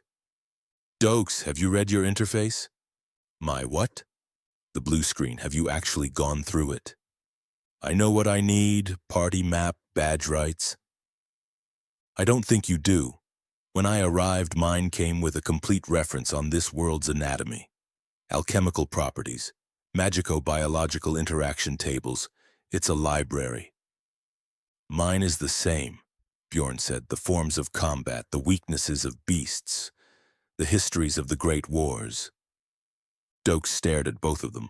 Well, I'll be damned. He raised a hand and focused. Ping. Past the map, past party, past adjudicator rights, and there, 4 tabs down, something he had never once opened. Codex Juridica, the unified laws. He tapped it and text flooded his vision. Thousands of pages, millions of words. He started reading and then started reading fast.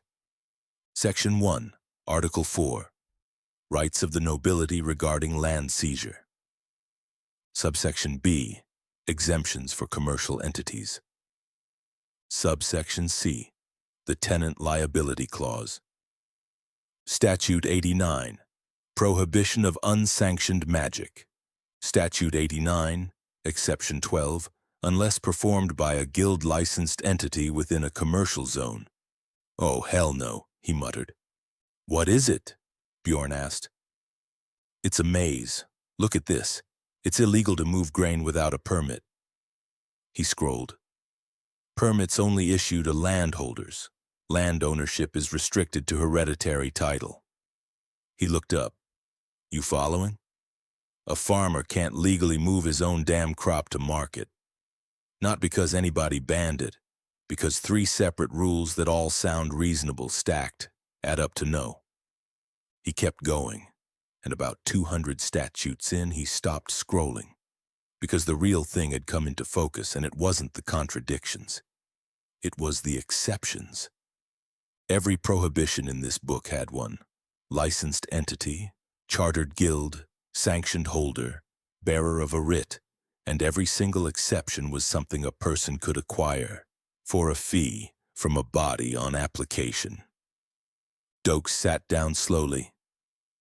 It's not a rule book, he said. Vesper raised an eyebrow. Every law in here's got a door in it, and every door's got a price on it. He scrolled back up, and now he could see nothing else. That's not a legal code, that's a menu.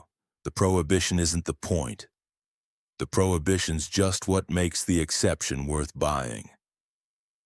He'd spent 14 months once proving that a zoning board had turned its own variance process into a toll booth. That had been 3 guys and a strip of Biscayne. This was a continent. They didn't fail to write good law, he said. They wrote this on purpose. This is the product. Then he did one more thing because he was a cop, and cops checked the file for the file's sake.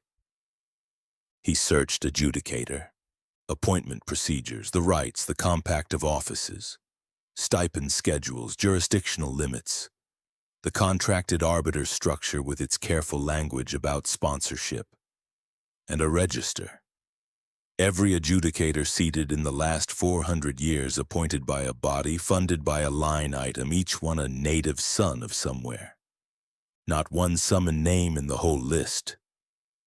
He looked at that for a moment, decided it was the kind of detail that probably meant nothing, and closed the screen. All right, he looked around the table. Here's where we stand. There is a demon king and there's a war, and I'm not fool enough to pretend otherwise. That thing's 400 miles east, and it's got armies, and it is somebody's problem.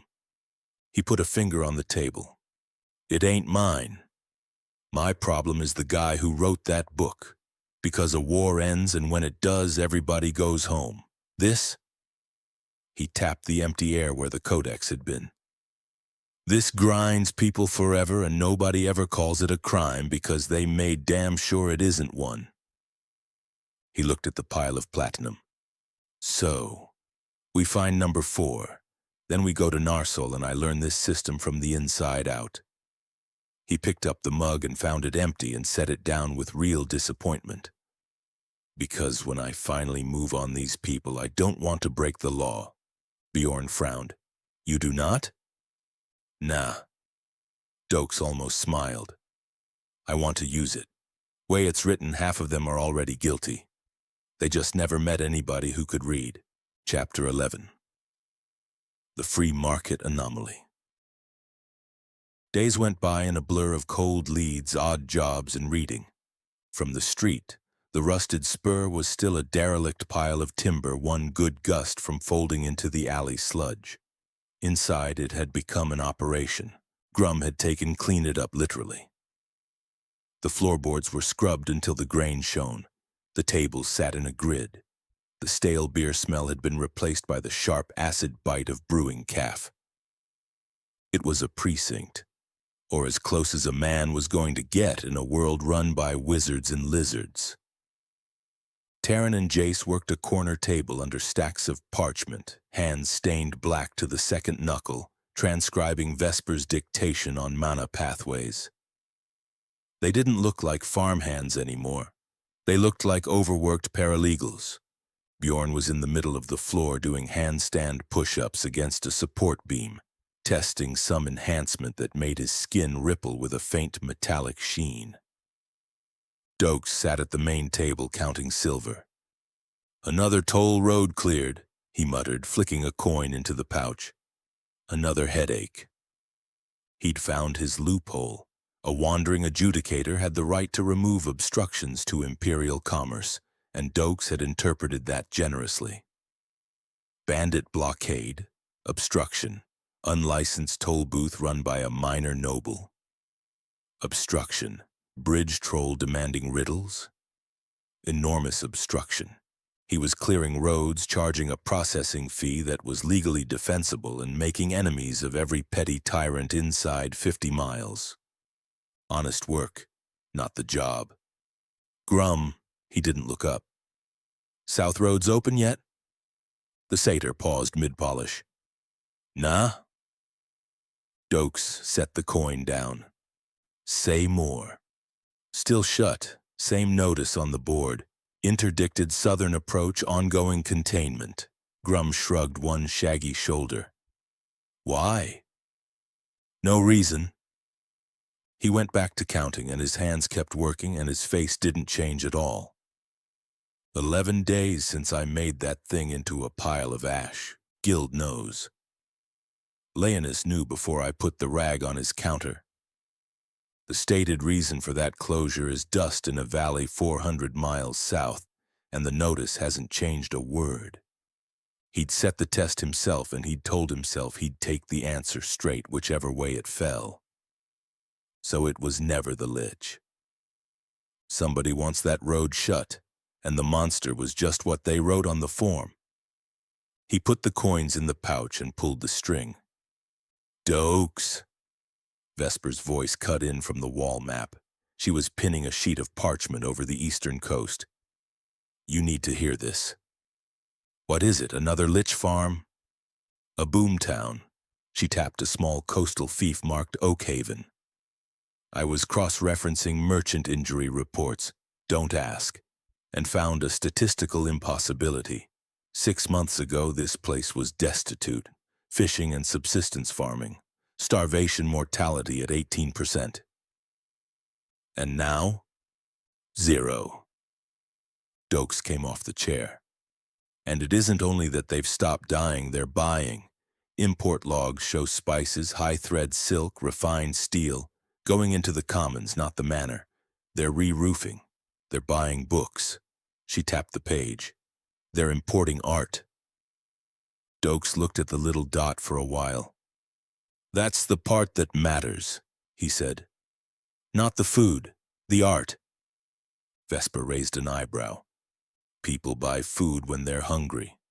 They buy a roof when they've got a season's cushion. Nobody buys a painting until they believe the money's still gonna be there next year. He tapped the map. Whatever's happening in that town has been happening long enough that fishermen have started making plans.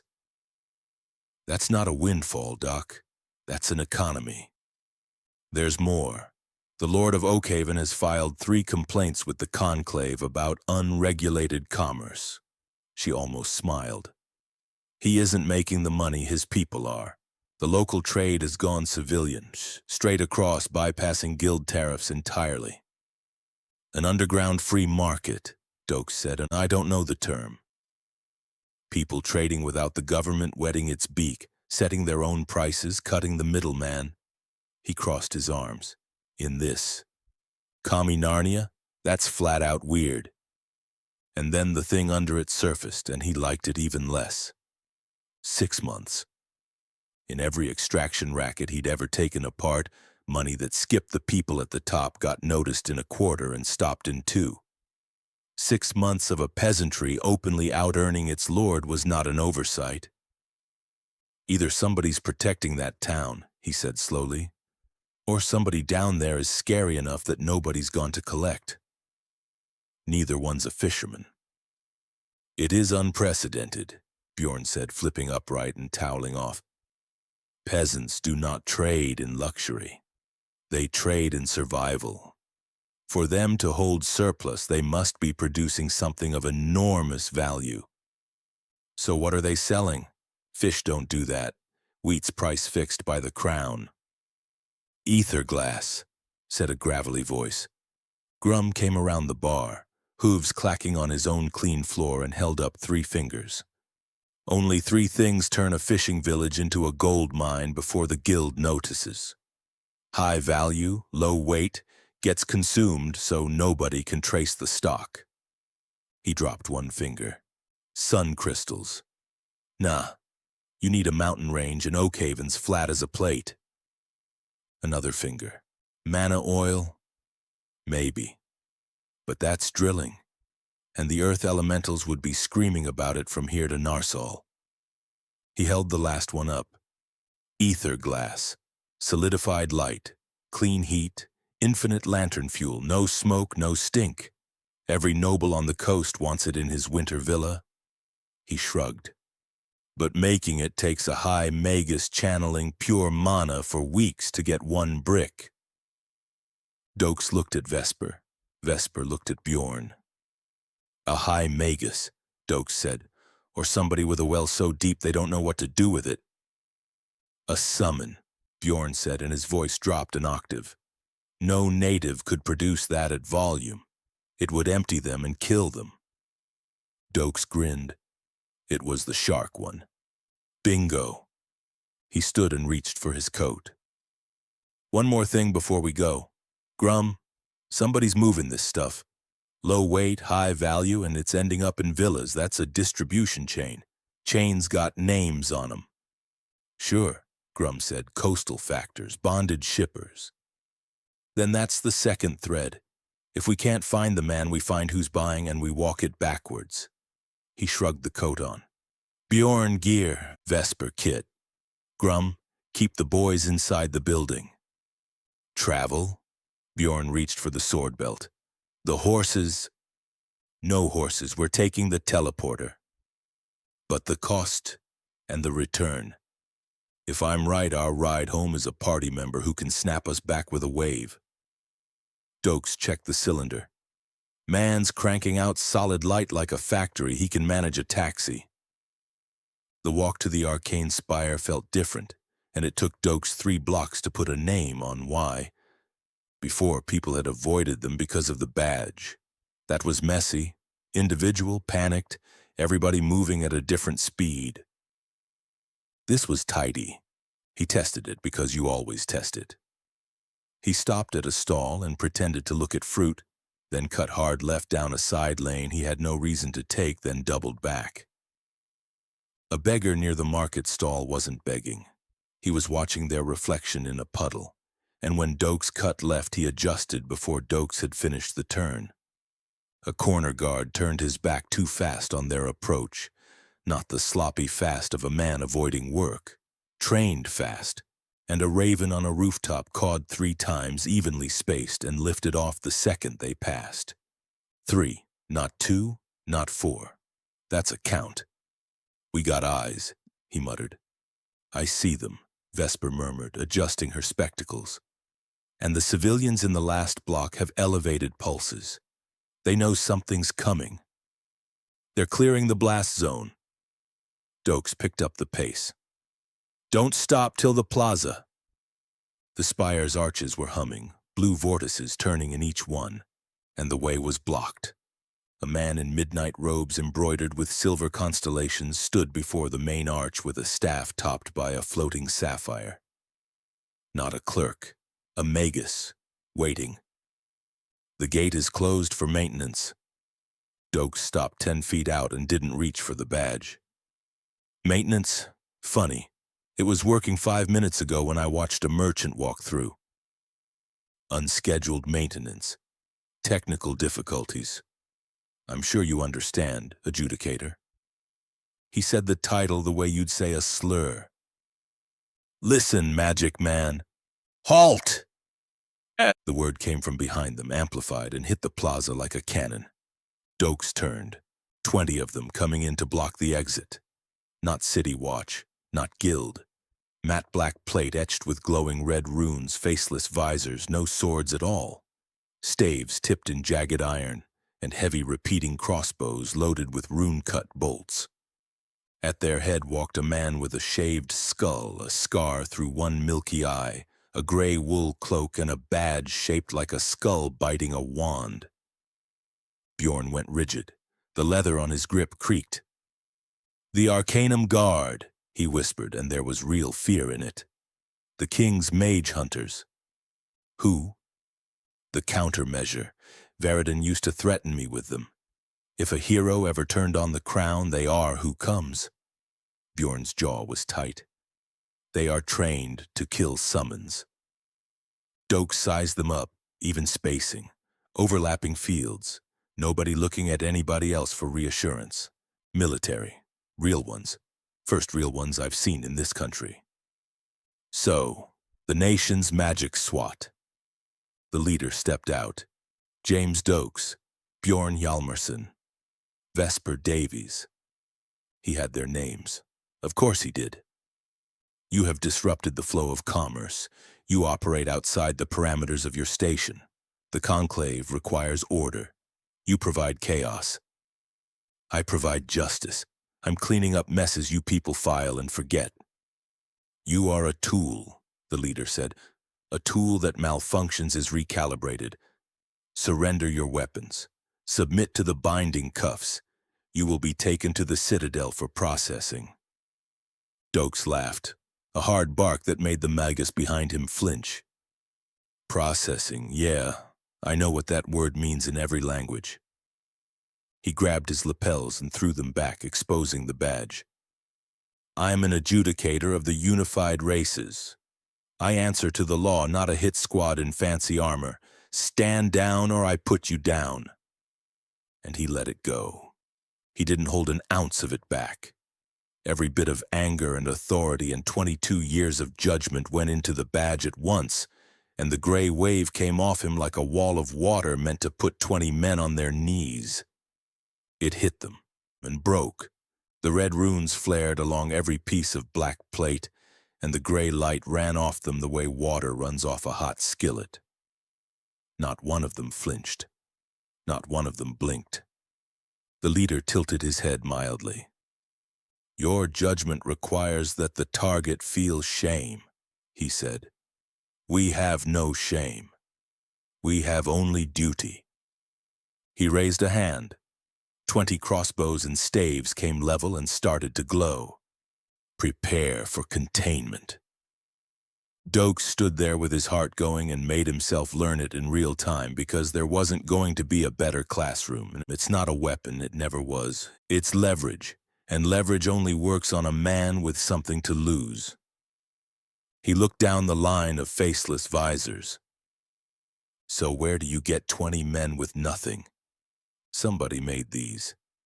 Bjorn drew and stepped in front of Vesper. "Option 2? Doakes drew. The hammer came up hot, angry blue. "Yeah, option 2. Then a sound like a turbine spinning up swallowed the whole plaza. Behind them, the vortex in the arch expanded and began to spin hard. The Magus was at the control console with both hands white-lit, working runes at speed. "Stop!" he shrieked. "You will not turn my spire into a battlefield. This equipment is worth more than every life standing in this plaza." He slammed a palm onto a crystal, and the gate stabilized into an open, inviting roar. "The gate is active. Go! Get out of my plaza before you break something." The guard leader spun. "Magus Thalerius, you are aiding persons of interest. Class A felony. Seizure of assets and imprisonment." Thalerius went gray. He just watched himself walk into the crosshairs. "I am merely protecting infrastructure when the damage cost would be 10,000 solars and the loss of your license." The leader signaled his men forward, and Doakes saw it, not a gap in the line, a gap in the paperwork. He holstered the revolver, threw a hand up, and pulled the screen. Codex Juridica. Scroll. Scroll. There. "Hey." The leader paused. "Emergency Transit Act of the Second Era. Article 4, subsection D." Doakes read it off the air in front of him. "An operator of Imperial infrastructure is authorized to expedite the departure of volatile elements where the structural integrity of the facility is threatened." That statute is archaic. It has not been... It was reaffirmed in the Treaty of Narsol, and you know it, or you wouldn't have known it was archaic. Doakes was grinning now, wide and mean. "And as ranking adjudicator on scene, I'm invoking Field Marshal's prerogative to retroactively sanction his call." He turned to the Magus. "Magus Thalerius, by the authority vested in me by the unified conclave, you are absolved of all fines, levies, and administrative penalty arising from this transit event. You acted under direct adjudicator order. It's on me. Case closed." The badge on his chest flashed white. One clean pulse of confirmation. Thalerius blinked, looked at the guard, looked back, and got his spine and his smugness back in the same second. "You heard the man. I am following orders." He flapped a hand at 20 armored killers. "Talk to legal."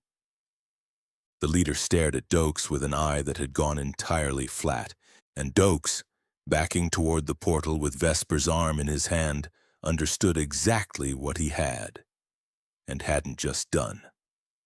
"I didn't beat him. I didn't win anything, and I made it a question, and a question has to go to somebody, and somebody has to answer it, and that takes days.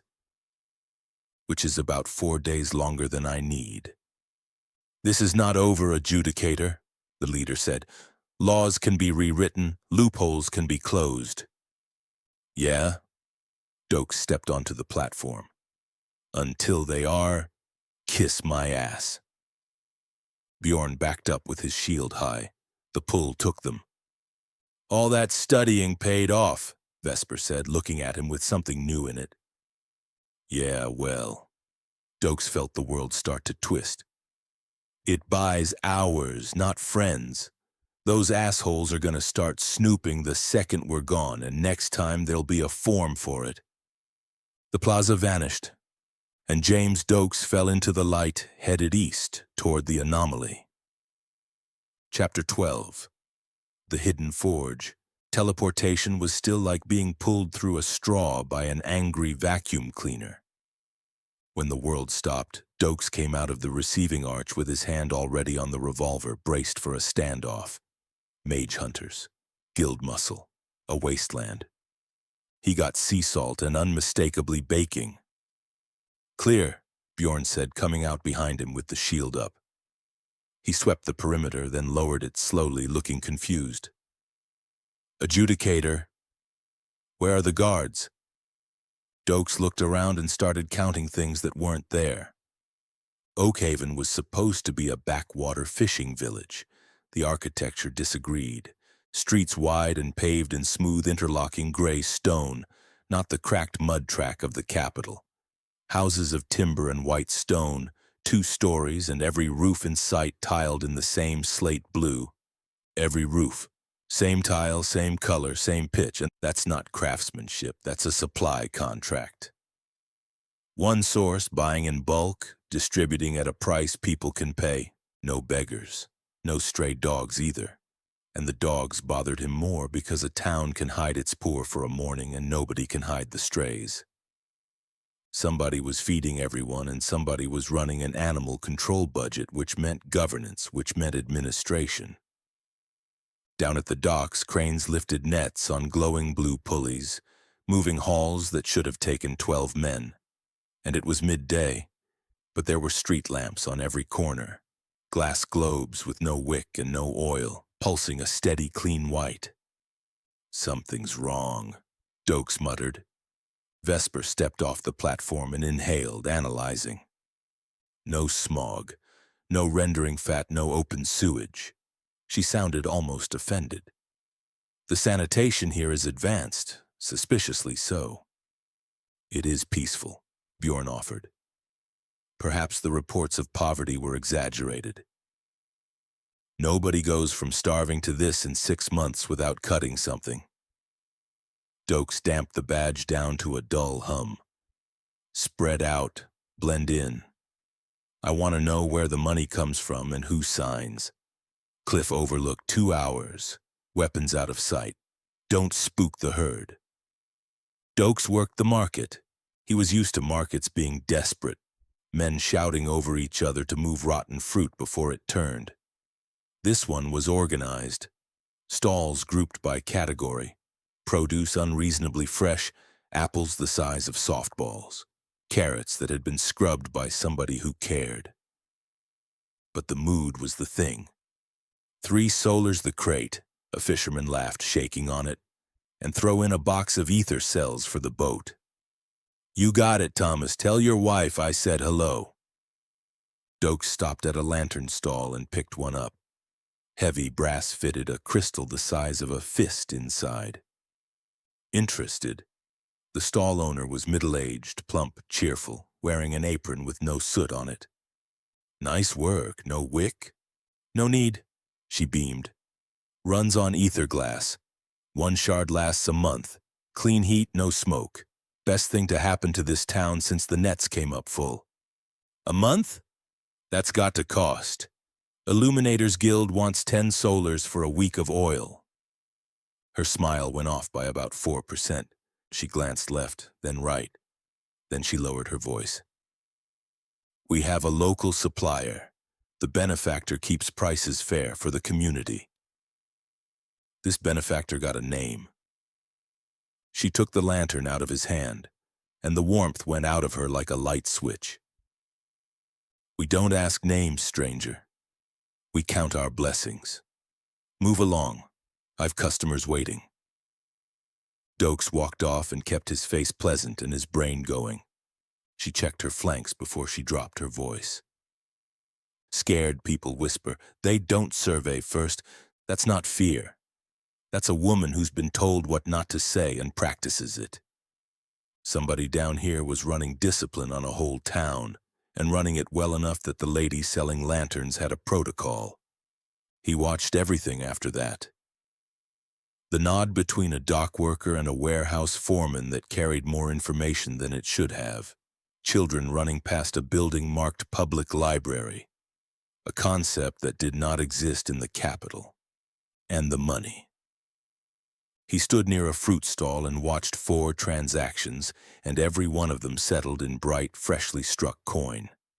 No holes punched through the middle, no crescents, no purity drift, just clean round metal with a uniform edge. Doakes felt the back of his neck go cold. Smuggling is a crime. Undercutting a guild is a crime. Striking your own coin is not a crime. It's a declaration. This isn't a black market. Somebody down here has started printing money and the fishermen are spending it like it's normal. He found an alley with a view of a loading dock and settled in to watch. They weren't loading fish. They were loading crystals, thousands of them, into crates stamped with a symbol he didn't know, a stylized gear wrapped in a lightning bolt. And the wagon didn't roll toward the market. It rolled for the outbound road. Exports. He watched 3 more wagons go, and then he noticed the thing that was actually useful, which was that nothing came in. No raw stone, no ore, no timber, no ingots, no barrels. 3 hours of watching a factory's warehouse, and not one wagon arrived carrying anything to make crystals out of. Product goes out by road. Material doesn't come in by road. So it comes in some other way. Or it doesn't come in at all, because the plant isn't in that building. That warehouse is a mailbox. At the cliff overlook, the wind tried to take Vesper's robes off her. Well, same at the docks, Bjorn reported, and he looked troubled. The men are happy. They work hard, but the winches lift for them. They spoke of a union. They pool coin for healers and for teachers, but when I asked who built the machines, they went quiet and looked at me as though I were a spy. Medical situations anomalous, Vesper said, paging her notebook. The apothecary has antibiotics, Doakes, mold cultures. They're curing infections that kill nobles in the capital, and they're giving it away. I asked the herbalist where she learned it. She said she read it in a pamphlet from the workshop. The workshop, the benefactor. Doakes looked down at the town. It's an insurgency. Textbook. Only they're not using swords, they're using economics. Better light, better medicine, better wages than the king gives. That buys you loyalty no garrison can. That's why nobody talks. They know if the guilds come back, the party's over. But where is it? Bjorn asked. A forge of that size needs smoke, fire, noise. Oakhaven is silent. Yeah, Doakes had been chewing on that for an hour. So let's do it the boring way. 3 things and they all point the same direction. He held up a finger. 1. I watched that warehouse 3 hours. Full wagons out, empty wagons in. Nothing goes in that you could make a crystal out of. So the plant's somewhere else and the material never touches a road. 2nd finger. 2. Bjorn, your dock workers. Ask 'em where the good fishing is. Bjorn frowned. I did. They named 4 banks, and they were particular that the cove past the North Headland is fished out. 2 of them said it, in the same words. In the same words, Doakes nodded slowly. Fishermen argue about fishing. They don't agree, and they sure as hell don't agree verbatim. That's a line somebody handed them. 3rd finger, and he pointed it out over the water. 3. This morning when we came in, there was fog on the water, not on the bay, just sitting in that one cove and nowhere else on this coast. Vesper's head came up. Warm water meeting cold air, she said. Something down there's dumping heat. Doakes let his hand drop. You want to hide a factory from whatever magic radar these people use, you put it under a couple trillion gallons of ocean. But you can't hide the waste. Never could. That's how we found half the grow houses in Dade County. The power bill and the hot roof. He checked the sun. Low tides in 20 minutes. We're going for a swim.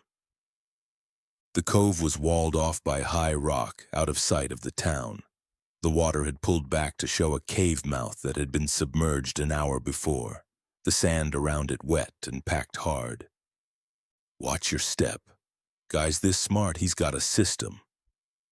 50 feet in, the cave stopped being a cave.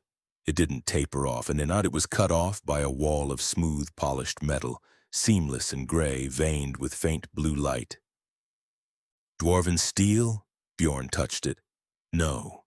Too smooth, too cold. It's an airlock, Vesper said, delighted. There was no handle. There was a flat black rectangle of glass set into the wall. Let's see if he's home. Doakes raised a fist to knock. Bzzz. A red beam swept them from the ceiling. Unauthorized biological signatures detected. Defense protocols engaged. I hate robots, Doakes groaned. The floor moved. Move!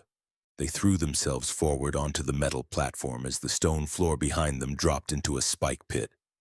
Panels hissed open along both walls, and what came out wasn't archers or turrets.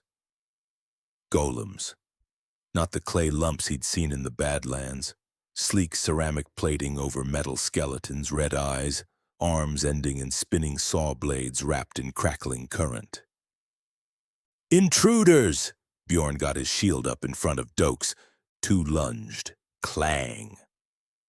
The impact shook the tunnel, and Bjorn's boots slid a foot on the deck. They are strong, stronger than trolls. Aim for the joints! Doakes fanned the hammer. K-Doom. Ceramic shattered off a knee, exposing wire and gearing, and the leg folded. K-Doom. The next shot took a head off at the neck. 3 more dropped from the ceiling, saws winding up to pitch. Vesper! Working. She threw a vial into the cluster and it burst. Rapid oxidation catalyst. Accelerate decay. Thick, unnatural rust bloomed across every joint at once. Servos ground and sparked, and the machine slowed to half speed. Now, Viking, smash 'em! Bjorn's sword bit into rusted metal and took the lead machine apart through the chassis. Doakes worked the rest with picked shots. Hydraulic lines, sensor arrays, hip actuators. It wasn't a fight. It was dismantling equipment. The last one lunged and put a beam of concentrated mana through the space his head had been. Doakes rolled, came up on one knee with the revolver glowing blue and blew it into a shower of gears. Quiet except the hum of the door. Everybody whole? Unhurt, Bjorn kicked a severed arm. These things have no soul. They fight with arithmetic, not fury. Automation. Vesper picked up a fragment of board, turning it over. Look at this. Gold filament. Silicon. This isn't magic, Doakes. It's technology running on magic. Doakes looked at the black glass panel, blinking red. He holstered the gun, stepped up to it, and tapped the badge. Hey! He shouted at the ceiling. I know you're watching. We're not guild, we're not conclave. We're the other 3 idiots the overseer grabbed. Now open the damn door before I take it off the hinges. Silence. Then the panel went green. Identity confirmed. Party synergy detected. Welcome, guests. The wall split down the middle and slid into the rock. Doakes had expected a workshop, maybe a forge. What he stepped into was a factory floor built inside a cathedral-sized cavern. Conveyor belts snaking overhead carrying raw crystal through shimmering fields. Robotic arms etching runes into glass with a precision no hand could hold.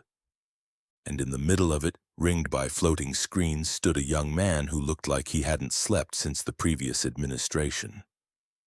Skinny, baggy cargo pants, a t-shirt reading NERV, God's in his heaven, all's right with the world. Over that, a wizard's robe worn open like a bathrobe, thick black-rimmed glasses sliding down his nose, hair like a bird had lost a fight in it. He was typing frantically on a keyboard made of light. Okay. Defense protocols disengaged. Sorry about the saws. His voice cracked. I thought you were tax collectors. You can never be too careful with the IRS. I mean the conclave. He spun the chair around. He looked at Bjorn. Whoa, Actual Viking, is that historically accurate? The pauldrons look kind of fantasy spec. He looked at Vesper. Victorian? No. Stitching's wrong. 1840s? Field medic. Nice. Then he looked at Doakes and stopped. His eyes went wide behind the lenses. He stopped breathing. He pushed his glasses up with a finger that had started to shake. No way, the kid whispered. Doakes hooked his thumbs in his belt. So, you're the Wizard of Oz? You got a name, kid? He stood up fast, knocking over a can of something that looked distressingly like an energy drink. Kaito Kobayashi, software engineer, Tokyo. A swallow. 2024. 2024, you're from the future, course you are. And you, the finger came up, still shaking. You're James Doakes. Sergeant Doakes, Miami Metro. Kaito laughed, a high, thin, awful little laugh, and backed into his own desk. Miami Metro, right, the sergeant. He swallowed again. I listened to the podcast. Everybody did. It was the biggest true crime story of the decade. The hair went up on the back of Doakes' neck. Podcast, he said slowly. What are you talking about? Kaito looked at Bjorn, at Vesper, back at Doakes. And Doakes saw exactly what was in the kid's face. And it wasn't fear of a man with a gun. It was the specific horror of somebody meeting a name he'd been told a story about. You died in the explosion, Kaito said. 2007. The cabin, the Everglades. I know, I was there. Yeah, but after you died, they found the slides in your trunk. The room went very quiet. Doakes didn't move for a second. Then he did what he'd have done in an interview room because it was the only thing he had left that was his. He tested the witness. How many? He said. Kaito blinked. What? How many slides? 40-something, 46, I think, in a wooden case. Where in the trunk? Spare tire well, under the mat. Who found them? Miami Metro Forensics. And then the Bureau took it. Kaito's voice was getting smaller with every answer. There was blood on them. Matched to 18 missing persons, and then more later. And your prints were on the case, and you'd been suspended, and there was the thing with the guy in the Everglades, and it all just fit, Doakes said. Yeah.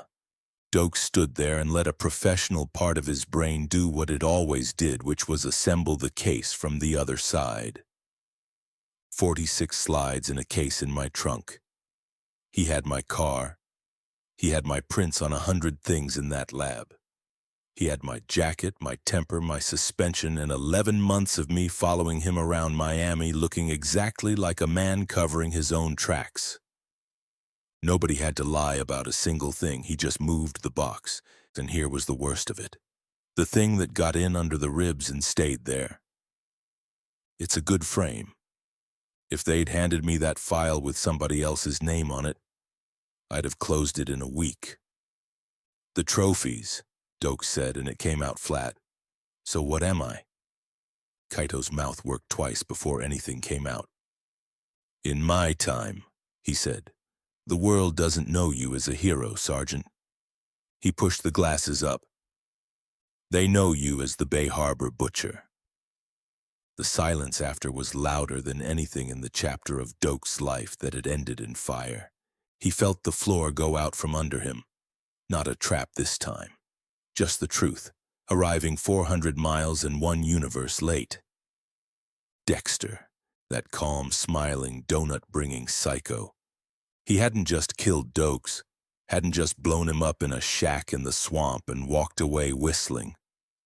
He'd taken Doakes' name, his career, his badge, every single thing the man had ever been, and made it into the monster Doakes had spent 11 months trying to catch. Somewhere in Miami there was a mother of a dead girl who said Doakes the way people said Bundy. His hand went to his chest, to the badge.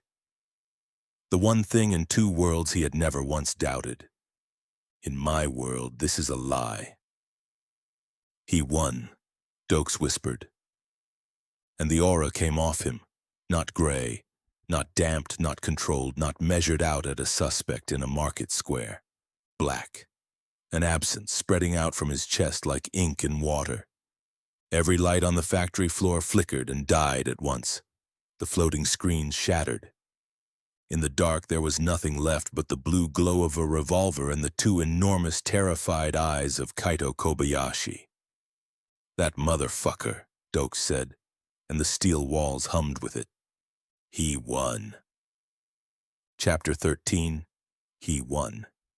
He won. The words didn't scream in James Doakes' head. They landed with the dull, wet thud of a body hitting the floor of a shipping container. He won. The factory went to gray static. The conveyors, the light glyphs, the ozone and sea salt. Doakes wasn't in Oakhaven, he was in the cage. He could smell the gasoline. He could feel Everglades humidity sitting on his skin like a second layer of sweat. He could see Morgan standing in the doorway. Not gloating, not laughing. Just empty. That calm, vacant lizard stare Doakes had clocked from the first week. He'd been right about everything. Being right hadn't saved him. They found the slides in your trunk. Dexter hadn't just killed him. That would have been mercy. Dexter had dismantled him, taken James Doakes, the ranger, the sergeant, the man who lived and died by the line, and skinned his identity and worn it as a mask to hide his own sickness. The world didn't mourn Sergeant Doakes. The world spat on his grave, and he didn't move, he didn't breathe, but the badge did. It had never been a tool. It was a conduit, bound to whatever it was in him that decided what was right. And at that moment, that thing was collapsing into a single point of total failure. The air went heavy in an instant. Not cold. Deep, like the bottom of the ocean. The gray light coming off his chest turned black, a void bruise that bled outward and swallowed the factory's ambient glow. Crack. A rune-etched slate shattered to his left. The stone conveyors groaned, rock grinding on rock as the floor's own gravity took on an opinion. Mana crystals blew out along the ceiling one after another. Pop, pop, pop. Adjudicator? Bjorn's voice came out very small. The Viking was on his knees. He wasn't bowing. He was being crushed, clutching his chest, dragging for air. And Bjorn wasn't seeing Doakes at all. He was seeing the black rot climbing his own leg, sweating and delirious in a bed while his brothers died on a shore. The doors of the hall swinging shut. Unworthy, the pressure told him. Fraud. Kaito had backed into a workbench and slid down it, head in his hands, shaking hard. I didn't mean to, he whimpered. I just wanted to fix it. I just wanted them to stop lying. He was back in a stairwell in Tokyo with a folder full of proof and the slow understanding that being right and being powerful were completely unrelated things. Doakes saw none of it. He was looking at the floor and seeing faces. The ones Dexter took, the ones that had his own name on the report, 18 people in the bay. Every one of them filed under Doakes. I am the monster. The thought wasn't quite his, but the badge caught it and made it a finding and pushed it out into the room. Guilty. The walls began to groan. Support stone popped somewhere overhead. Doakes! Sharp, British, annoyed. Vesper was 10 feet away and standing. Her knees were knocking and there was sweat running down her temple, and she had locked her legs and refused to go down. To her, the pressure felt like Cerro Gordo. Cannon smoke clearing off a row of young men she hadn't reached fast enough. The flat weight of a death you couldn't have prevented and would review anyway, every night, forever. But Vesper handled death for a living. She didn't fear it. She managed it. James Doakes, disengage. He didn't look up. He won. You are not in Miami. She took a step, and it was like stepping into surf. You are in Oakhaven. You are standing on a stone floor. Look at your boots. Not comfort, coordinates. This is memory. This is a physiological response, and you are in a feedback loop. Break the circuit. The void pulsed. Why didn't I shoot him? I had him in the sights at the docks. I had him, and I let procedure get in the way. I let the law stop me. Doakes! Another step. Her nose had started bleeding, one red line down her lip. You are hyperventilating your soul. Stop it! He looked up. His eyes were hollowed out. It's all a lie, he rasped. The badge, the code, all of it. I'm not the law. I'm the scapegoat. I'm the butcher. Vesper stopped. She could see the spiral he was in, and she knew that sympathy here was a whisper applied to a severed artery. She wiped the blood off her lip and stood up straighter. Oh, is that it? The contempt in it went through the fog like a nail. Is that why you're tearing this building apart? Because your ego is bruised? Because the other monster was cleverer than you? The black stuttered. What? You're throwing a tantrum. Clinical. Dismissive.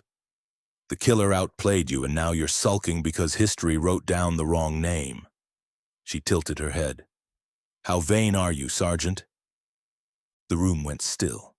The weight didn't lift, it changed flavor, from something drowning to something electric. Doakes stood up. He crossed the floor too fast to follow and was in her space, and the badge on his chest was throwing off heat that should have blistered her. Vanity? Dust came off the ceiling. You think this is about my name? He hit his own chest hard enough to make the badge ring. I don't care what they put on my headstone. Bury me in a pauper's trench, I don't care. This isn't ego, you British witch, it's justice. He spun away, pacing, the aura trailing him like smoke off a tire fire. I followed the rules. I did the work. I took the heat. I walked the line every day in a city made out of filth. And he stopped. His hands were shaking. He killed them. He cut them up. He violated every single thing I stood for. And the system I bled for, didn't just let him walk. It handed him my whole life to wipe his hands on. He turned around, and his eyes had gone clear in a way that was worse than the hollow. This ain't about losing. It's that right and wrong didn't matter. Truth didn't matter.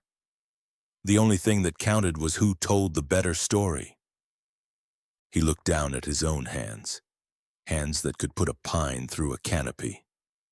If the law bends like that, then what am I for? If the whole world says I'm the monster, Joe, maybe the world's got a point. The aura spiked, jagged, and a shaky nasal voice said, Wood, you aren't cleared. Doakes' head came around. Kaito was on his feet.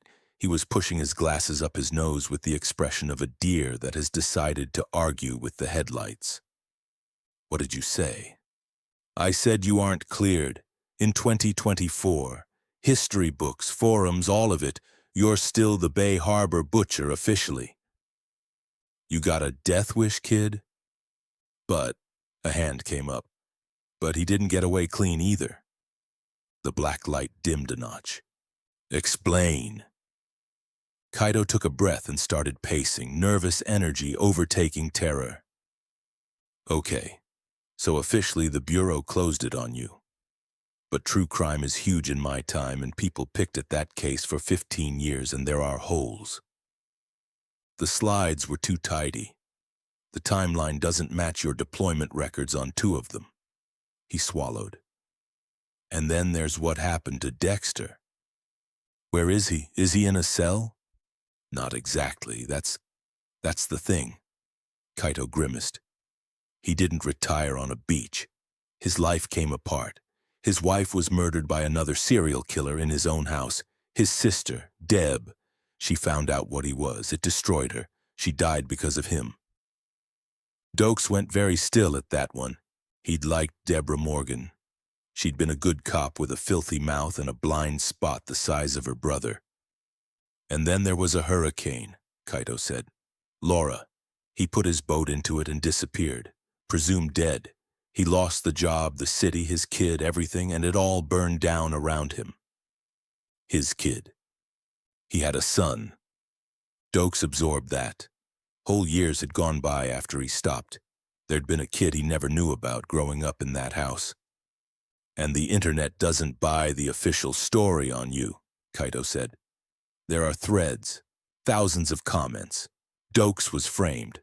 Doakes was the only competent cop in Miami. Justice for Doakes. He tried a small, hopeful smile. You're not the villain to everybody, Sergeant. To a lot of people, you're the guy who knew. The one who was right when everyone else was blind. You're a martyr. Doakes stood there and worked it, and after a moment he stopped working it like a wound and started working it like a file, because that was the only way he'd ever been able to hold anything heavy. Suspect lost his wife, lost his sister, lost the city, the job, the kid. Went into the water and never came out. That's not a man who won. That's a man who didn't get caught. He'd closed enough cases to know those were different animals. Half the worst people he ever put a file on had never seen a courtroom. And not one of them had gotten away with anything. They just kept going until the thing they were finally ate them. And the other half of it, the part that mattered more. The verdict isn't unanimous. Some people out there, people he'd never met, born after he burned, had read the file and said, this doesn't sit right. Not exoneration, nowhere close. But a case with people still arguing about it is a case that hasn't closed, and a case that hasn't closed can still be worked. The black receded. The weight came off the room. Every crystal in the factory buzzed back up to full. Bjorn hauled in a lungful of air like a man surfacing. Vesper slumped against a crate and went at her nose with a sleeve. Doakes let out a long, shuddering breath and got the gasoline out of it. He looked down. The badge was silver again. Scratched, dented Miami Metro silver. A martyr, he spat on the floor. I hate martyrs. Martyrs are dead. You're a legend, Kaito offered. I'm a conspiracy theory. Doakes rubbed a hand over his head. Same thing with better lighting. Then he looked around at 3 people who were bleeding, gasping, or shaking, and did the last piece of arithmetic and didn't like it at all. Doc, when that went off, what did you see? Vesper paused with the sleeve at her nose. Cerro Gordo, men I didn't reach. Bjorn? The bed, Bjorn said quietly, and the fever. Kid, a stairwell in Tokyo. Doakes nodded slowly. 3 people, 3 different memories. Not one of them mine. It didn't project my guilt at him. It reached in and found theirs. He looked down at the scratched brass on his chest and understood 2 things at once, and both of them were bad. The first was that the badge wasn't a weapon and wasn't a shield. It was an interrogation field. It walked into a man and asked him the one question he'd been avoiding and stood there while he answered it. The second was worse. It doesn't judge anybody, it judges through me, which means it's only ever going to be as good as I am on the day. He'd nearly brought a mountain down on 3 people who hadn't done a damn thing because a kid told him something true. Nobody stands near me next time I get news, he said. So, he turned to Kaito. Future boy, you got my whole rap sheet. Who the hell are you? How's a kid from 2024 end up running a plant in a cave? Kaito rubbed his neck and gestured at the equipment, and Doakes noticed for the first time that none of it was steel or chrome. Polished granite, cut to geometric perfection, channeling light down its edges like fiber optic. The screens were sheets of quartz vibrating with mana. Systems engineer. I worked for an energy conglomerate in Tokyo. He set it to the floor. I found discrepancies in the grid. They were rerouting power out of low-income districts to cover efficiency losses in the executive blocks and falsifying the safety filings. People downstream of the runoff were getting sick. A bitter little laugh. I thought I could fix it. I thought if I put the data in front of the board, they'd care. I compiled a report. Terabytes of proof. Let me guess, Vesper said, and her voice had gone soft. They didn't care. Oh, they cared. They cared a lot, fired me, blacklisted me, and a couple weeks later I was walking home and a white delivery truck came over the curb. He shrugged. Didn't even slow down. Truck-kun, Doakes muttered. What? Nothing. Doakes walked over to him. So you got erased for trying to do the right thing. I died knowing I failed, knowing they got away with it. Doakes stopped in front of him and Kaito flinched, expecting something. Doakes put a hand on his shoulder instead. You didn't fail, you got stopped. Those are different. He squeezed once, feeling how little there was under the robe, and looked around the room. Look at us.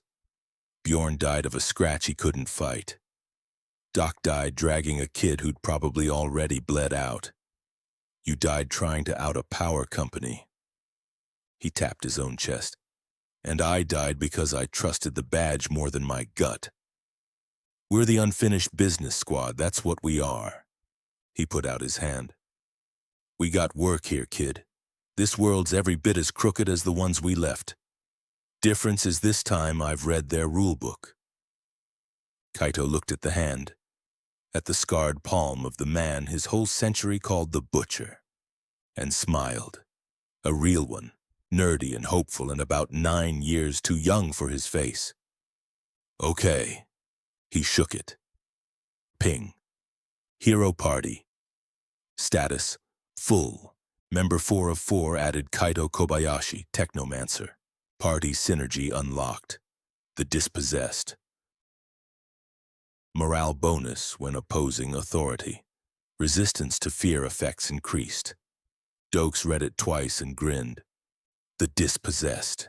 Yeah, I like it. Then he stopped grinning because a thought had come in behind it. Synergy unlocked. Not granted. Unlocked. Something in this system had that sitting in a drawer, waiting on 4 people it already had a name for. He filed it and turned around. All right. Pity party's over, kid. You got a factory, you got glass, you got constructs. Golems, Kaito corrected, pointing at a runic etching. Hard light logic gates in a clay substrate. It's basically C++ written in ancient Draconic. Whatever. Can you teleport? I built a localized ley line shunt. I treat the ambient mana field like a server network. If I ping the right node, I can bounce matter to any beacon I've got. Can you bounce us to Narsol?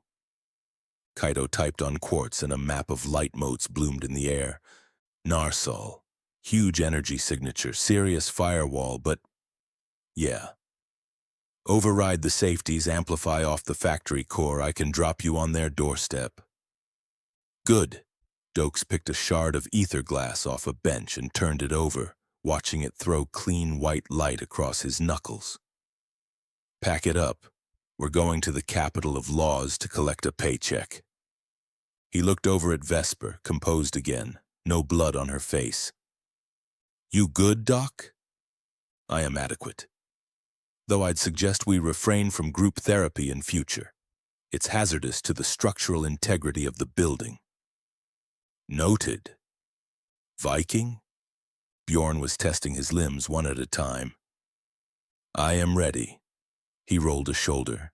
The doors of the hall may be shut to me. I will kick them open. That's the spirit. Doakes turned back to Kaito. Fire it up, kid. Let's go see what the Conclave keeps in its filing cabinets.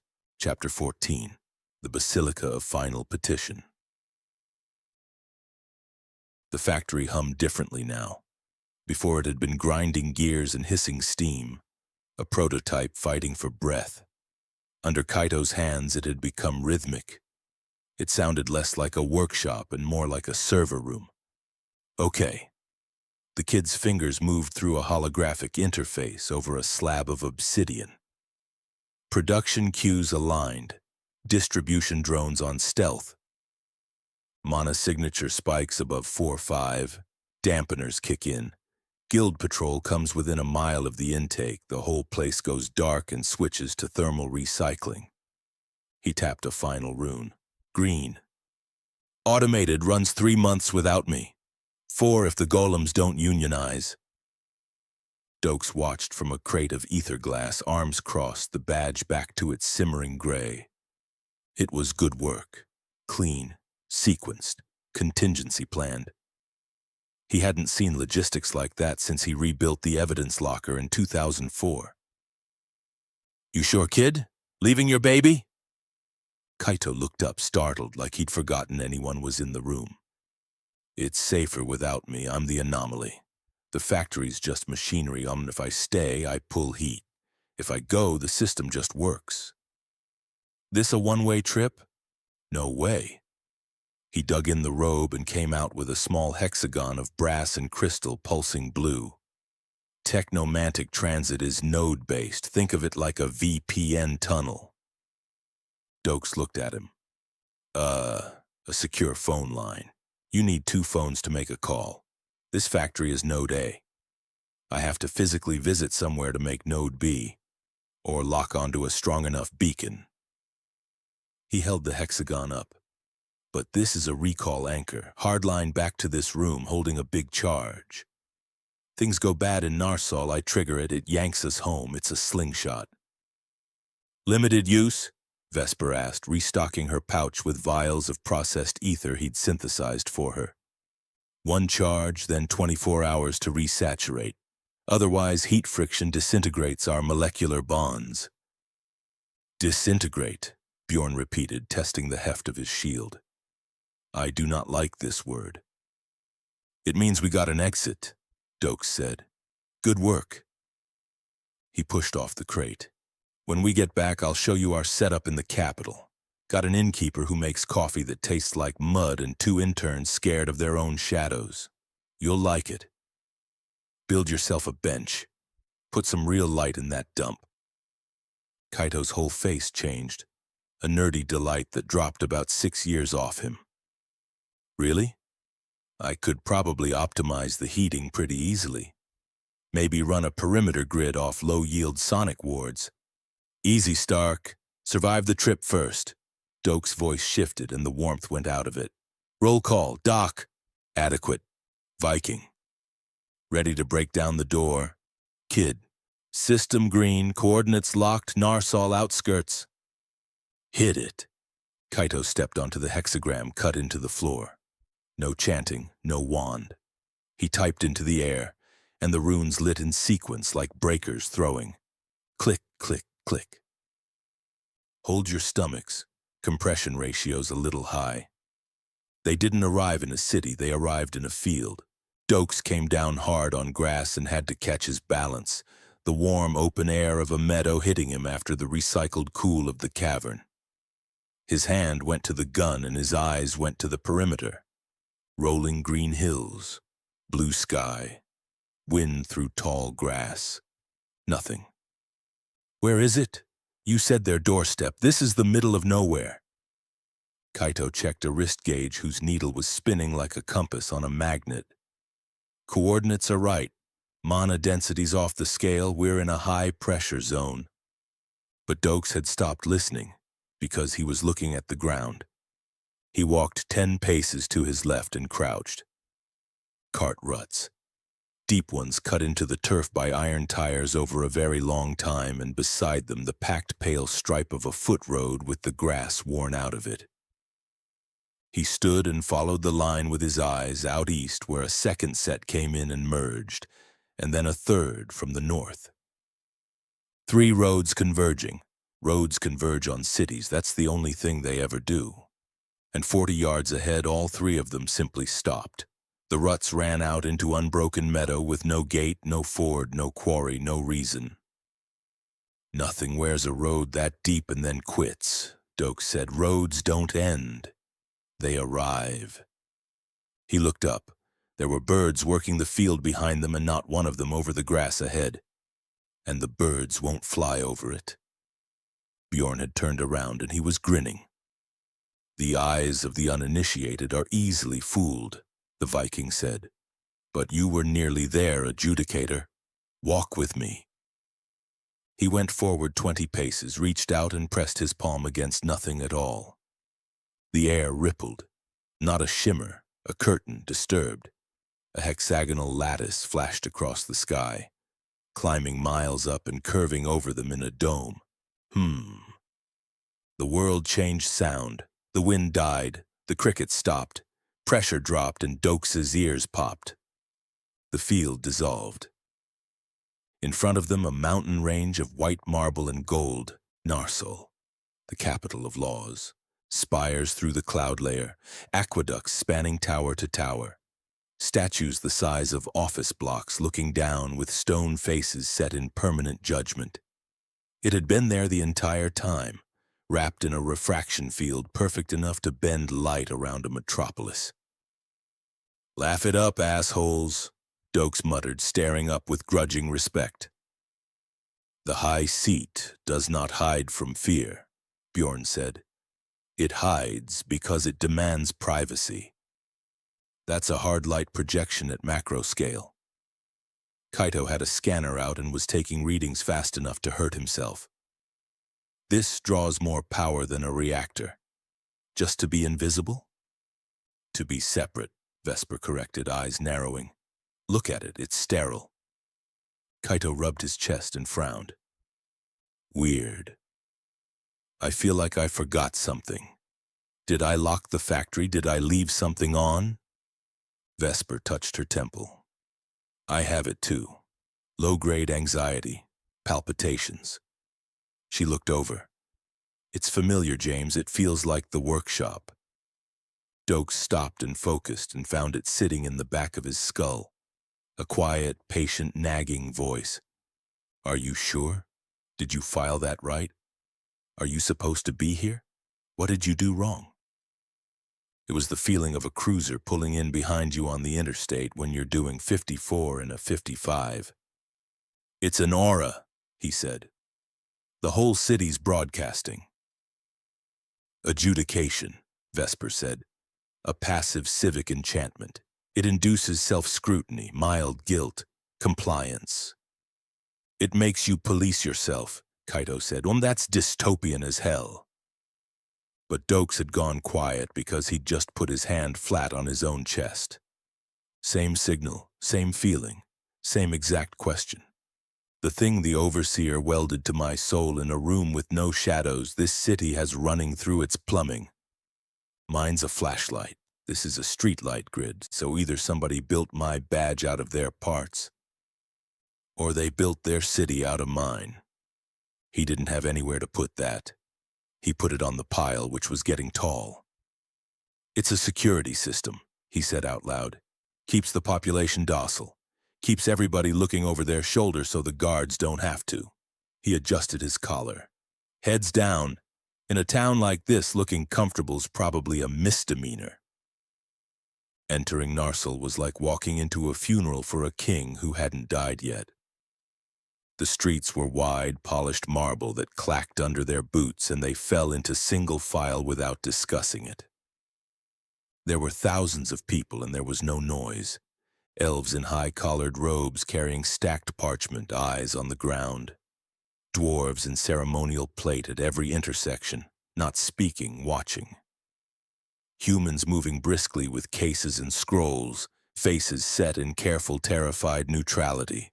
No vendors, no children, no music, and every single person wore an insignia, a sash, a pin, a badge. Everybody here is staff. "Don't stare," Bjorn murmured to Kaito, who was gawking at a floating fountain. "Eyes forward. This city dislikes improvisation." Doakes felt the attention on them. Not the open stares of the slums, but sidelong bureaucratic assessment. They were being logged, filed, classified. They passed a plaza where something between a sentencing and an execution was underway.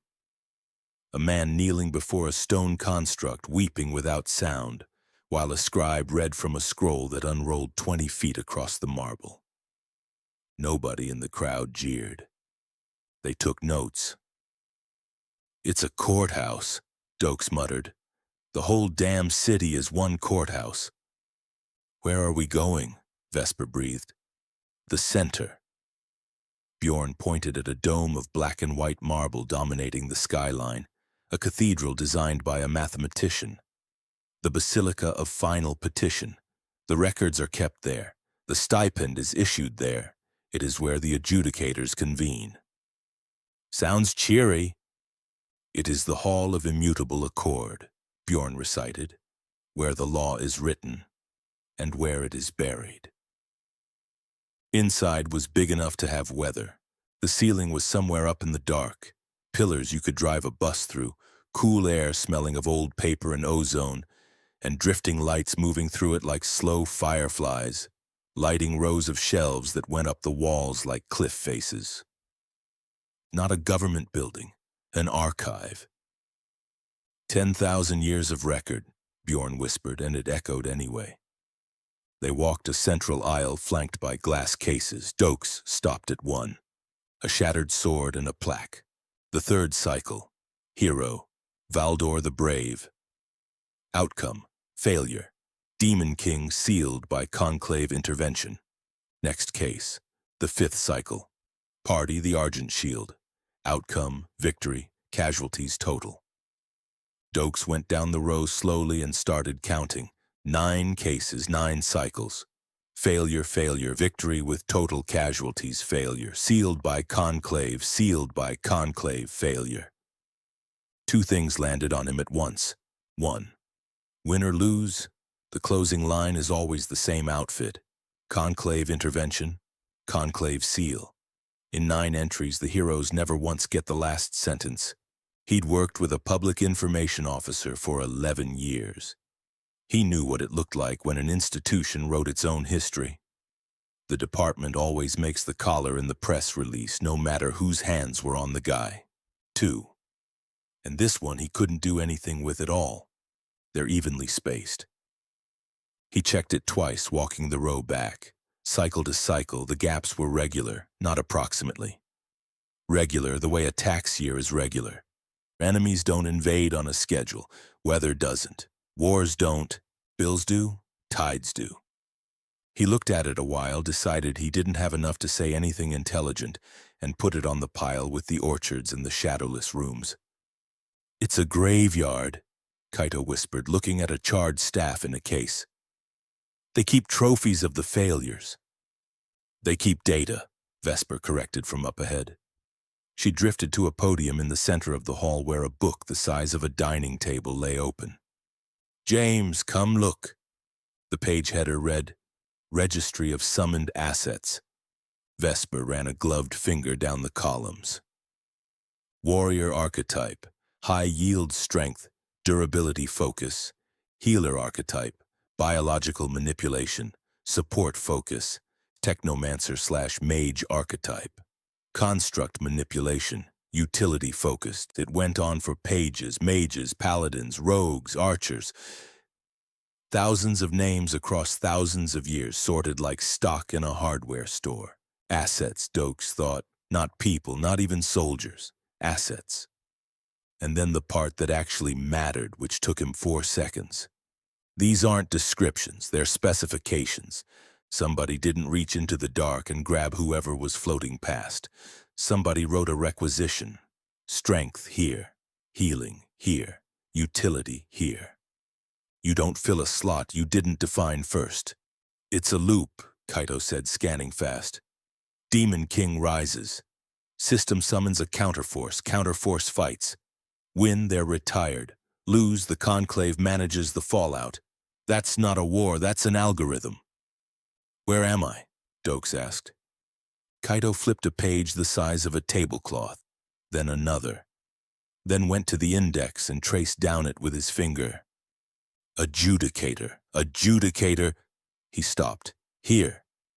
Adjudicator, native designation, imperial rank, issued by the High Council, requires 10 years of study and the right of the Silver Seal.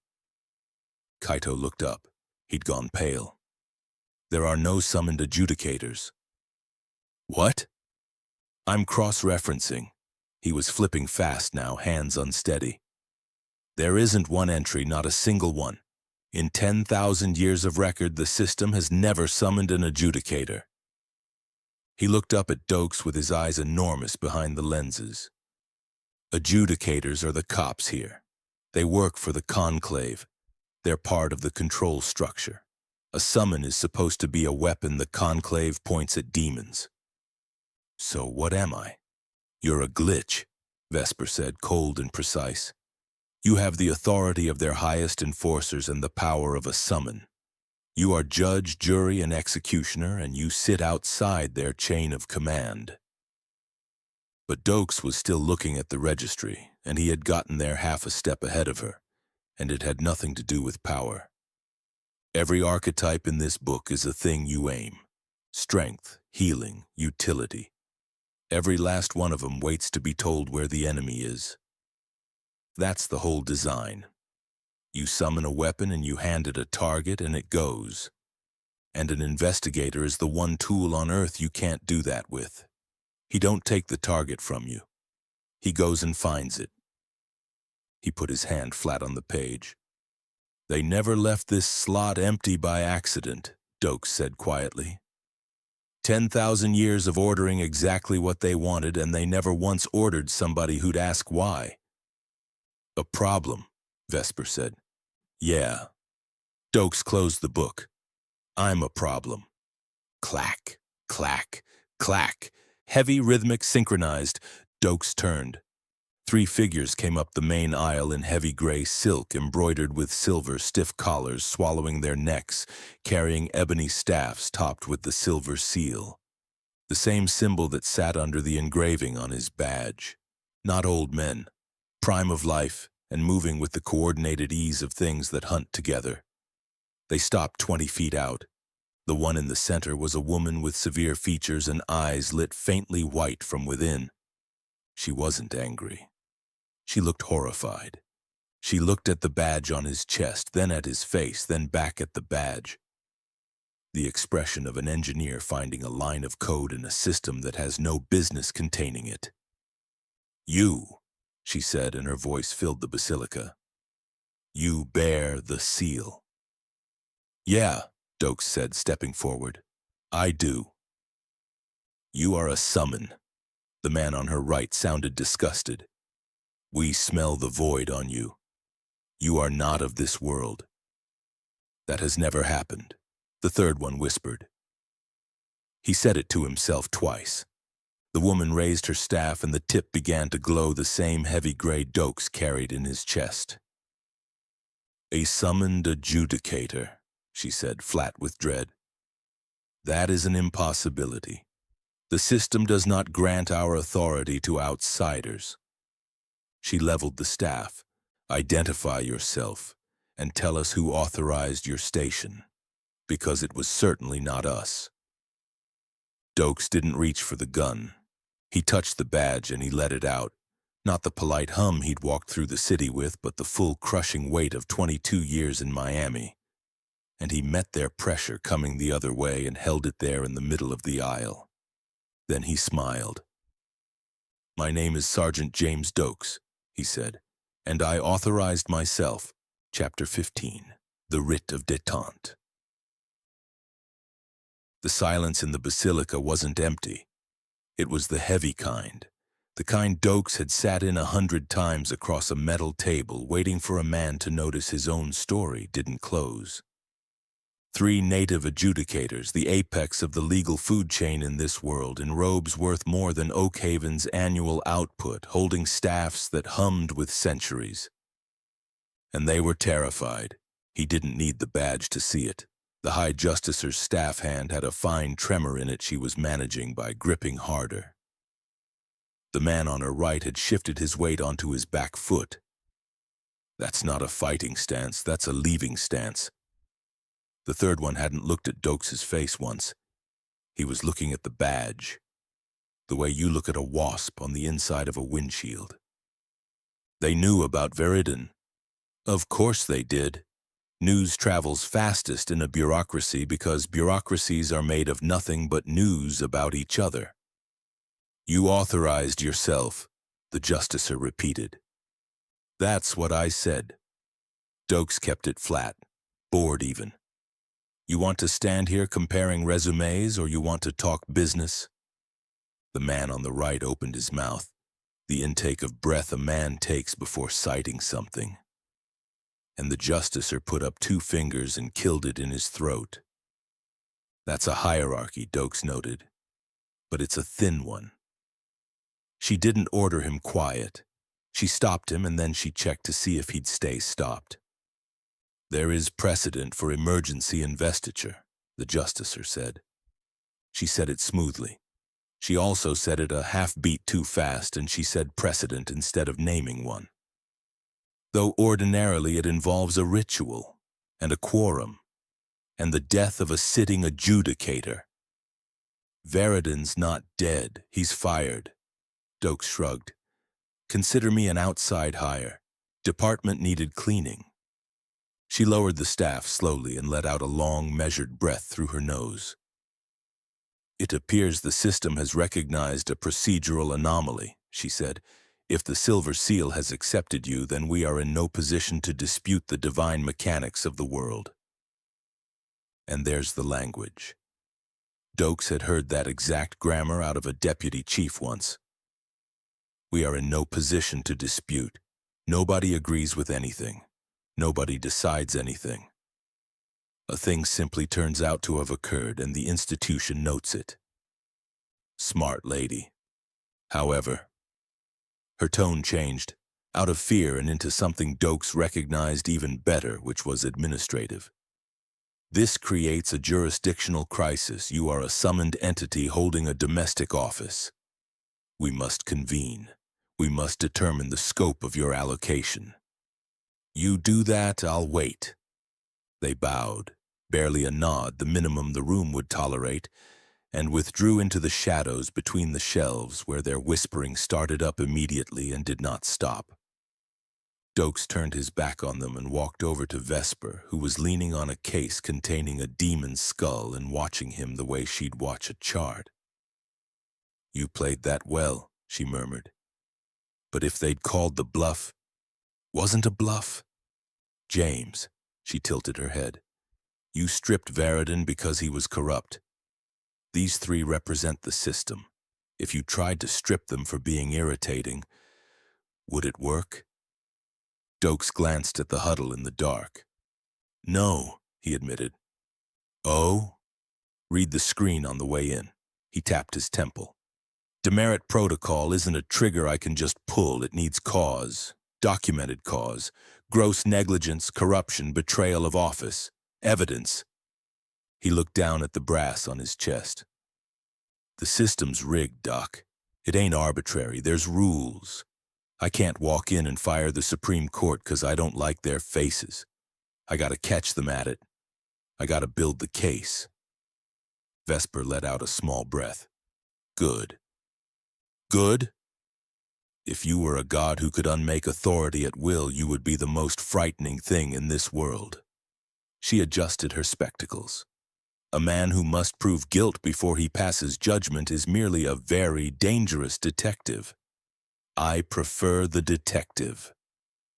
Conditional inevitability, Kaito whispered from behind them, eyes on the floating books.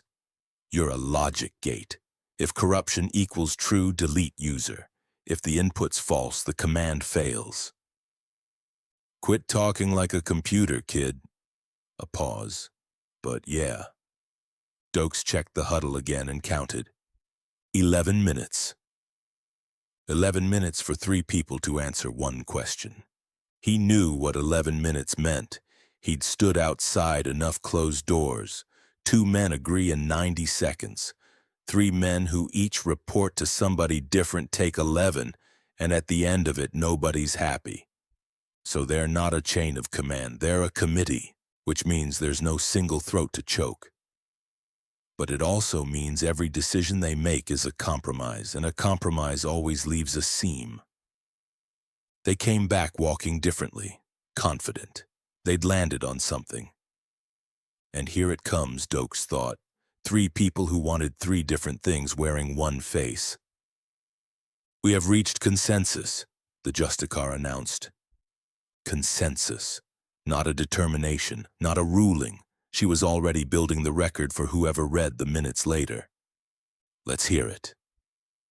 Adjudicator Veridon Falcrest has been formally retired. His seal is broken. His assets, however, remain allocated to the office of the Southern Provincial Adjudicator. She gestured, and a scroll unrolled itself in the air, golden runes crawling down it. As you carry the seal and as the system has not rejected you, we are prepared to transfer the operational stipend and authority of that office. Full access to Treasury conduits for operational expense. The writ of passage for all gates and borders. A pause precisely waited. However, we cannot seat two high adjudicators in the capital. It violates the principle of centrality. You will therefore be designated a roving adjudicator. Her chin came up a half-inch. Your jurisdiction is everywhere that is not here. Doakes smiled with his teeth. The principle of centrality. He'd read that book cover to cover on 9 nights of cough, and he had never once seen those words. He believed they were in there.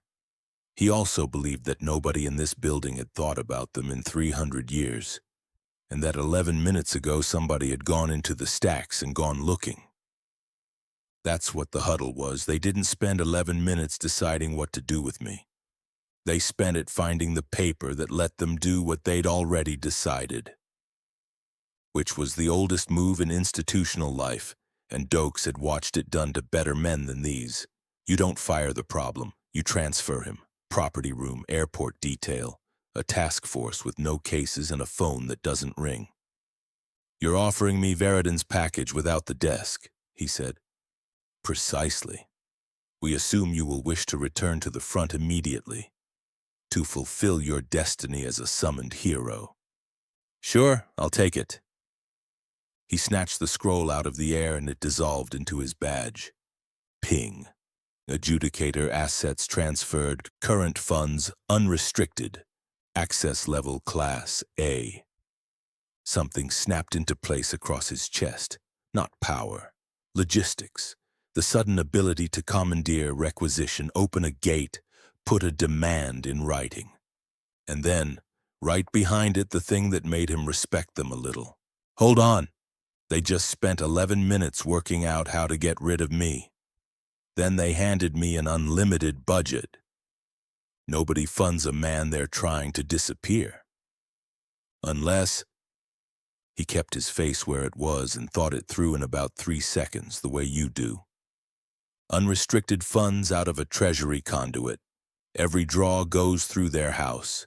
Every draw gets a ledger line, amount, date, location. They didn't give me money, they gave me a tracker. I spent a solar in a border town, and somebody in this building knows I'm in that border town by supper. He let none of it show. It was, he had to admit, good work. It was what he'd have done. Let's be clear about one thing, he said, stepping into the Justicar's space. He let the gray out, just a taste. Just enough to remind her that not yet wasn't the same as not ever. I'm not taking Veridon's post. I don't report to you. Roving means I go where the evidence goes. If that's the Demon King, fine. If it comes back through this door... He let it sit. Her composure cracked for about a quarter second. We understand, she said stiffly. The law goes where it must. The man on the right cleared his throat and produced a thick leather dossier that smelled of old blood and ozone. Regarding your roving, we have prepared the priority files, intelligence on the Demon King's movements. The northern front is collapsing. The beasts of the Iron Wood are surging. A beat too eager. We assume you will wish to direct your fury there. Doakes took it and didn't open it. He weighed it in his hand and ran a thumb down the edge of the pages and looked at the leather. Prepared. They've been in a crisis meeting for 11 minutes and somebody had this ready to hand me on the way out. The corner was worn soft. The spine had a crease in it from being opened and closed a great many times. And down the foredge, the top third of the pages had gone faintly gray with handling, while the bottom 2/3 were clean. Nobody reads the back half. This isn't intelligence. This is a package. They keep it on a shelf and they hand it to every hero who comes through here, and it's got fingerprints on the first 40 pages and nothing after. You assume a lot, Doakes said. It is the purpose of the summoning. Real desperation getting into it now. To defeat the great enemy, surely you intend... I intend to close cases. Doakes tucked the dossier under his arm. I'll get to the Demon King. In time. Right now, I'm working out which case comes first. The guy shouting threats from a castle or the guy poisoning the well in the village. The three of them exchanged a look and Doakes watched the seam open right up. The man on the right wanted him gone.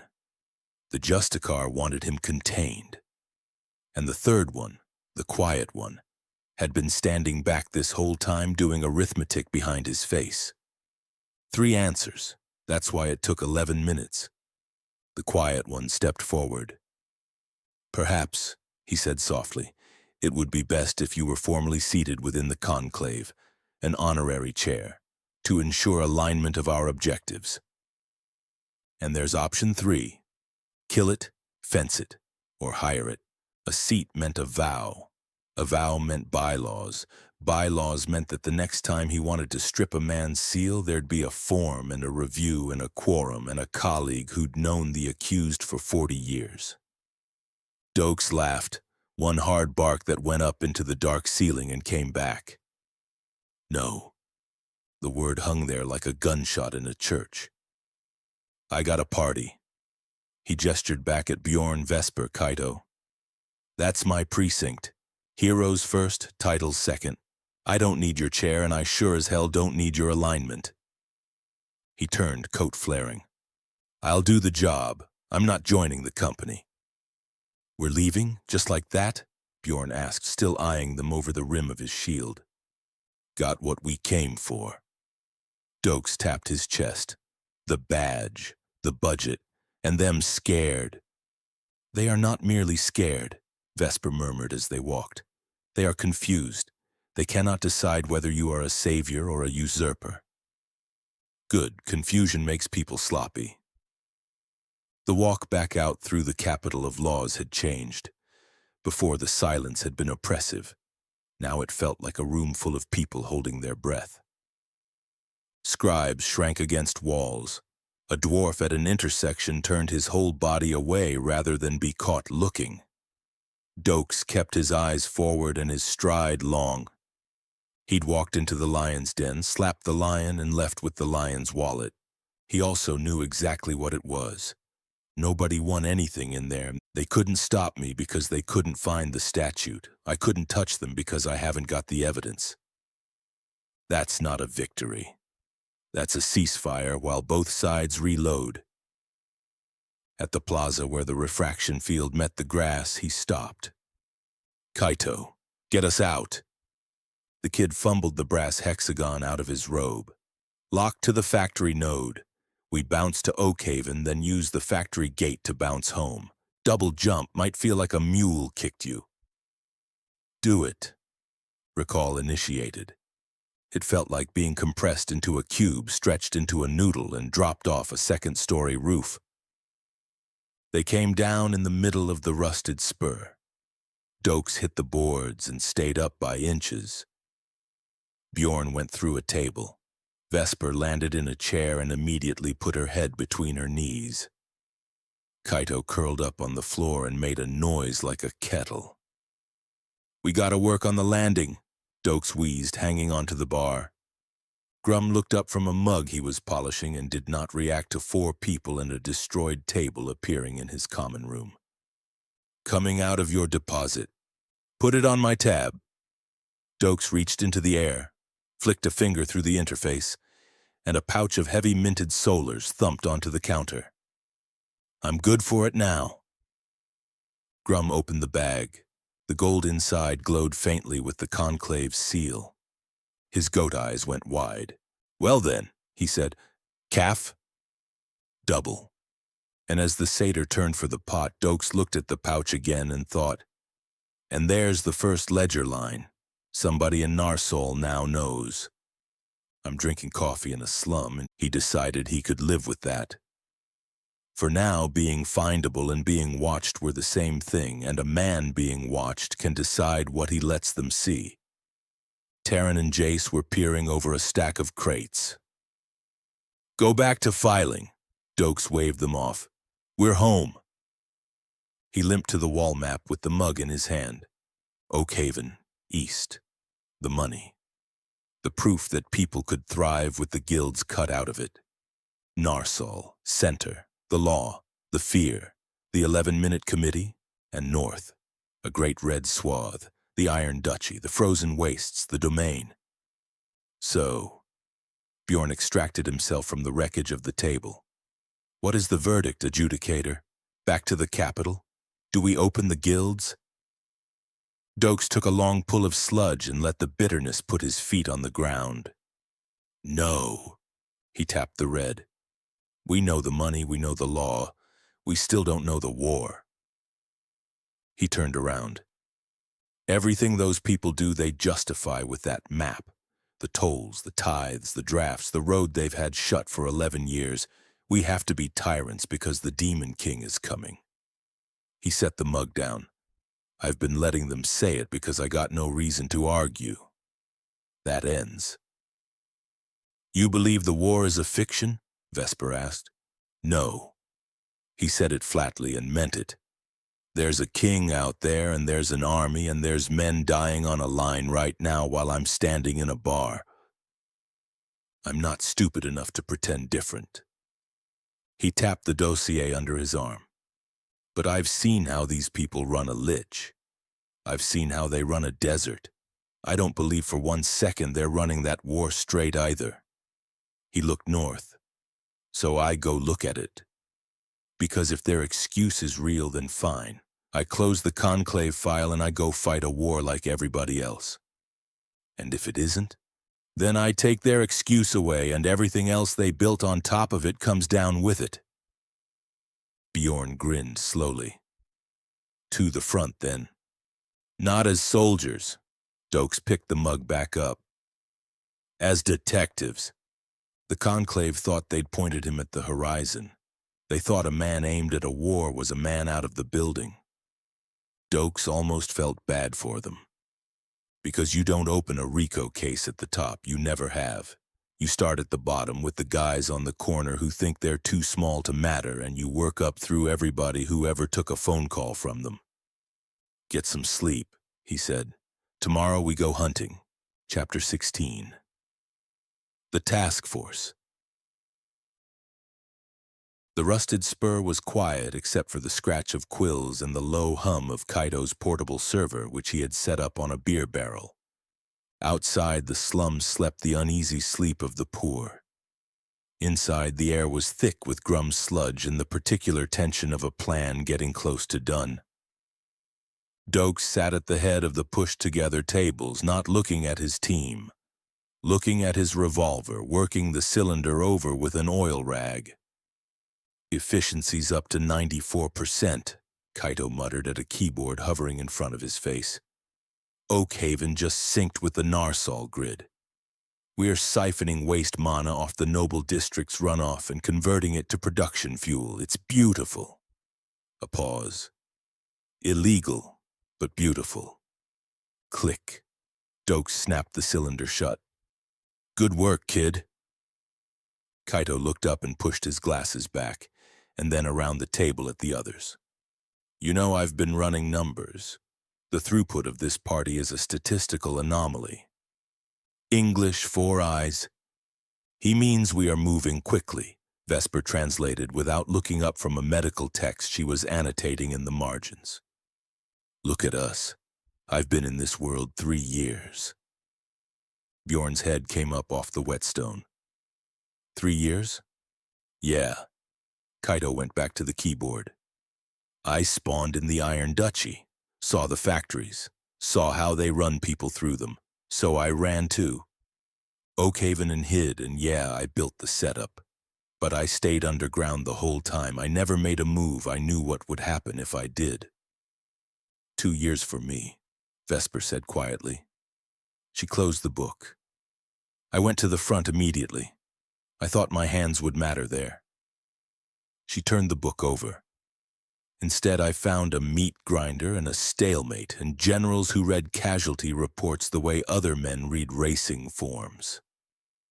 I felt ineffective, so I left and I wandered. And I learned to be very good at small injuries because I could not stop the large bleeding.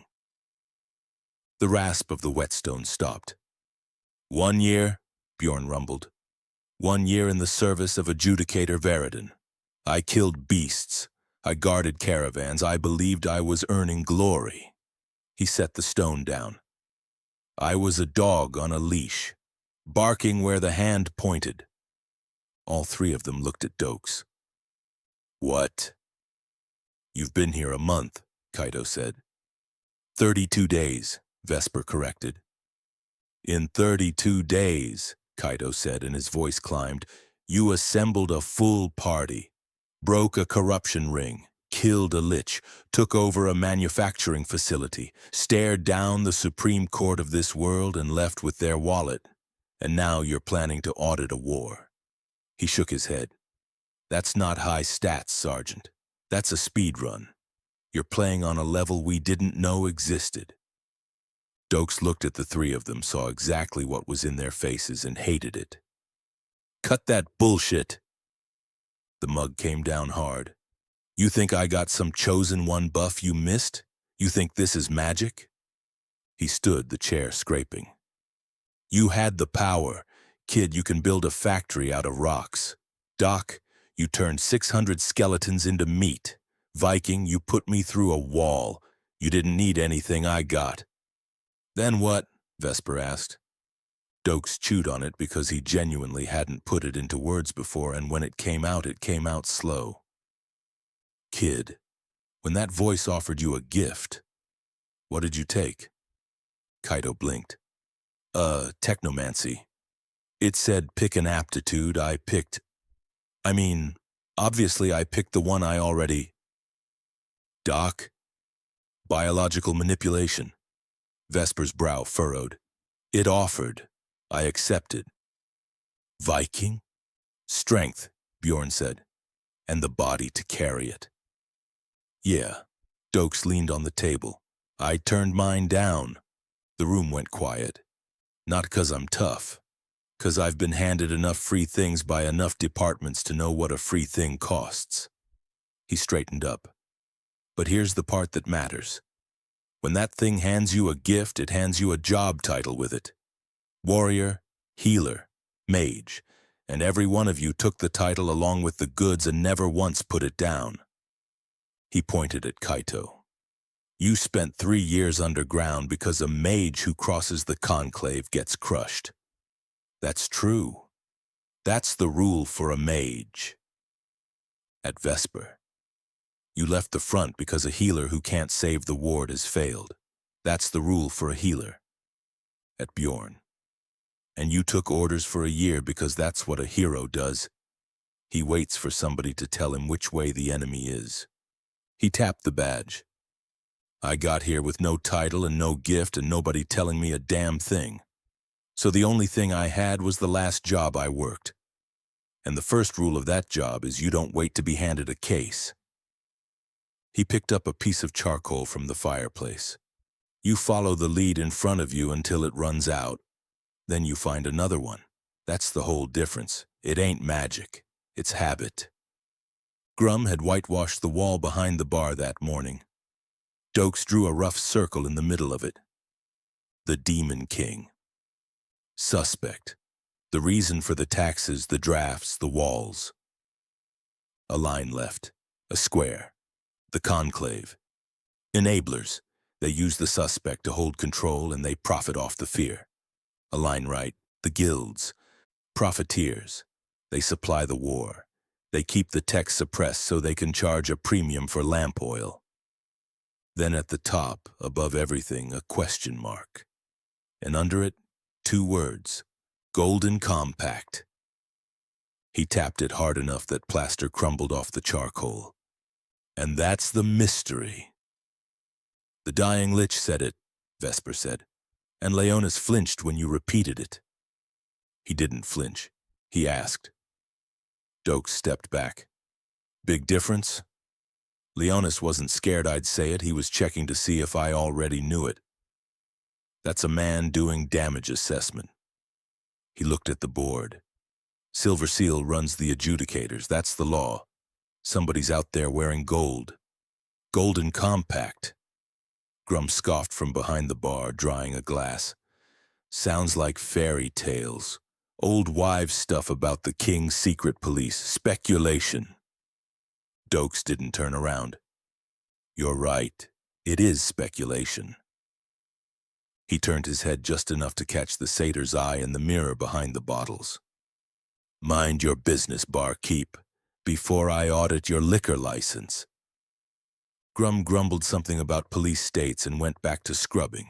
He answered fast, Doakes thought, and filed it without any particular weight. Nobody asked him. Might be nothing.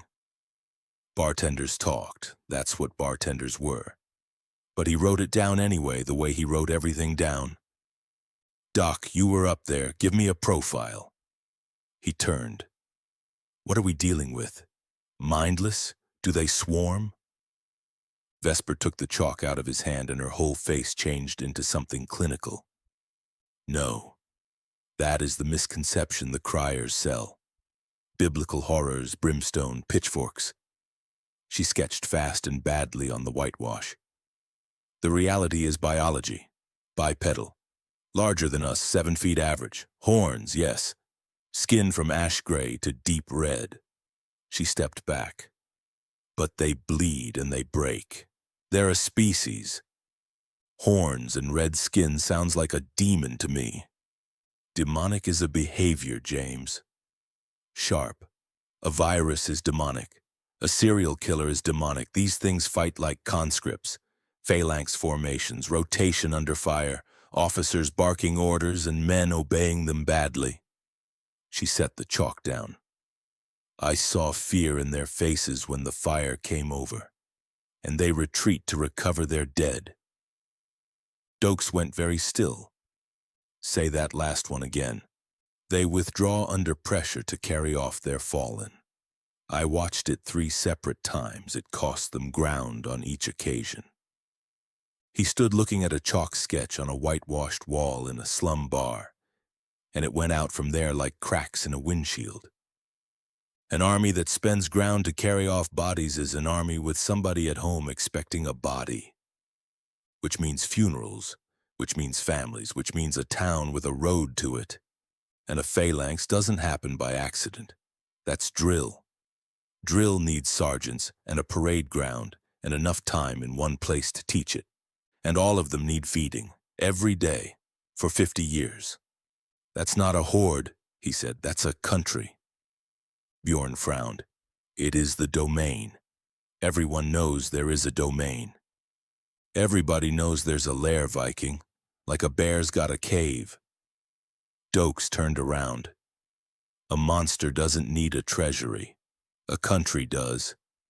You want to keep 7-foot conscripts in the field for 50 years.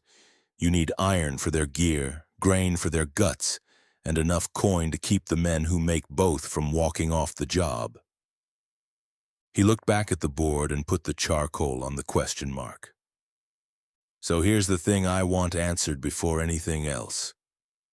He drew a hard line from the Demon King's circle out to the edge of the wall into blank whitewash. Who the hell is selling it to them? Nobody said anything. 50 years, Doakes said. That's what the man told me at the Basilica. 50 years and a line on a map that hasn't moved. I've seen the map. Red on one side, blue on the other, no arrows. He shook his head slowly. Wars don't do that. Wars end. One side runs out of men or money or the stomach to keep going, and then it's over and everybody goes home and starts lying about it.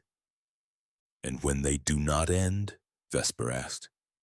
Then somebody's topping up both tanks, Doakes said. I don't know who and I don't know why. I know that in 50 years of 2 armies eating everything they can get, somebody upstream is getting paid. Bjorn stood up so fast his chair went over. Then let us go. A true battle at last. We charge the line, we show them the fury of the summoned. I am a warrior, adjudicator. I seek glory, not paperwork. Kaito raised a tentative hand. I could build combat drones, maybe a mech suit. I always wanted to be Iron Man, or a battle mage. Pew, pew. Vesper sighed. I am a scientist, James. I observe and analyze. I do not see myself as police. Doakes looked at all three of them falling straight back into the box the moment there was a war in front of them. Stop. The room went silent. That right there is the problem. That's why you all spun your wheels for 6 years between you. He came around the table. You're waiting for a boss fight. I don't do boss fights, I do takedowns. He stopped in front of Bjorn and poked him in the chest. You a warrior? Wrong. You're SWAT. Bjorn blinked. SWAT? Like the fly? Special weapons and tactics. You're my breacher. We hit a door. You don't duel the man behind it. You put him on the floor and you hold the room. You control the space, you cover the team, and nobody gets past you to my witnesses. He held the big man's eyes. You're not hunting glory anymore, Viking. You're holding ground so I can work. Bjorn's brow came down while he turned it over. Domination of the space, he said slowly, so that the small ones may do their business behind me. He nodded once, and something settled in his shoulders. I like this breacher. Doakes moved to Vesper. And you're not a healer. You're forensics. You're my medical examiner. She tilted her head. I don't need you patching boo-boos. I need you standing over the bodies telling me what the generals left out of the report. How'd he die? When'd he die? Does it match what the man in the nice coat just told me? He leaned in. The dead talk, Doc. Constantly. You're the only one in the room who speaks it. Vesper's eyes actually lit. Pathology as an investigative instrument, she said. Cause and manner as testimony, yes. I can do that. Kid, Doakes turned. You're not a wizard. You're tech. Surveillance. Surveillance? You're the guy in the van. You see everything and you hear everything. You get into their records, you get onto their signals, you make my radio work, and you tell me somebody's coming before they know we're here. He pointed. 3 years underground taught you how not to get found. Now do it to them. Kaito's mouth opened, closed. He started typing very fast. Doakes went back to the head of the table and tapped the badge. And I'm lead detective, I put it together. He put both hands on the wood and looked at each of them. We're not adventurers, we're a task force. We're not going up there to save the world, we're going to investigate it. And if it turns out the world's guilty, we lock it up. The energy in the room changed. Not the loose noise of an adventuring party anymore. Something narrower and a lot more dangerous. Task force, Bjorn tested. He nodded. It has weight. Logistics. How do we get in? Kaito pulled a map onto his holoscreen. The whole northern region was static. Direct insertion's a no-go. The domain runs a massive anti-magic interference field. If I bounce us in there, we get scattered across 3 dimensions. He zoomed and tapped a fortress at the edge of the red. But I can drop us near. Here. Fort Ironwall. The last bastion, Bjorn said. The gateway to the wastes. The Allied armies are headquartered there. They won't let us walk in, Vesper warned. It's a militarized zone. They'll detain us on sight, or conscript us. Doakes tapped the badge and grinned. No, they won't. We're not showing up as soldiers, we're showing up as auditors. Auditors, Bjorn repeated, baffled. We're gonna inspect the books, count the inventory. Ask a general to his face why a war he's been running for 50 years is exactly where it started. Doakes shrugged the coat on. Generals aren't scared of soldiers, Viking. They spend soldiers every morning before breakfast. But a man with a badge, a budget, and no reason to be polite? He picked up the dossier off the table. That's the only thing on earth that ever scared a colonel. 10 minutes later, they stood in the middle of the room and they looked different. Bjorn had scrubbed the grime off his plate and stood squarer, less wandering barbarian, more riot line. Vesper had reorganized her kit and moved her scalpel to a quick-draw sheath at her belt. Kaito was wearing a headset of crystal and copper wire, handing matching pieces around. Comms check, ether frequency, encrypted 5-mile range. Clear, Vesper said. There are voices inside my skull, Bjorn grumbled. It is distinct. Loud and clear, Doakes said. He looked at the board one last time, and his eyes stopped on the question mark at the top. He didn't know who they were.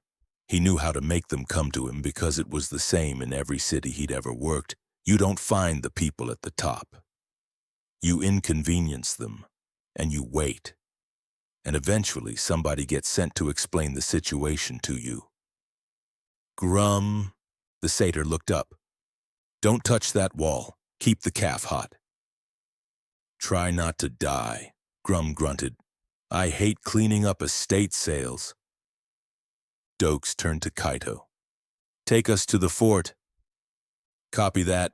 The kid's fingers went across the quartz. Ready in 10. Chapter 17. The King in the Mud. I'm good at math, Kaito announced in the tone of a man reassuring himself. Coding's the easy part. It's the mana density of an active war zone that gets tricky. Tricky, Doakes repeated, cinching the shoulder rig down. Coordinates locked. Main courtyard, Fort Iron Wall. Safe zone. Minimal interference. Minimal. Like 5% variance, maybe 6 atmospheric density. The hexagram flashed red. They did not land in a courtyard. Doakes hit churning mud and came up rolling, revolver already out, and every sense he had got assaulted at once. Smell first. Copper, an opened bowel under a sulfur stink of green fire, then sound, a continuous roar of steel on steel, screaming, and the flat, wet thud of bodies going down into the muck. They were outside the walls. 200 yards behind them, the stone bulk of Fort Iron Wall rose with defensive glyphs flickering along its battlements. Between them and it lay a meat grinder. Incoming! A volley came out of the smoke, arrowheads sizzling green. Kaito shrieked and threw his hands up, and didn't cast anything. 4 silver drones shot off his belt, spun into formation overhead, and snapped a hexagonal hard light plate into place a half-second before the volley landed. Arrows shattered across it and rained sparks down on them. 5% variance. Doakes wiped mud out of his eyes. We're gonna talk about your math, Kobayashi. The ley lines shifted. The suppression field's denser than the readings. I can't bounce us out. We're grounded. Doakes came up on one knee and did the thing he did, which was stop seeing chaos and start seeing a scene. The Allied line, humans in battered plate, dwarven pikes, lizard folk skirmishers, was buckling. And they were not fighting a horde. 7-foot ash-gray infantry stood in phalanx with heavy iron shields locked. Behind them, crimson shock troopers with serrated glaives stepped through the gaps in ordered rotation to butcher anything that got close. When a front ranker went down, the man behind him stepped up without being told. Doakes' eyes went across the shield wall and he stopped breathing for a second. Every shield the same. Same size, same boss, same rivet pattern right down the line, same glaives, same helmet profile on 200 heads. That's not a raiding party outfitting itself. That's central procurement. Somebody's got a foundry, a pattern, and a purchase order. And then the part that turned his stomach. 6 feet to his left, a young Allied soldier was on his back in the mud staring at a snapped sword. Snapped clean across the blade, the break dull gray and grainy in the middle. Pig iron. He'd seen exactly that break before on a sword an adjudicator bought a hero with embezzled money. Doakes looked from the broken sword to the enemy line. where 200 identical shields were holding formation without a dent in them. The demons are better equipped than the men defending the wall. Somebody is fielding them properly, and somebody sure as hell isn't doing that for our side. "Task force!" His voice cut the din. "We don't retreat! Execute rolls!" Bjorn had already dropped his visor. The air shimmered around him. "Breaching!" He didn't run like a man. He ran like a siege engine and hit the shield wall with the sound of a freight collision. Iron buckled, bones snapped. 3 gray-skinned soldiers went 10 feet into the air, and Bjorn stepped into the gap he'd made and started working. Left, step, cleave. Right, step, cleave. Not berserk, methodical. A riot officer clearing a street, except the baton was 5 feet of sharpened steel and he was holding the hole open behind him so the line could feed in. "Vesper, pollute the field, take that flank." Vesper came forward with her face gone entirely clinical and 3 vials of swirling yellow in her fist. She didn't throw them at the demons. She threw them into the mud ahead of the advancing rank. "Strain Delta 9, she said. "Aerosolized gastric irritant. Rapid gestation."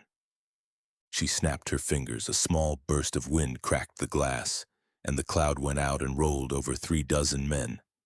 It wasn't lethal. It was worse. The front rank stopped fighting. Shields came down as hands went to throats.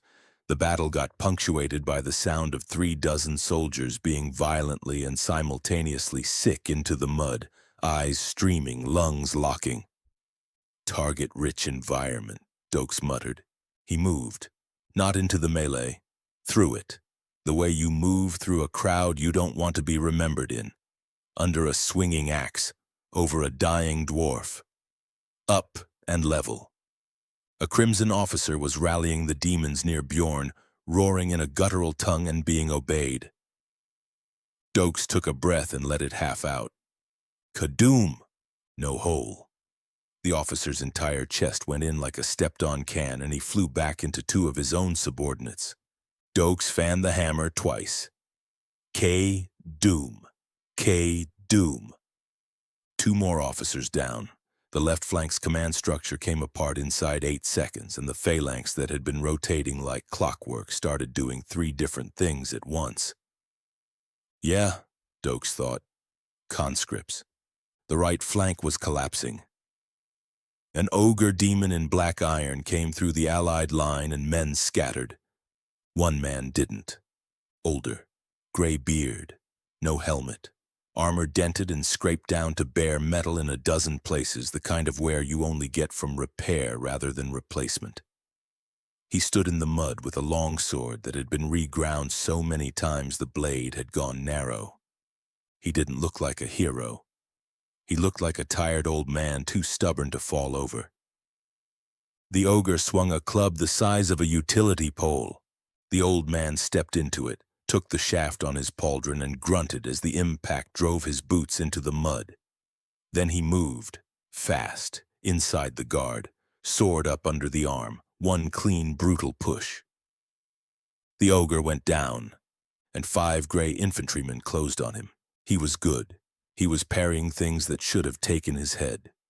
He was also slowing, and he took a cut on the arm and another across the thigh, and the circle got tighter. "Objective identified," Doakes said, and ran. He came in from the blind side and didn't fire because at that range a kinetic round would have taken the old man with it. He used the gun as a hammer instead, pistol-whipped the first one hard enough to unhinge a jaw. Put a boot through the second one's knee sideways. The old man saw the opening and didn't waste a second asking about it. He pivoted and took the heads off 2 more. For a moment they stood back to back in the mud. "You fight well for a stranger. You fight well for a senior citizen." Doakes fired over his shoulder, K-Blom, and knocked a leaping demon off a pile of corpses. "Reinforcements?" the old man shouted. "Consultants!" Doakes read the field again, fast. Bjorn had the center split. Vesper's cloud had the left flank on its knees. Kaito's drones were throwing hard light over the wounded so the stretcher teams could work. "They're stalling!" Doakes shouted. "Now!" The old man didn't ask who he was. He raised the chipped sword, and what came out of him wasn't magic. It was 40 years of being obeyed. "The iron wall does not break. Rally on me!" It went through the field like current. Men who had been running stopped running.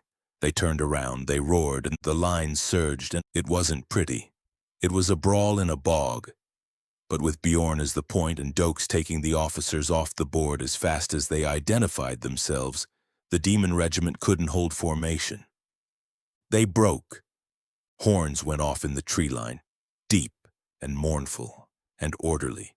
The demons locked shields and began a disciplined withdrawal by ranks, and as they went, Doakes watched 2 of them break formation, take a dead man by the shoulders and ankles, and carry him back with them under fire. There it is. Vesper had told him, and he'd believed her. Watching it was different. Nobody carries a corpse out of a fight for a monster. You carry it out because somebody's going to want to bury it. Silence came down heavy. The old man sheathed his sword and walked to a young soldier who was sitting in the muck staring at the place his hand used to be. He knelt in the mud beside him. "Medic, get him back. This is Corin. He's out of Ashfield. He held this flank for 6 minutes on his own." He gripped the boy's shoulder. "You hear me, Corin? 6 minutes. Save him." He waited until the stretcher team had him. Then he stood up slowly and winced and put a hand against his side where the plate was pushed in. He turned to Doakes, grimed to the eyebrows, but the eyes were sharp and intelligent and so tired they looked bruised. "You turned that flank," he said, still breathing hard. "I had it written off. Who are you?" "The guild doesn't send kill teams this close to the perimeter." Bjorn came stomping over, black to the elbows in ichor, squinted at the old man, and dropped to one knee in the mud. "My king." Kaito hovered nearby with a drone at his shoulder. "King? The king? In the mud?" "Get up, warrior." A dismissive wave. "Here I am, a soldier. The mud has no opinion about titles." He looked at Doakes and waited for the bow. Doakes didn't bow. He'd let his focus go soft while the man was talking, and what came off him was heavy and steady and warm and entirely native. A real weight, honestly earned, and no trace of the void on him at all. He also recognized the face. It was on a statue in the first city. "King Alaric," Doakes said, "ruler of Orim, vassal to the conclave." Alaric wiped his face with a rag that made it worse. "I am, and you are the man who shoots thunder out of a hand cannon." "James Doakes, roving adjudicator." He flashed the badge, and Alaric's eyebrows went up. "An adjudicator. In the vanguard." He laughed, dry, and it turned into a cough. "I thought your lot only left the library to collect." "I'm new." Alaric looked out at the tree line where the demons had gone. "We've a respite. My commanders will want a defensive perimeter and to sit for the next wave." Something came into his voice that hadn't been there. "But if we struck now while they're regrouping, we could take the Black Ridge. We've not held the ridge in 3 years. Doakes looked at the hope on a 60-year-old face in a swamp full of dead men. "So I've been in this world about a month," he said. "First week I stood in front of the conclave's war map. Red tokens on a mountain line, blue tokens facing them, and no arrows anywhere. Nothing moving in either direction." Alaric went still, and a man in Narsel told me this front's been where it is for 50 years. Doakes stepped closer and his voice dropped into the register he used across a table. "So riddle me this, king. You fight like a demon yourself. Your men are brave. The enemy pulls back when you hit them hard enough. Why are you dying over the same 40 acres of mud for a generation?" The warrior went out of the old man's shoulders and left the monarch behind. Because I am ordered to hold, Alaric said. He gestured south vaguely toward the capital. Every time we take a hill, the orders come inside 2 days. Consolidate, do not overextend. His jaw worked. Containment. Doakes' head came up. Say that word again. Containment. Alaric frowned at him. It is the standing doctrine. It has been the standing doctrine my entire reign. And Doakes stood in the mud and felt 3 separate things click into the same slot. Containment. 11 years of mithril contracts on a lich, filed as ongoing containment. A notice board in the capital with the southern road shut under ongoing containment, and a 50-year war held on a static line under a doctrine called containment. A guild clerk, a road warden, and a king 300 miles apart, all using the same word in the same sense about 3 completely different things. People don't converge on vocabulary by accident. That's a house style. Somebody's writing all 3 of these from the same desk. Adjudicator, Alaric said. I'm listening. Doakes shook it off. Go on. They tell you why? Grand strategy. Logistics that cannot support a push. Risk to the interior. Alaric looked at his soldiers. Battered, bleeding, sitting down in the muck now that the noise had stopped, holding ground they'd be ordered off next week. I lead from the front because it is the only place I am free.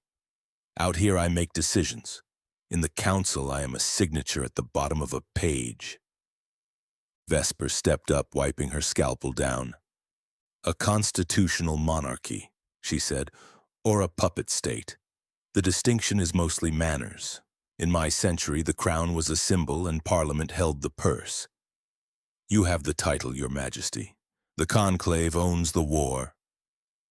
And they like it right where it is, Doakes said. Justifies the tolls, the tithes, the drafts. Keeps the budget high and the population scared. A war you're winning ends. A war you're containing never has to. Alaric didn't look shocked. He looked like a man hearing somebody say out loud a thing he'd been refusing to finish thinking for a decade. Then my men die for a ledger, he said. His voice shook and it wasn't grief. Yeah, they do. I cannot disobey. The knuckles on the sword hilt went white. An unsanctioned offensive, and they cut the supply lines. My army starves inside 9 days. They have done it to my father. That, Doakes said, is where I come in. He stepped into the king's space and tapped the badge. I'm not a soldier, Alaric, I'm the law. And a roving adjudicator can authorize an emergency tactical pursuit where it's necessary to secure evidence. Evidence. I need to get behind their line. I want to see their depots. I want to see who signs for their iron because I just spent an hour looking at 200 identical shields and not one broken sword on their side of the field. Doakes jerked his chin at the dead. Your boys are swinging pig iron, Your Majesty. Theirs isn't. Somebody out there is running a procurement office, and I want its address. Alaric stared at him. And to get in the back door, Doakes said, I need somebody kicking the front one. The grin came up on the old king's face slowly, and it was not a kind one. You are giving me legal cover to attack. I'm ordering you to assist an investigation. There's a difference and it'll matter when they write it up. Doakes started reloading. And I'll be straight with you because you deserve it. This is thin. It's a real statute and I'm inside it, but it buys days, not permanence. Sooner or later, somebody in Narsol finds the paper that closes it. How long? Long enough to take a ridge. Alaric turned to his men and the exhaustion came off him like a coat dropped on a chair. Commanders! His sword came up. Belay the defensive order. The adjudicator has authorized a pursuit. He looked back over his shoulder. Task force, you want the Black Ridge? Doakes snapped the cylinder shut. After you, Your Highness. The king roared, and 11,000 exhausted men roared back, and for the first time in 50 years the iron wall didn't just hold.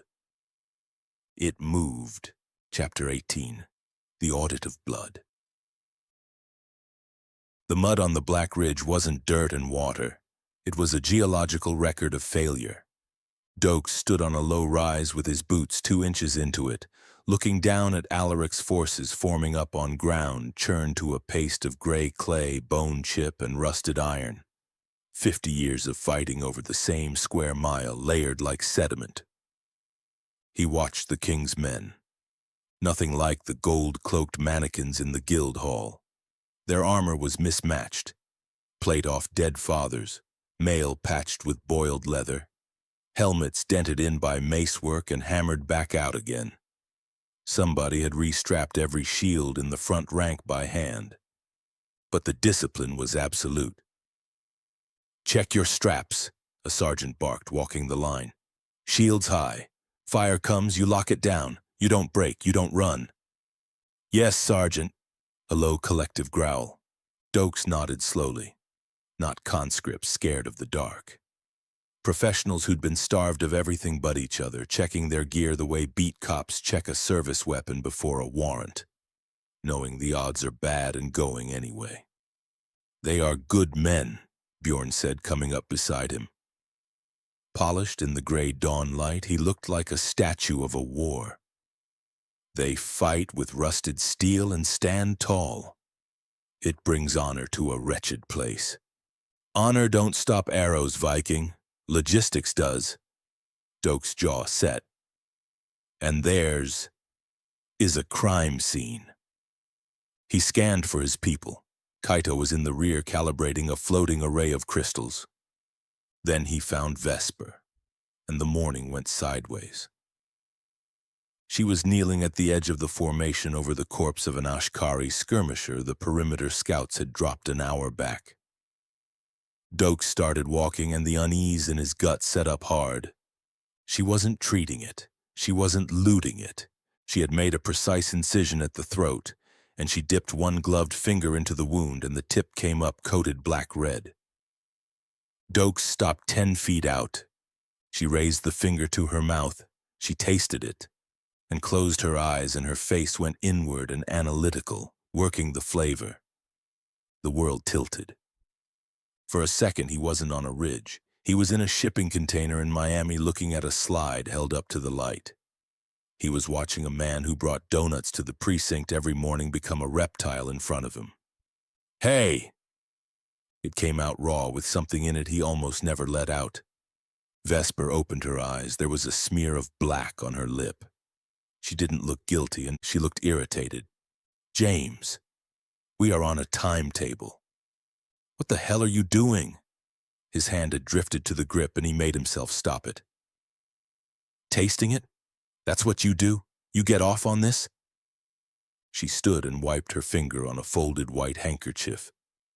"Do not project your trauma onto me, Sergeant. This is not appetite. It is calibration." "Calibration? You're licking a corpse, lady. That's not science. That's Dexter Morgan shit." Vesper sighed and tapped the pouch of yellow vials at her belt. "Ashkari physiology is distinct. High adrenal output, denser muscle fiber, and their blood pH runs considerably more acidic than the human norm. If I release the payload without adjusting for acidity, the bacteria die before they incubate." She gestured at the body. "I need salinity and iron content. In a field with no equipment, the fastest instrument I have is my tongue." She folded the handkerchief. "I am not enjoying it. It tastes like battery acid and old pennies. But if I don't, the strain fails, and the men over there go up that hill without it." Doakes stood there and made himself do the work, because the alternative was letting a dead man in Miami decide who he trusted for the rest of his life. She's annoyed. Guilty people explain. Innocent people get pissed at the interruption. The cuts at the carotid. That's where you go for a sample. Not the belly, not the face. That's a technician's choice. And then the one that actually landed. Morgan kept his. 46 of them in a case, in a box, for years. That's the whole point of a trophy. It's not the taking, it's the going back to look at it. She took one drop, she used it up, and she wiped her hand. Nothing kept, nothing saved, nothing to go back to. His heart rate started coming down. "Say it in English," he growled. "I am titrating the contagion so that it afflicts them and not us." She snapped the pouch shut. "The body is a machine, James. I am dismantling their constitution. Now let me work." Doakes exhaled and ran a hand over his head. "Fine, just wipe your mouth. You look like a ghoul." "Noted." He walked away, and he did not entirely stop thinking about it, and he suspected he never would. A horn blew from the forward berm. "Contact front." Doakes turned, and the personal thing went into a drawer where it belonged. "Task force! On me! Time to work!" The Black Ridge was a natural fortress, a steep incline up to a plateau of jagged obsidian. Through the glasses, Doakes assessed the top and found a regiment, not a horde. 3 ranks of heavy infantry with black iron tower shields and 12-foot pikes, archers behind. And behind those, tall red-skinned officers in ornate plates snapping the lines rigid with their voices. "They are dug in," Bjorn rumbled. "A shield wall on high ground. Charging that is suicide." Alaric came up with his helmet on, battered steel, faded plume. "My earth mages can raise a berm to cover the approach. Once we hit the incline, we lose it, and we take enfilade from the archers. Doctrine says flank. The ravines are trapped, mines and wards. We have tried it twice." Alaric's mouth was flat. "The only way is up the gut. Then we go up the gut, not your way." Doakes lowered the glasses. "Your men lead. Testudo tight, shields up. Draw their fire and make it look like every push they've beaten for 3 years. And when we hit the wall, we lack the mass to break it." "You don't need mass." Doakes jerked a thumb. "You got a breacher." He turned to his team. "Kid, active denial. Anything comes over the wall or out of a hole, you put it down. Doc, hold the payload. It goes when they bunch, not before. Bjorn." Bjorn's teeth showed white in the beard. "I am the ram." "You're the ram. Break the door." Doakes drew and checked the cylinder. 6 lit. 6 good ones, he thought. Cheap shots come back in seconds. The big ones don't come back for hours. Don't get greedy up there. "Move out." The ascent was ugly. 3 earth mages in brown robes slammed their staffs into the mud, and stone came up out of it in slabs. "Crack! Crack!" The soldiers surged from cover to cover. Thwip, thwip, thwip. Ashkari arrows came down, green fire splashing off summoned rock and hissing like fat in a pan. "Shields!" Alaric roared from the center. The line locked, and it was genuinely beautiful. A steel turtle crawling uphill through a hail of death. Men screamed when an arrow found a gap. Nobody broke. They stepped over their own and kept climbing. They reached the crest, and the wall loomed over them, solid black iron bristling with points. "Now!" Doakes shouted into the headset. "Breach her up!" Bjorn came out of the center of the formation and accelerated. His enhancement flared, and his skin went to something like living steel, and he dropped his shoulder and hit the center of the phalanx. Boom! It sounded like a car crash on a wet road. The physics were an insult. 7-foot soldiers at 300 pounds apiece went backward with their shields crumpled like foil, and the shock went through the formation and put a dozen more on their backs. "Breach!" Bjorn's sword came around in a wide arc and a pike snapped. "The door is open!" "Flood it," Alaric commanded. The king's men poured into the gap, and they didn't fight with glory. They fought with hate.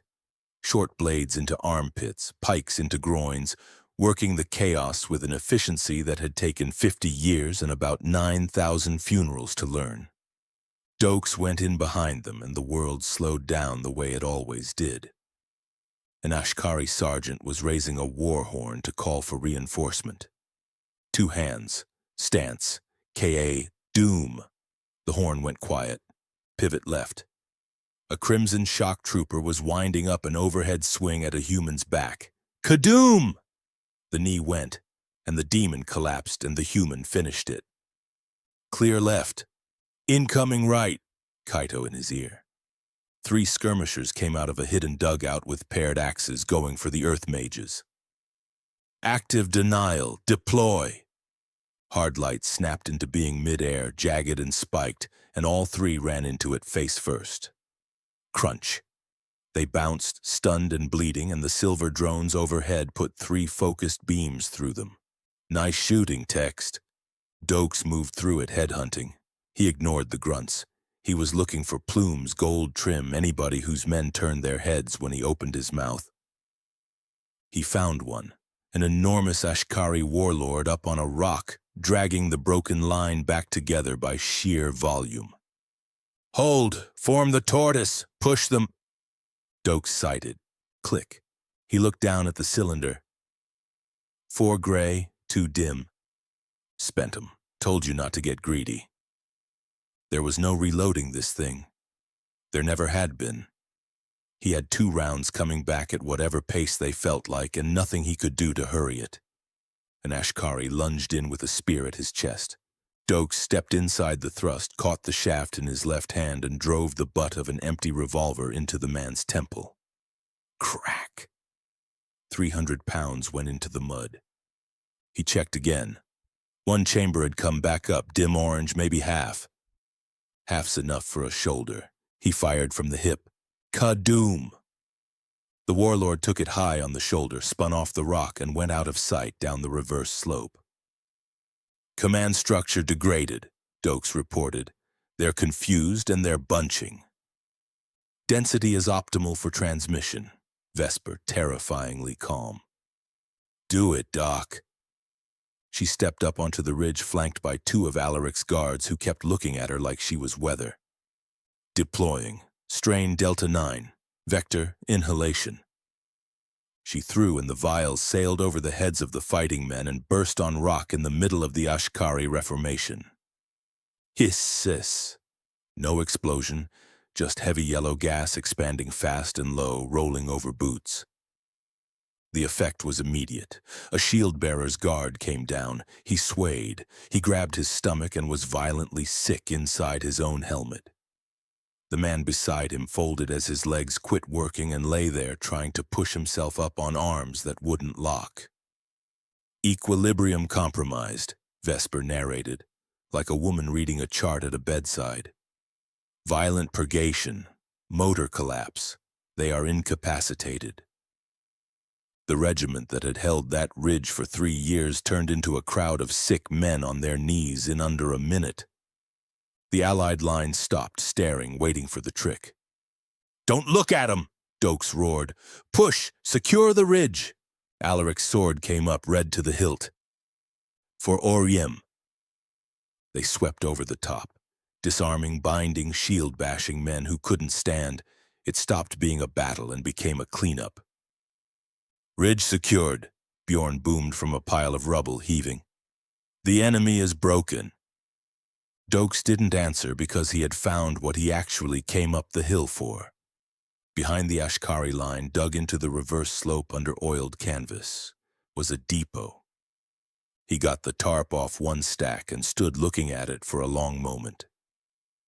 Arrows.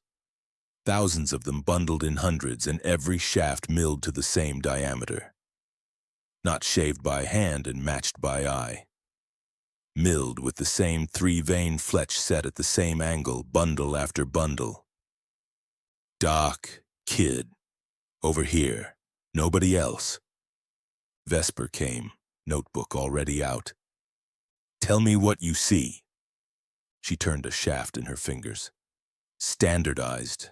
Machine finished. There's a tolerance on this that a village Fletcher couldn't hold if you gave him a year." "Kid?" Kaito ran a scanner along a bundle of spearheads and went pale. "Same alloy," he said. "Every one. Not similar. Same. Same trace signature, same carbon content, same everything. This all came out of one furnace run or one process at minimum. Doakes crouched at the end crate and read the stencil on the lid because he could read now. And for once he was grateful for the headache it had cost him. A lot number, a weight, a quantity, and a routing line 3 words long. He read it twice, and then he stood up and looked south, back down the ridge and out over the mud and the fort and the whole long stretch of gray country between here and Narsol. "What is it?" Vesper asked. "Consignment routing." Doakes' voice had gone very flat. "This crate came up from the south." Kaito blinked. "South is... that's our side. That's 100 miles behind the front." "Yeah." He looked at 10,000 milled arrows sitting in a depot on the wrong side of a war, stamped with a route out of friendly country. "Their arrows are better than our arrows. Their steel is better than our steel. And somebody carted it up here from behind our own lines. Doc, log every crate, lot numbers, weights, stencils, all of it. And copy it twice, one for me and one that never leaves your kit." He was already moving. "Kid, get images of every mark on every lid. Bjorn, nobody touches this depot, nobody burns it. I want 2 of Alaric's own men on it, and I want their names written down." "Chain of custody," Vesper said. "On chain of custody, this right here is the case." And then down in the ravine below the ridge, something moved.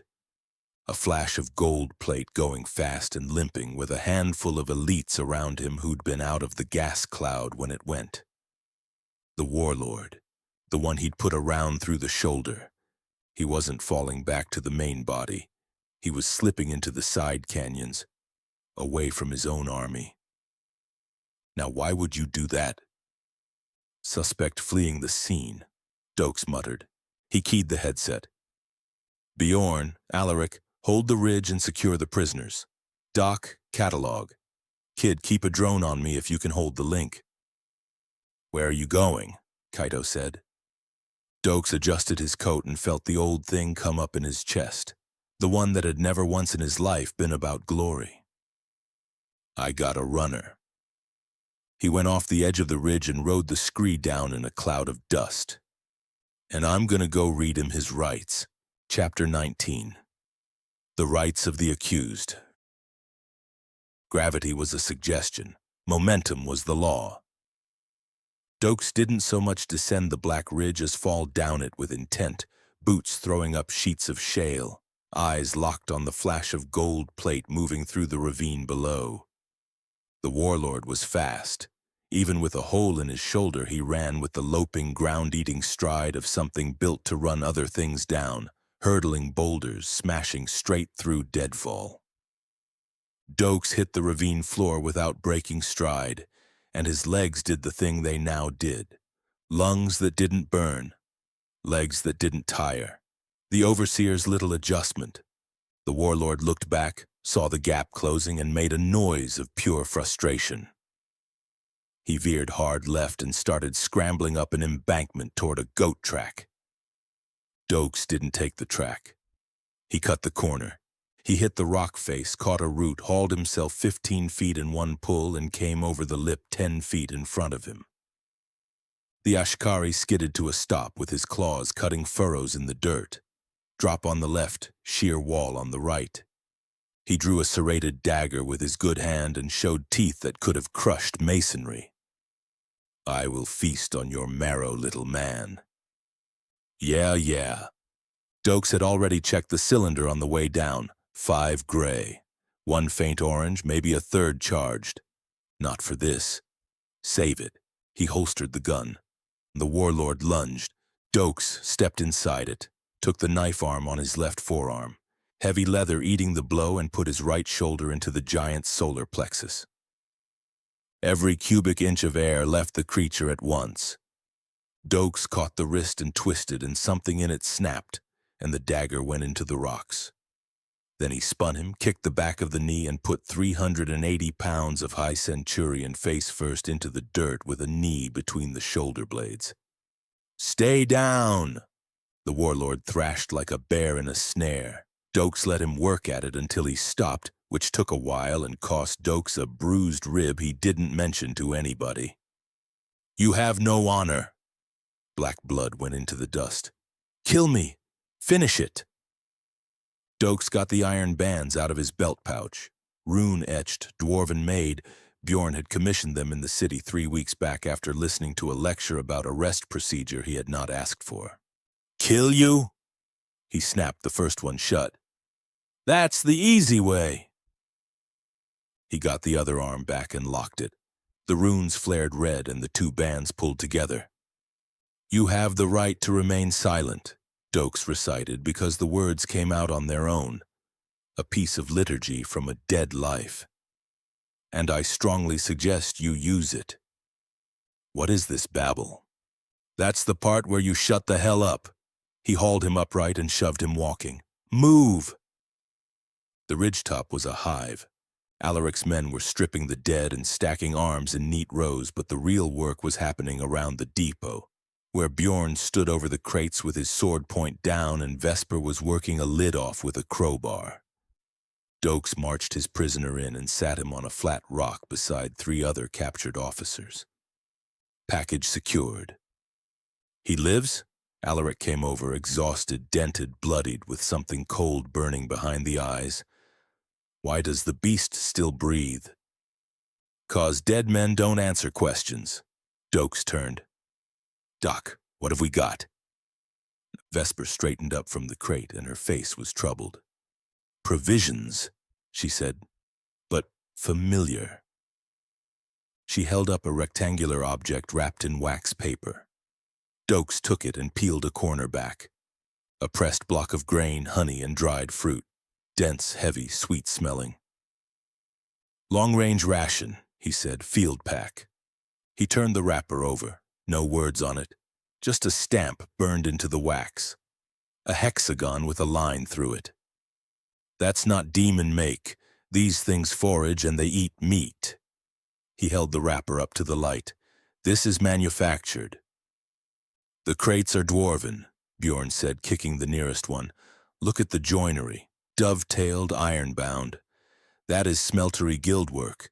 There is no other shop that finishes a corner so." Vesper made a small cut in a second wrapper and sniffed it. "Fresh," she said. "The honey hasn't crystallized and there's no rancidity in the oils. 3 months at the outside, possibly 6 weeks."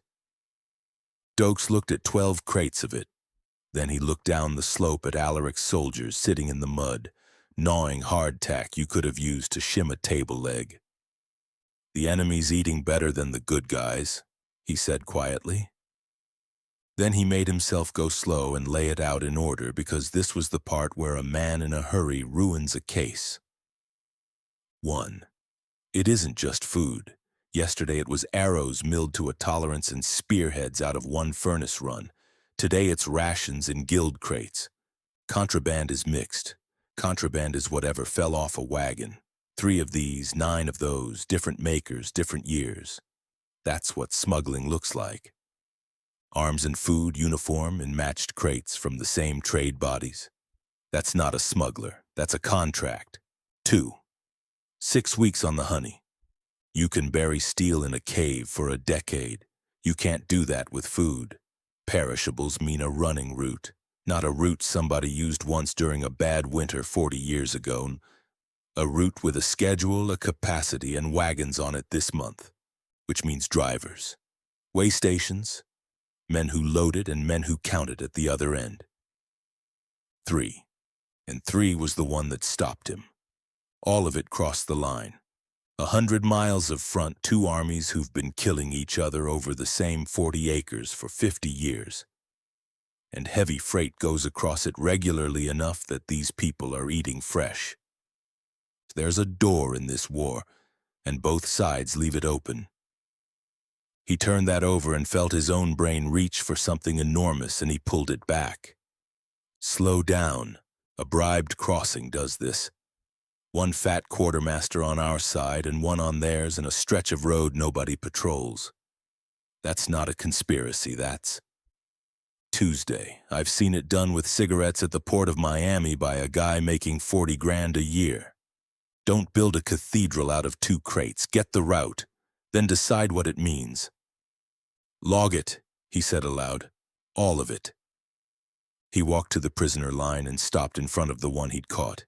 He held up the ration bar. Explain this, the warlord sneered. It is sustenance, human. Is your mind so small? I know what food is. Doakes' voice went down into the register. I want to know how a demon army gets factory rations in guild crates with a stamp on the wrapper. The creature spat at his boot. Do not call me that. Call you what? Demon? I am Ashkari. He surged against the bands hard enough to make them flare. I am High Centurion Crowell of the 3rd Ember Legion. I am not a monster from your bedtime stories. I am a soldier of the Cinder Throne. Smack. Alaric's gauntlet came across the side of his face like a dropped anvil. Shut your mouth, filth. The king was shaking. You burned my villages. You slaughtered my people. You do not get a name. You do not get a rank. He raised his hand again, and Doakes caught his wrist out of the air and stopped it dead. Chill out. Alaric stared at him, eyes wide with adrenaline. Adjudicator. He is the enemy. He deserves... He's a suspect. And right now he's my suspect. Doakes didn't let go yet. You want to know why I stopped you? It's not mercy. You hit a man long enough, he tells you whatever makes it stop. Then I got a confession that's worth nothing and a witness who's learned that talking gets him hit. He released the wrist. Take a walk, Your Highness. Go see to your wounded. Let me work. Alaric looked at the prisoner with undisguised hatred. Then at the badge. He nodded once stiffly and marched off. Doakes crouched down until he was eye level with Crowell and let the silence run a good long while. Cinder Throne. A throne. Not a lair, not a warren. A throne. You only build one of those when you've got a succession to argue about, and a court to argue in, and a room big enough to hold both. 3rd Ember Legion. 3rd, somebody numbered them. Vesper called it. That's a state. When he finally spoke, the hard edge was gone out of his voice. He sounded almost bored. Look, Crowell, I don't care about your throne. I don't care about your war. He tapped the ration bar against his palm. I care about the boxes. Crowell's eyes tracked the bar. You're a High Centurion. That's a logistics rank. You don't win medals for that job, you get shouted at when the wagons are late. Doakes tilted his head. You care about feeding your men. My legion must eat, Crowell said, thrown. Right, and somebody's feeding them, somebody who isn't Ashkari. He turned the wrapper so the stamp showed. Somebody from my side of the fence. He let it sit. Here's my read. You're standing on this ridge with a bad shoulder because you got put here. And what you're actually holding? I don't think it's ground. I think it's somebody's supply line. And I think a man of your rank has done that arithmetic already and doesn't much like the answer. Crowell didn't speak. But he didn't spit either, and his eyes had stopped moving around. What do you know? Doakes said quietly. About the Golden Compact. The flinch was tiny. An eyelid. Doakes saw it anyway. You know the name. It is heresy, Crowell rumbled, her to speak of falsities. Doakes stood up. Heresy to speak, he said, or heresy to know. And Crowell's whole face closed, which was its own kind of answer. Doakes put a hand on his badge, and before he could push, the badge did something on its own. Not the gray, a pulse of blue that went off behind his eyes, and text unfolded in the air over Crowell's head. Interrogation protocol. Mind palace available. Target is compliant. Mental defenses lowered. Initiate? Doakes read it twice. He didn't know what a mind palace was, and he had no idea what the mechanics were. What he did notice, because he noticed everything, it was the only thing he'd ever been reliably good at, was the second line. Target is compliant. 10 minutes ago, that man was going to eat my marrow. It didn't unlock when I put him in the dirt. It didn't unlock when the king hit him. It unlocked about 4 seconds after I told him he was being used, and he sat there and thought about whether I was right. He looked down at the badge.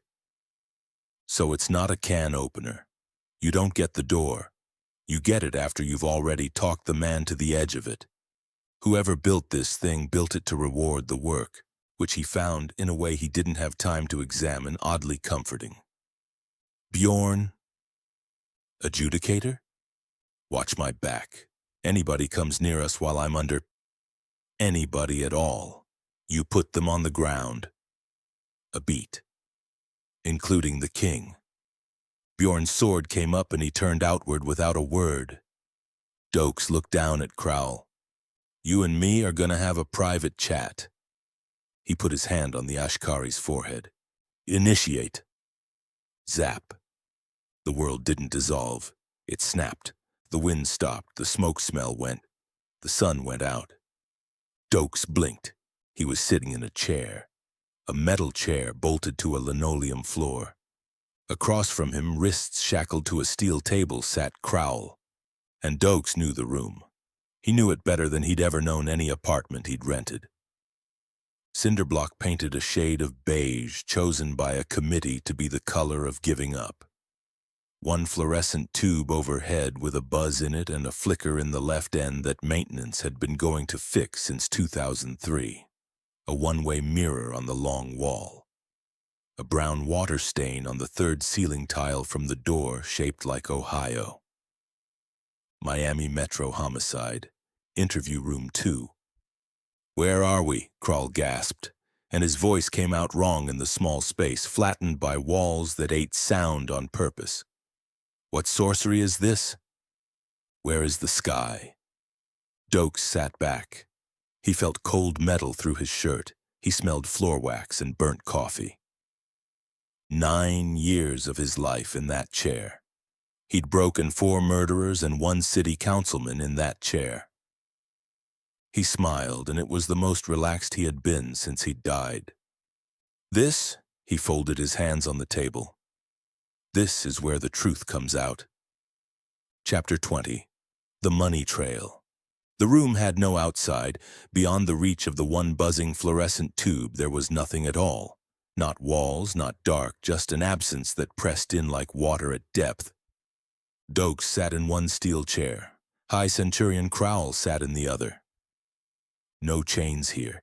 He was held in place by the architecture of somebody else's memory. He looked around the beige cinder block with yellow eyes that narrowed, not in fear but in a kind of dull recognition. Is this death? His voice came out flat. It is smaller than the priests promised. Doakes leaned back and let the chair creak. It's worse. He nudged the lamp an inch. No flames, no pearly gates. This place has one door, and it's on the other side of a confession. He studied him. On the ridge, Crowell had been all fire. Here, with the adrenaline gone and no army to perform for, he didn't look like a monster. He looked like a man sitting at a bus stop for a bus he already knew wasn't coming.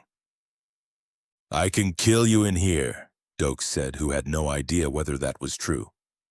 Shatter your mind. Seems like a waste of a Tuesday, though. Crowell shrugged. It was a slow, heavy movement. Then do it. My cycle is done. I fought. I lost. The Cinder Throne reclaims my essence, and in 1,000 years I am born again to fight on another ridge. A grunt. Pain is temporary. Service is eternal. Doakes kept his face still and felt something go cold behind it. 1,000 years. 9 display cases in the basilica. 9 cycles.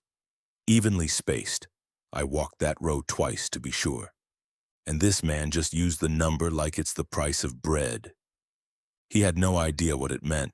He was certain, in the way he was certain about very few things, that it meant something. He put it on the pile and went back to work. All right. Nihilist. He's not scared of dying, he expects it. It's in the job description. You couldn't threaten a man like that. Threatening a true believer with death is like threatening a Catholic with Sunday. What you had to do was make the great purpose look stupid. So that's it? Doakes dropped the hard edge entirely and let disappointment in instead. You're a battery. Live, fight, die, repeat. He shook his head. Doesn't that get boring? It is the great purpose. Crowell recited it the way a telemarketer reads a script off a card. We hold the line against the encroaching chaos of the all-born. The chaos? Doakes let it sit a beat. You mean the trade? He put the ration bar on the table. It landed with a wet thud, manifested out of nothing. Because from where I'm sitting, Crowell, you're not fighting chaos, you're eating it. Crowell's jaw came together. We do not ask where the quartermasters find supply. We ask only that it arrive. Logistics. Doakes softened his voice down. Let's talk about that because you're a high centurion and that's not a hero's rank. That's the rank where they shout at you when the wagons are late. He tilted his head. Who brings the crates? Crowell looked off into the nothing. The gray caravans. They meet us at the dead pass. Neutral ground. Hooded drivers. They speak little. Neutral ground, Doakes thought. In a 50-year war, there's a place with a name where nobody shoots. You recognize them, the hoods. I recognize blessings for starving warriors. Starving. Doakes smiled, and it wasn't a good smile. So the shipments aren't regular. Somebody's got to ask. He leaned in. Who does the asking, Crowell? You? Or do you just hold out longer than the next legion and hope? Crowell's pride took that one right in the mouth. He said nothing. Doakes stayed low, reasonable, and utterly insulting. All I want is a name. What all-born faction do you trust enough to let them walk that close to your men? I told you I do not know. And there it was. The veneer cracked, and underneath it was not a fanatic. It was a professional who had just been accused of being bad at his job. Good. That's the seam. A man who's made peace with dying hasn't made peace with being incompetent. Never met one who had. Doakes looked down at the table the way he'd look at a rookie who'd lost his sidearm. Then what do you know? You don't know the drivers. You don't know who feeds you. He shrugged. I'll tell you what I see. I don't see a centurion. I see a man who signs for boxes he can't read and shovels it in like livestock. Your men died on that ridge today because the man in charge of them was blind. Crowell's fist came down on the steel hard enough to jump the lamp. I can read the crates, you filthy human. Prove it, Doakes said instantly. Describe them. Crowell's chest was heaving. He wanted more than anything in this small beige room to demonstrate that he was a centurion and not an animal. 3 marks, he spat. I see them on the manifests every month. He dragged a finger across the metal and left lines of ghostly white fire behind it. First, the crates themselves, iron-bound, stamped with the iron-bound consortium. Salvage guild, Doakes thought, scrap metal and second-hand containers. Second, the food, the Azure Grain Collective, agricultural, the Western silos, and the transport. Crowell drew a circle with spokes in it, anger making him thorough. The wagons bear silver wheel transit, but the mark is new. It was a horse, now it is a wheel.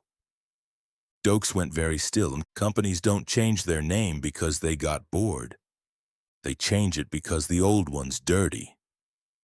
Somebody got caught, somebody got sued, somebody got written up in a way that's stuck, which means there's a paper trail on whatever the horse used to be called, sitting in a registry somewhere with a date on it.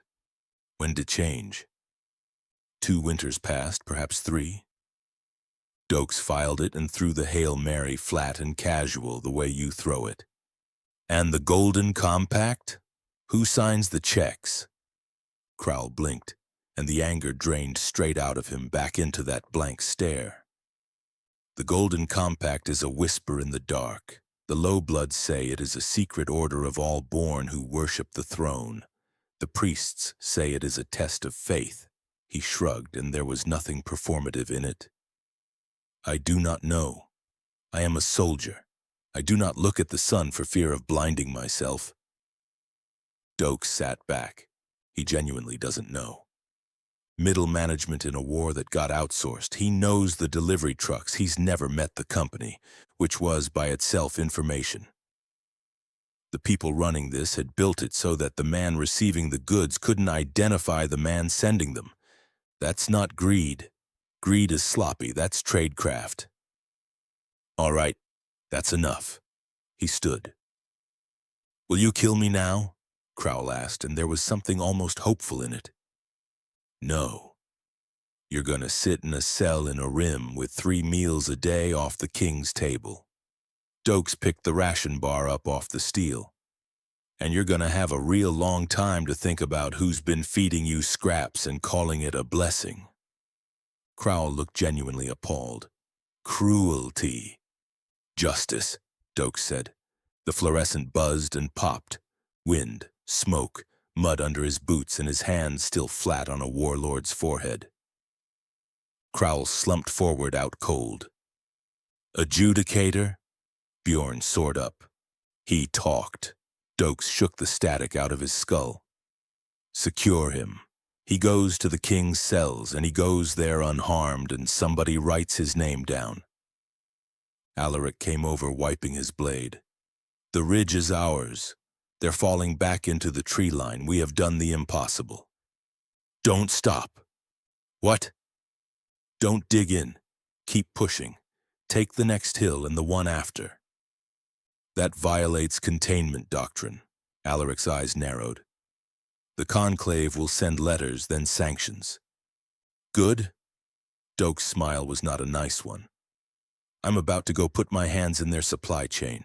When they start screaming about it, I want you being the reason nobody in Narsol can hear themselves think. Kaito looked up from packing his drones. Oh, I get it. The kid grinned. You're not attacking the target. You're stressing the support structure and watching who comes out to defend it. Now you're thinking like a cop. Doakes put a hand out to the king. Alaric took it, and the grip was warrior to warrior. You have a friend in Orim, James Doakes. But be warned, in the capital many will claim to speak for me. They will carry my seal. They will invoke my name. The old man's eyes hardened. Know this. I am here, in the mud. Anyone in a silk robe claiming to speak for the crown is lying to you. I don't trust suits, Alaric, never have. The rusted spur felt small after all that sky. Doakes went straight to the whitewashed wall and took up the charcoal. Under the guilds he wrote 3 names. Ironbound Consortium, containers, Azure Grain Collective, food, Silver Wheel Transit, logistics. He stepped back and looked at it, and then he tapped the charcoal against the plaster. 3 separate outfits, he said. That's the part I want everybody to hear. Not one crook. 3 whole companies in 3 different lines of business who don't naturally have any reason to talk to each other, all showing up in the same crate at the same neutral pass. Coordination, Vesper said.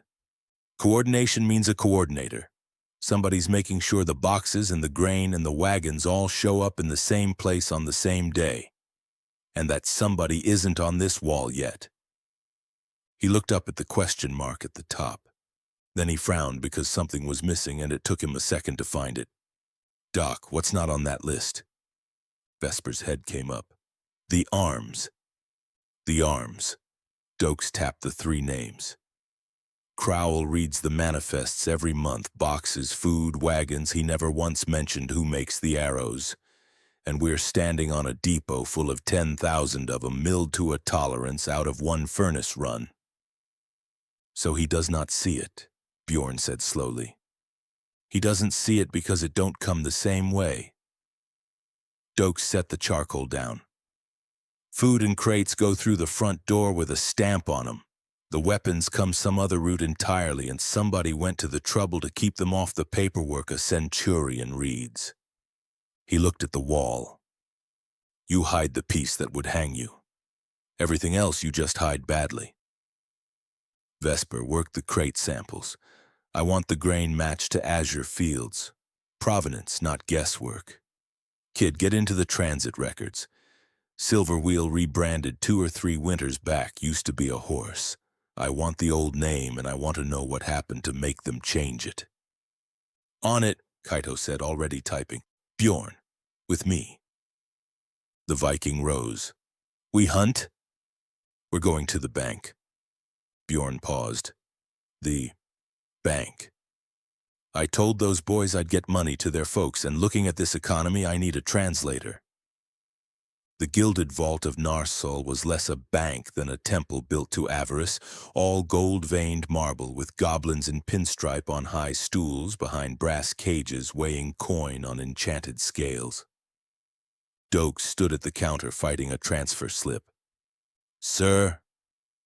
The teller adjusted a monocle and sighed with his entire body. You cannot simply send money. You must declare the origin of the ether thread. Is this a charitable donation or a familial stipend? If the latter, have you filed Form 10-B for interfiefdom taxation? I want to send gold to a farm. Why is this hard?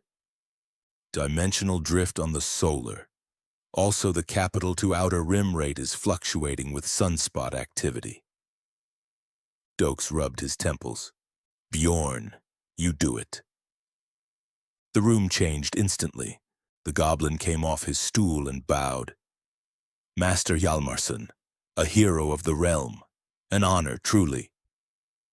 Bjorn leaned an enormous forearm on the counter and spoke with a fluency that genuinely startled Doakes. Greetings, Master Scrivener. A direct line transfer to the outer rim, if you please. Invoke the hero's exemption for taxation, route through the Copper Road Trust to mitigate the rate, and lock value at yesterday's closing bell. The goblin scribbled furiously. The Copper Road Trust! Brilliant! Why did I not? Right away, sir. No fees for a hero. Merchants and minor nobles waved from the queue. Bjorn nodded politely and signed his name across 2 deposit slips. You're a celebrity, Doakes muttered as they walked off with the receipt. For a year I stood behind Veridon while he drew tithes at 11 counters like that one. Bjorn shrugged one shoulder. I was ornamental. Ornaments hear everything. The economy is a beast, adjudicator. One only needs to know where to strike it. They pushed out through the bronze doors into late afternoon sun on the financial district steps. They did not make it to the street. Doakes' hand went to the revolver before his brain finished the sentence. Hell no. 20 Arcanum guards stood at the bottom of the steps in 2 ranks, shoulders touching, shields locked. Behind them, repeating crossbows with rune-cut bolts already on the rails. They filled the street wall to wall. The civilians were simply gone. Doakes did the arithmetic. 20 elites in anti-magic plate, 2 of them. Cylinder at 2 lit and 4 gray. And then, a half-second behind and much worse, he did the other arithmetic. How'd they know? I didn't tell anybody, Kid didn't. Bjorn's been with me since the Ridge. I walked into a Treasury-linked bank and drew on the conduit. The Justicar's voice weeks ago and very polite. Full access to Treasury conduits for operational expense. He'd worked it out standing in that same building. He had said it to himself in plain English. They didn't give me money, they gave me a tracker. And then he'd gone and used it to do a favor for 2 farm kids. 20 men, formed up in under an hour. That's not surveillance, that's a trigger. Somebody had this platoon sitting on standby waiting for my name to hit a ledger. Bjorn started to move and Doakes threw an arm across his chest. Don't look at him, he kept his voice down. That's not a patrol, Viking. That's a firing squad with paperwork. And while he said it, his eyes were on the ground. There was a line of gold inlay set into the pavement at the foot of the steps running the width of the street. Every boot in that front rank was behind it, not one toe over. "Well now, you boys look lost," Doakes called out. "James Doakes." The leader's voice came amplified off the marble facade, the scar, the milky eye. "You have disrupted sanctioned revenue flows. You interfered with authorized deterrence measures. You compromised containment protocols. You destabilized equilibrium at the Black Ridge." A gauntlet came up. "By order of the Crown, you are designated for corrective custody." Doakes laughed, and it came out harsh. "By order of the King? Funny. I fought next to the King 3 days ago. He was up to his knees in mud, pulling a kid with no hand out of the line." He spread his hands. "Didn't mention sending a hit squad. The Crown is an institution adjudicator, not a man. Flat as a filing cabinet. It does not matter what he wants. You are to be apprehended. So come get me." Doakes walked down 2 steps and stopped at the very edge of the last one, arms out. The leader's foot came up and hovered and did not come down. "You can't," Doakes said. "That's a property line. This is Merchant Guild pavement, and whoever writes your orders is a hell of a lot more scared of the money men than he is of me." He shook his head at 20 professional killers stopped dead by a strip of decorative gold. "That's the whole town in one picture. I figured the money ran it. It's something else to watch it happen." He tilted his head. "You're not the law, Chief. If you're a dog and that's your fence." The leader's hand tightened on his hilt. "The fence ends at the bottom of those steps, Doakes, and we can wait all night."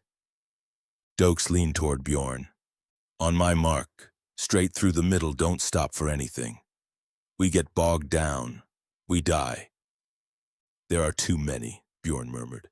"We cannot win this." "We're not trying to win, we're trying to leave. Go."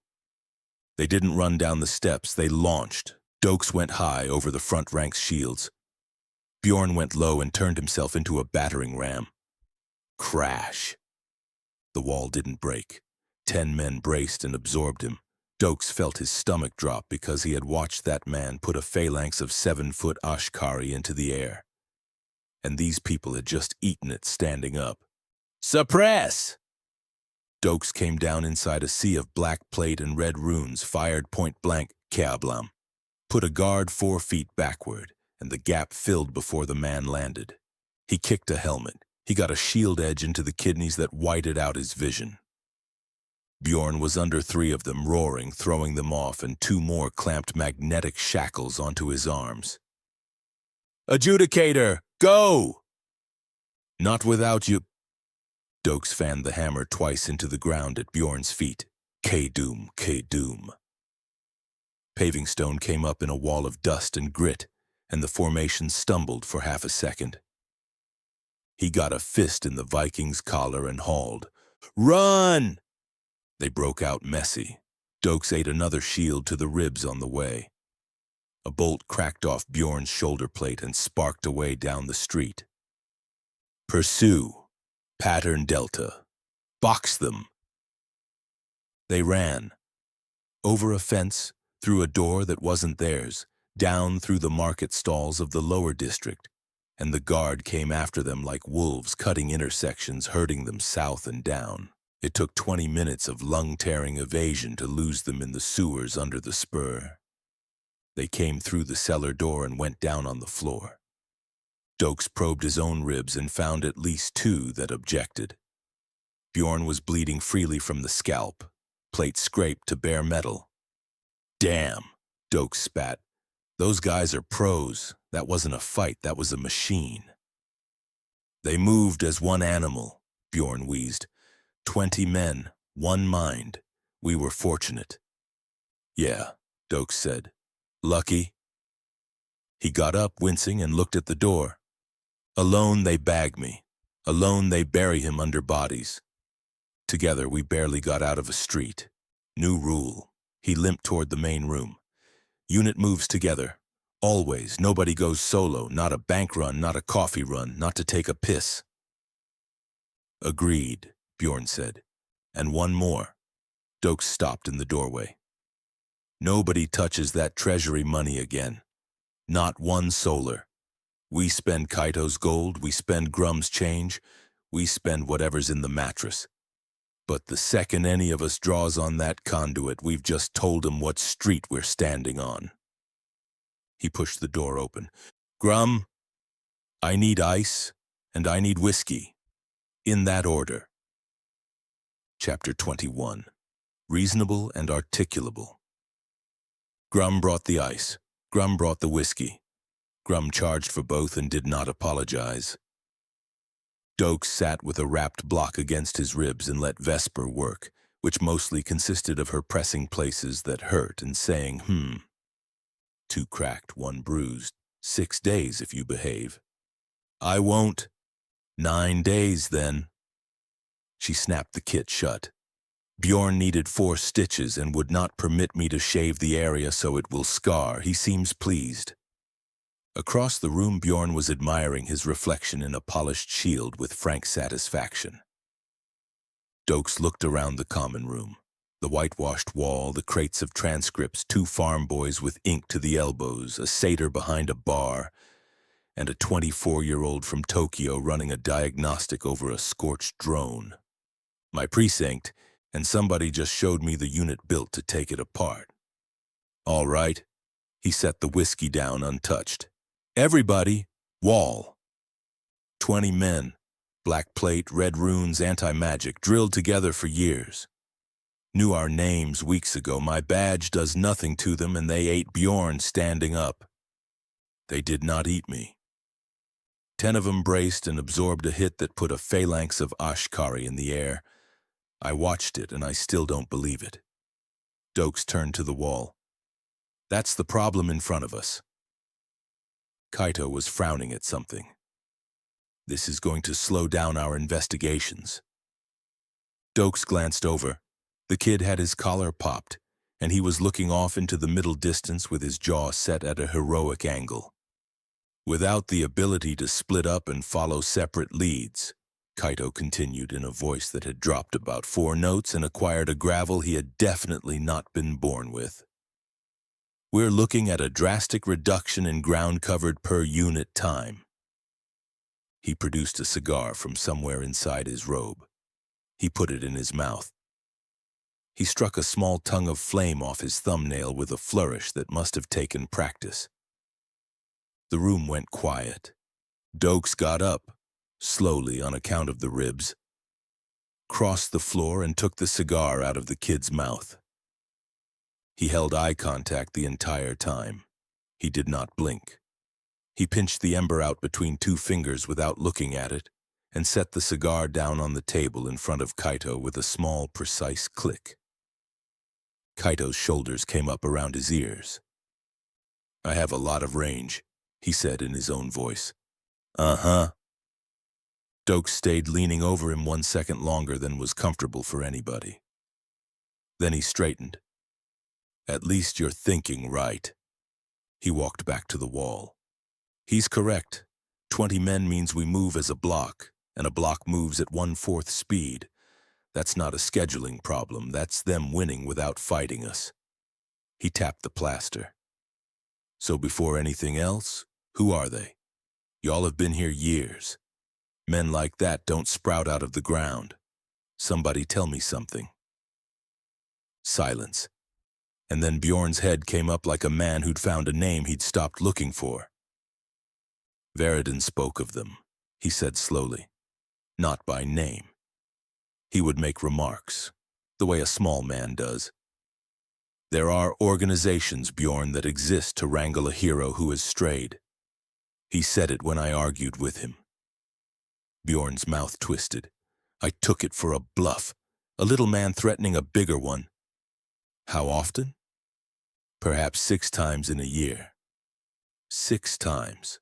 Doakes turned that over. A man who's bluffing does it once and drops it when it don't land. A man who does it 6 times over a year is reminding you of something he believes is real. The math doesn't work, though. Kaito had his own voice back and was using it fast. 3 years here and I've never heard of an all-born formation that could take a hero.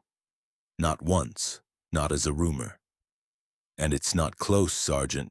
My class doesn't even specialize in the physical and I'm still multiples faster and stronger than any native alive. Stack magic on that.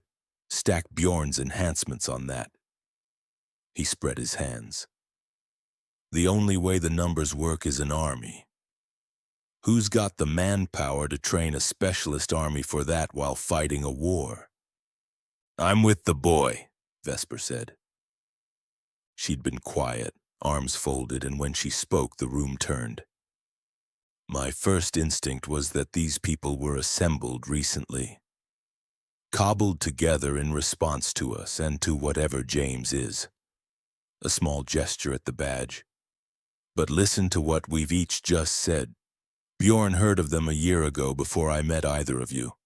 They had our names in Narsol before we ever went north. She looked at the wall. Whatever that unit is, it predates every one of us. And there it was. Doakes stood looking at the whitewash and felt the shape of it come together, and it was worse than he'd expected. Then it wasn't built for a threat, he said. 3 heads came around. You build a response team for something, bomb squad exists 'cause there's bombs. He tapped the plaster.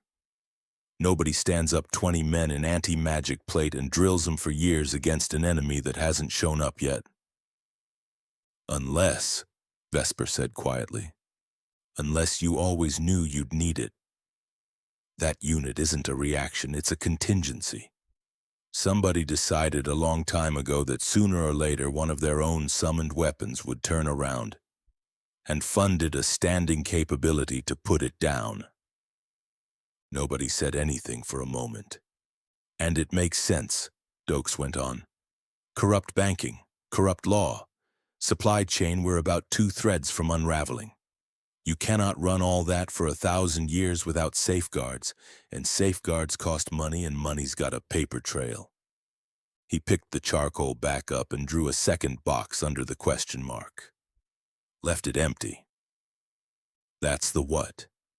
Now here's the 2 questions I actually need answered, and they're not the same question. He wrote inside the box who ordered it. Somebody sent 20 men to a bank yesterday. That's a decision. Somebody made it in a room at a time and put their name at the bottom. Under it, who holds the leash. And that's different. The man who signs a deployment order ain't always the man who owns the unit. In Miami, I've seen a lieutenant sign for a raid that a chief called in over a phone that never got logged. Yeah, their leader said it, Bjorn rumbled. By order of the crown. He did, and Alaric told me to my face that anybody in silk claiming to speak for the crown is lying. Doakes tapped the plaster. So either that man lied to me on those steps, or he's telling the truth as he understands it, and he genuinely believes the crown is something other than the old man standing in the mud at Ironwall. He said that too, word for word. The crown is an institution, not a man. That is a strange thing, Vesper said slowly, for a soldier to say about his own king. It's a rehearsed thing. Somebody taught him that sentence. Doakes turned around. Now do the timing with me. How long between me drawing on that conduit and 20 men standing in formation on a public street? Kaito checked something. 40 minutes? Maybe less. 40 minutes, formed, briefed, positioned, and stopped 1 inch off a property line they already knew about. He let that sit.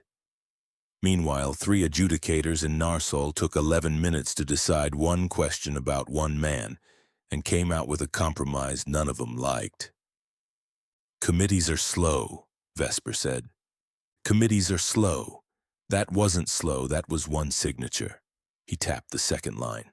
Whoever holds this leash is not a committee. It's a person, or it's a very small number of people who don't have to ask anybody.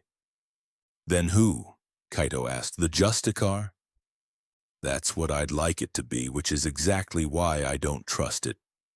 Doakes shook his head. Think about that room. She wanted me contained. Pay him, retitle him, get him out of the building. The man on her right wanted me gone. The quiet one wanted to hire me. He held up 2 fingers. This wasn't containment.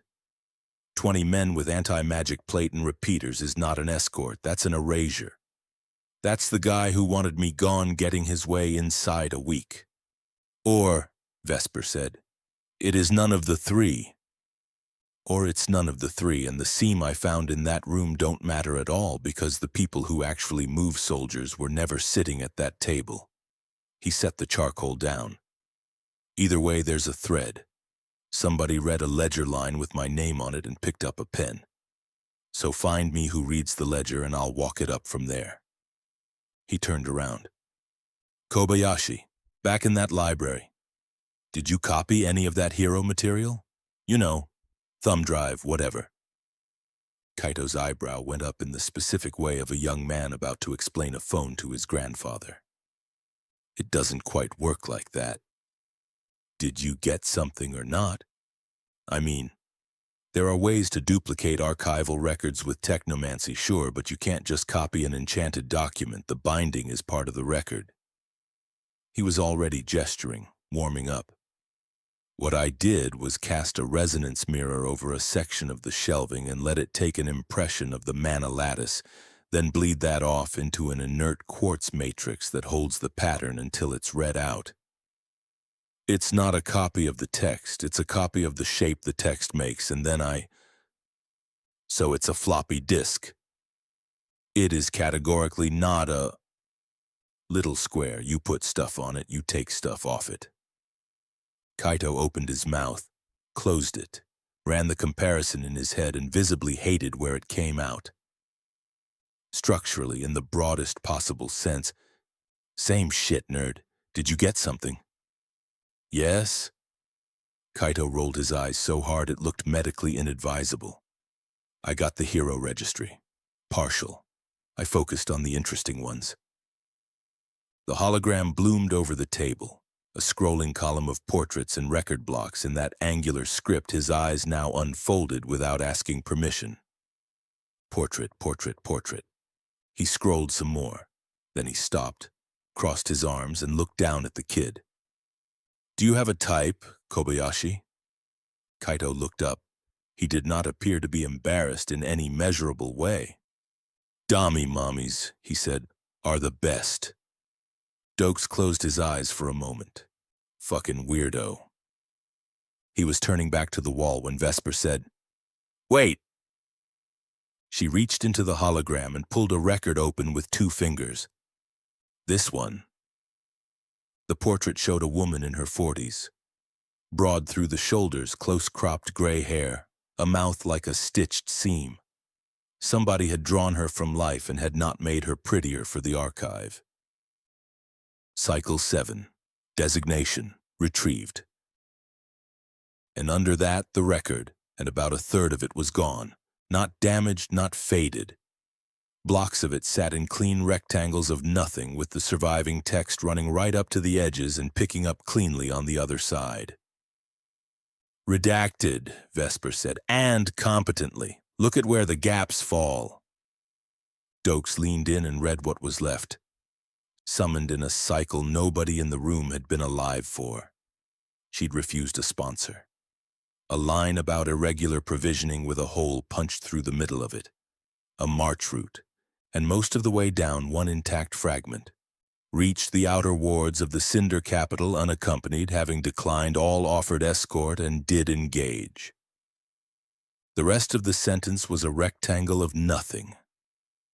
She went alone, Kaito breathed. And she got in. Nobody does that.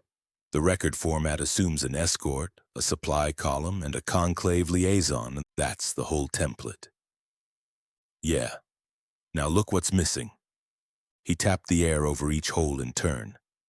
Where she got her gear, who paid for it, what happened when she got there, and every single word about what happened after. He straightened up. Here's how I read it, and I'll flag it as a read and not a fact. That woman wasn't bought. Somebody tried and she said no. That's what declined all offered escort is doing in there. So she went out to do the job with no support, and she got further than anybody in this book ever got with all of it. He looked at the flat gray rectangle where the end of the sentence should have been. And then somebody in an office decided how much of that the next 1,000 years was gonna find out about. Retrieved, Vesper read off the header. Not fallen, not victorious, retrieved. That's an inventory word, Doakes said. You retrieve an asset. Vesper looked up at him, and there was something uneasy on her face he hadn't seen there before. James, do you think that unit goes back as far as her? Maybe. He rubbed the back of his neck. A woman like that walking around loose would put every all-born in a nice coat on notice. That's exactly the kind of afternoon that gets a budget line written. He turned toward the bar. Hey, your ass is old. What's the continuity like between cycles? The rag hit him in the chest. I am not that old, Grum said. Fine. What's the history say? The satyr leaned on the bar and chewed the inside of his cheek for a while. Same lie for me as it is for you and him and everybody. The way it's told, the continuity depends on who wins. He held up 2 fingers. All born take the cycle. It's 1,000 years of peace and prosperity, and everything grows and everybody's happy. Demon King takes it, and the all born get put back down. Illiterate, work in the fields, property, right up until the next hero rises and it starts over. Uh-huh. Doakes let a beat go by. So who won the last one? Grum stopped chewing. He looked at Doakes for a good 3 seconds. Now, the satyr said, that sounds like the right question. He picked his rag back up. And it really makes you think, don't it? When the answer's not just disputed, when it's not there. Yeah, Doakes said quietly. That's what I've been thinking since the first time somebody said the word cycle to me. It's been making my ass itch ever since. Because he had walked that row in the basilica, 9 glass cases counted twice, and he could still see 3 and 5 in his head, plaques and all. The 9th he could not recall reading. Only the shape of it going past in his peripheral vision while Vesper called him to the podium. And Doakes did not miss things. It was the one thing about himself he'd never had to qualify. Kid, that impression you took, does it have an index? Kaito was already typing. Yeah, the index came through clean, it's the... He stopped. Huh. Talk. Cycles 1 through 8 have record bodies. Cycle 9 has an index entry. He turned the display around. And then nothing. It's not corrupted, Sergeant. There's no damage flag. There's an entry pointing at a record, and the record is a null. Doakes looked at the empty space where the last 1,000 years was supposed to be. 2 holes in one archive, he thought. One in a woman's file. One where the whole last cycle should be. Same building, same hand. Gaps ain't nothing. A gap is somebody's decision, and decisions get made by people with names. So what does it mean? Vesper asked. Doakes shook his head slowly. Nah, all I've got right now is a dirty, nasty hunch. And a hunch don't get you a warrant. Meaning what, precisely? Meaning there's 2 different things and people confuse them all the time. He held up one hand. A hunch is your gut. Your gut is a liar about half the time, and it never once held up in front of a judge. The other hand. What you need is reasonable and articulable suspicion, specific facts, things you can say out loud in order to somebody who don't like you, and at the end of it he's got to agree that you had cause even if he'd rather not. He looked at the wall. Right now, what I can articulate is dirty money and probably dirty property. That's it. That's the whole list. He tapped the 3 guild names. Everything else on this wall is me having a feeling in a bar. Oh, hey. Kaito's head came up. Speaking of dirty money, I might have a workaround. Go. My crypto's spreading past Oakhaven's borders. Doakes looked at him. Your what? Cryptocurrency, that's right. 2007. He rearranged himself. Normal money works because somebody official says it does. The conclave stamps a solar, so it's worth something. And because they stamp it, they can watch it. Every conduit, every teller. With you. Crypto has no somebody, no vault, no mint, no clerk. What it has is a ledger. Everybody keeps a copy of it once. Every transaction writes into every copy and they all have to agree, so you can't forge an entry when 1,000 other books would tell on you. And there's no office holding it. Nobody to subpoena. He shrugged. It's money that works because the crowd agrees it works. And you built that. Here. The equivalent. Every ether cell I ship carries a lattice fragment, and the ledger lives across the cells. Oakhaven's been settling with them 8 months because it's stable and it doesn't move with the moon. A shrug. Then it got out. Fishermen carried it up the coast. 4 towns now, and I did nothing to make that happen. Doakes was quiet for a while. Kid, he said finally, you invented money that can't be audited. Yes? In a world where I'm the audit. Kaito's face did something complicated. I hadn't thought of it in that framing. Yeah, well, Doakes rubbed his eyes. File it under things I'm gonna have a real problem with in about 6 months. Today it's the best news I've had all week. He went back to the wall and stood in front of it with the whole room waiting. All right, we keep working the shipment case. Ironbound, Azure Grain, Silver Wheel. That's live, and that's where the case is. He turned around. But not tomorrow. Tomorrow we fix this building. The inn, Bjorn said, the headquarters. Doakes swept a hand at the common room.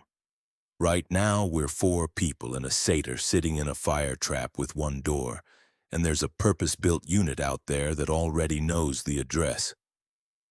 First time they come through that door at 4 in the morning, this case dies with us. He started counting on his fingers. 1. Wards. Whatever the merchant guilds laid into that bank pavement, I want it around this block. 20 men couldn't cross a strip of gold inlay, and I want to know what that is and what it costs. Property covenant, Grum said from the bar, unprompted. Expensive, very old law. Doakes looked at him for a second and filed that too. 2. Holding cells, real ones. From here on I'm arresting people, and an arrest is worth nothing if I've got nowhere to put a man. Kid, build me a box a centurion can't kick out of. 2 boxes, Kaito said, typing. Redundancy. 3 comms, a records room, and a back door nobody knows about but us. He looked at Taryn and Jace, who had spent 10 minutes trying to be furniture. That includes you 2. You'll want to be somewhere with a lock on it. Taryn nodded hard enough to crack his neck. And we pay for every bit of it in the kid's funny money, Doakes finished. Not 1 solar.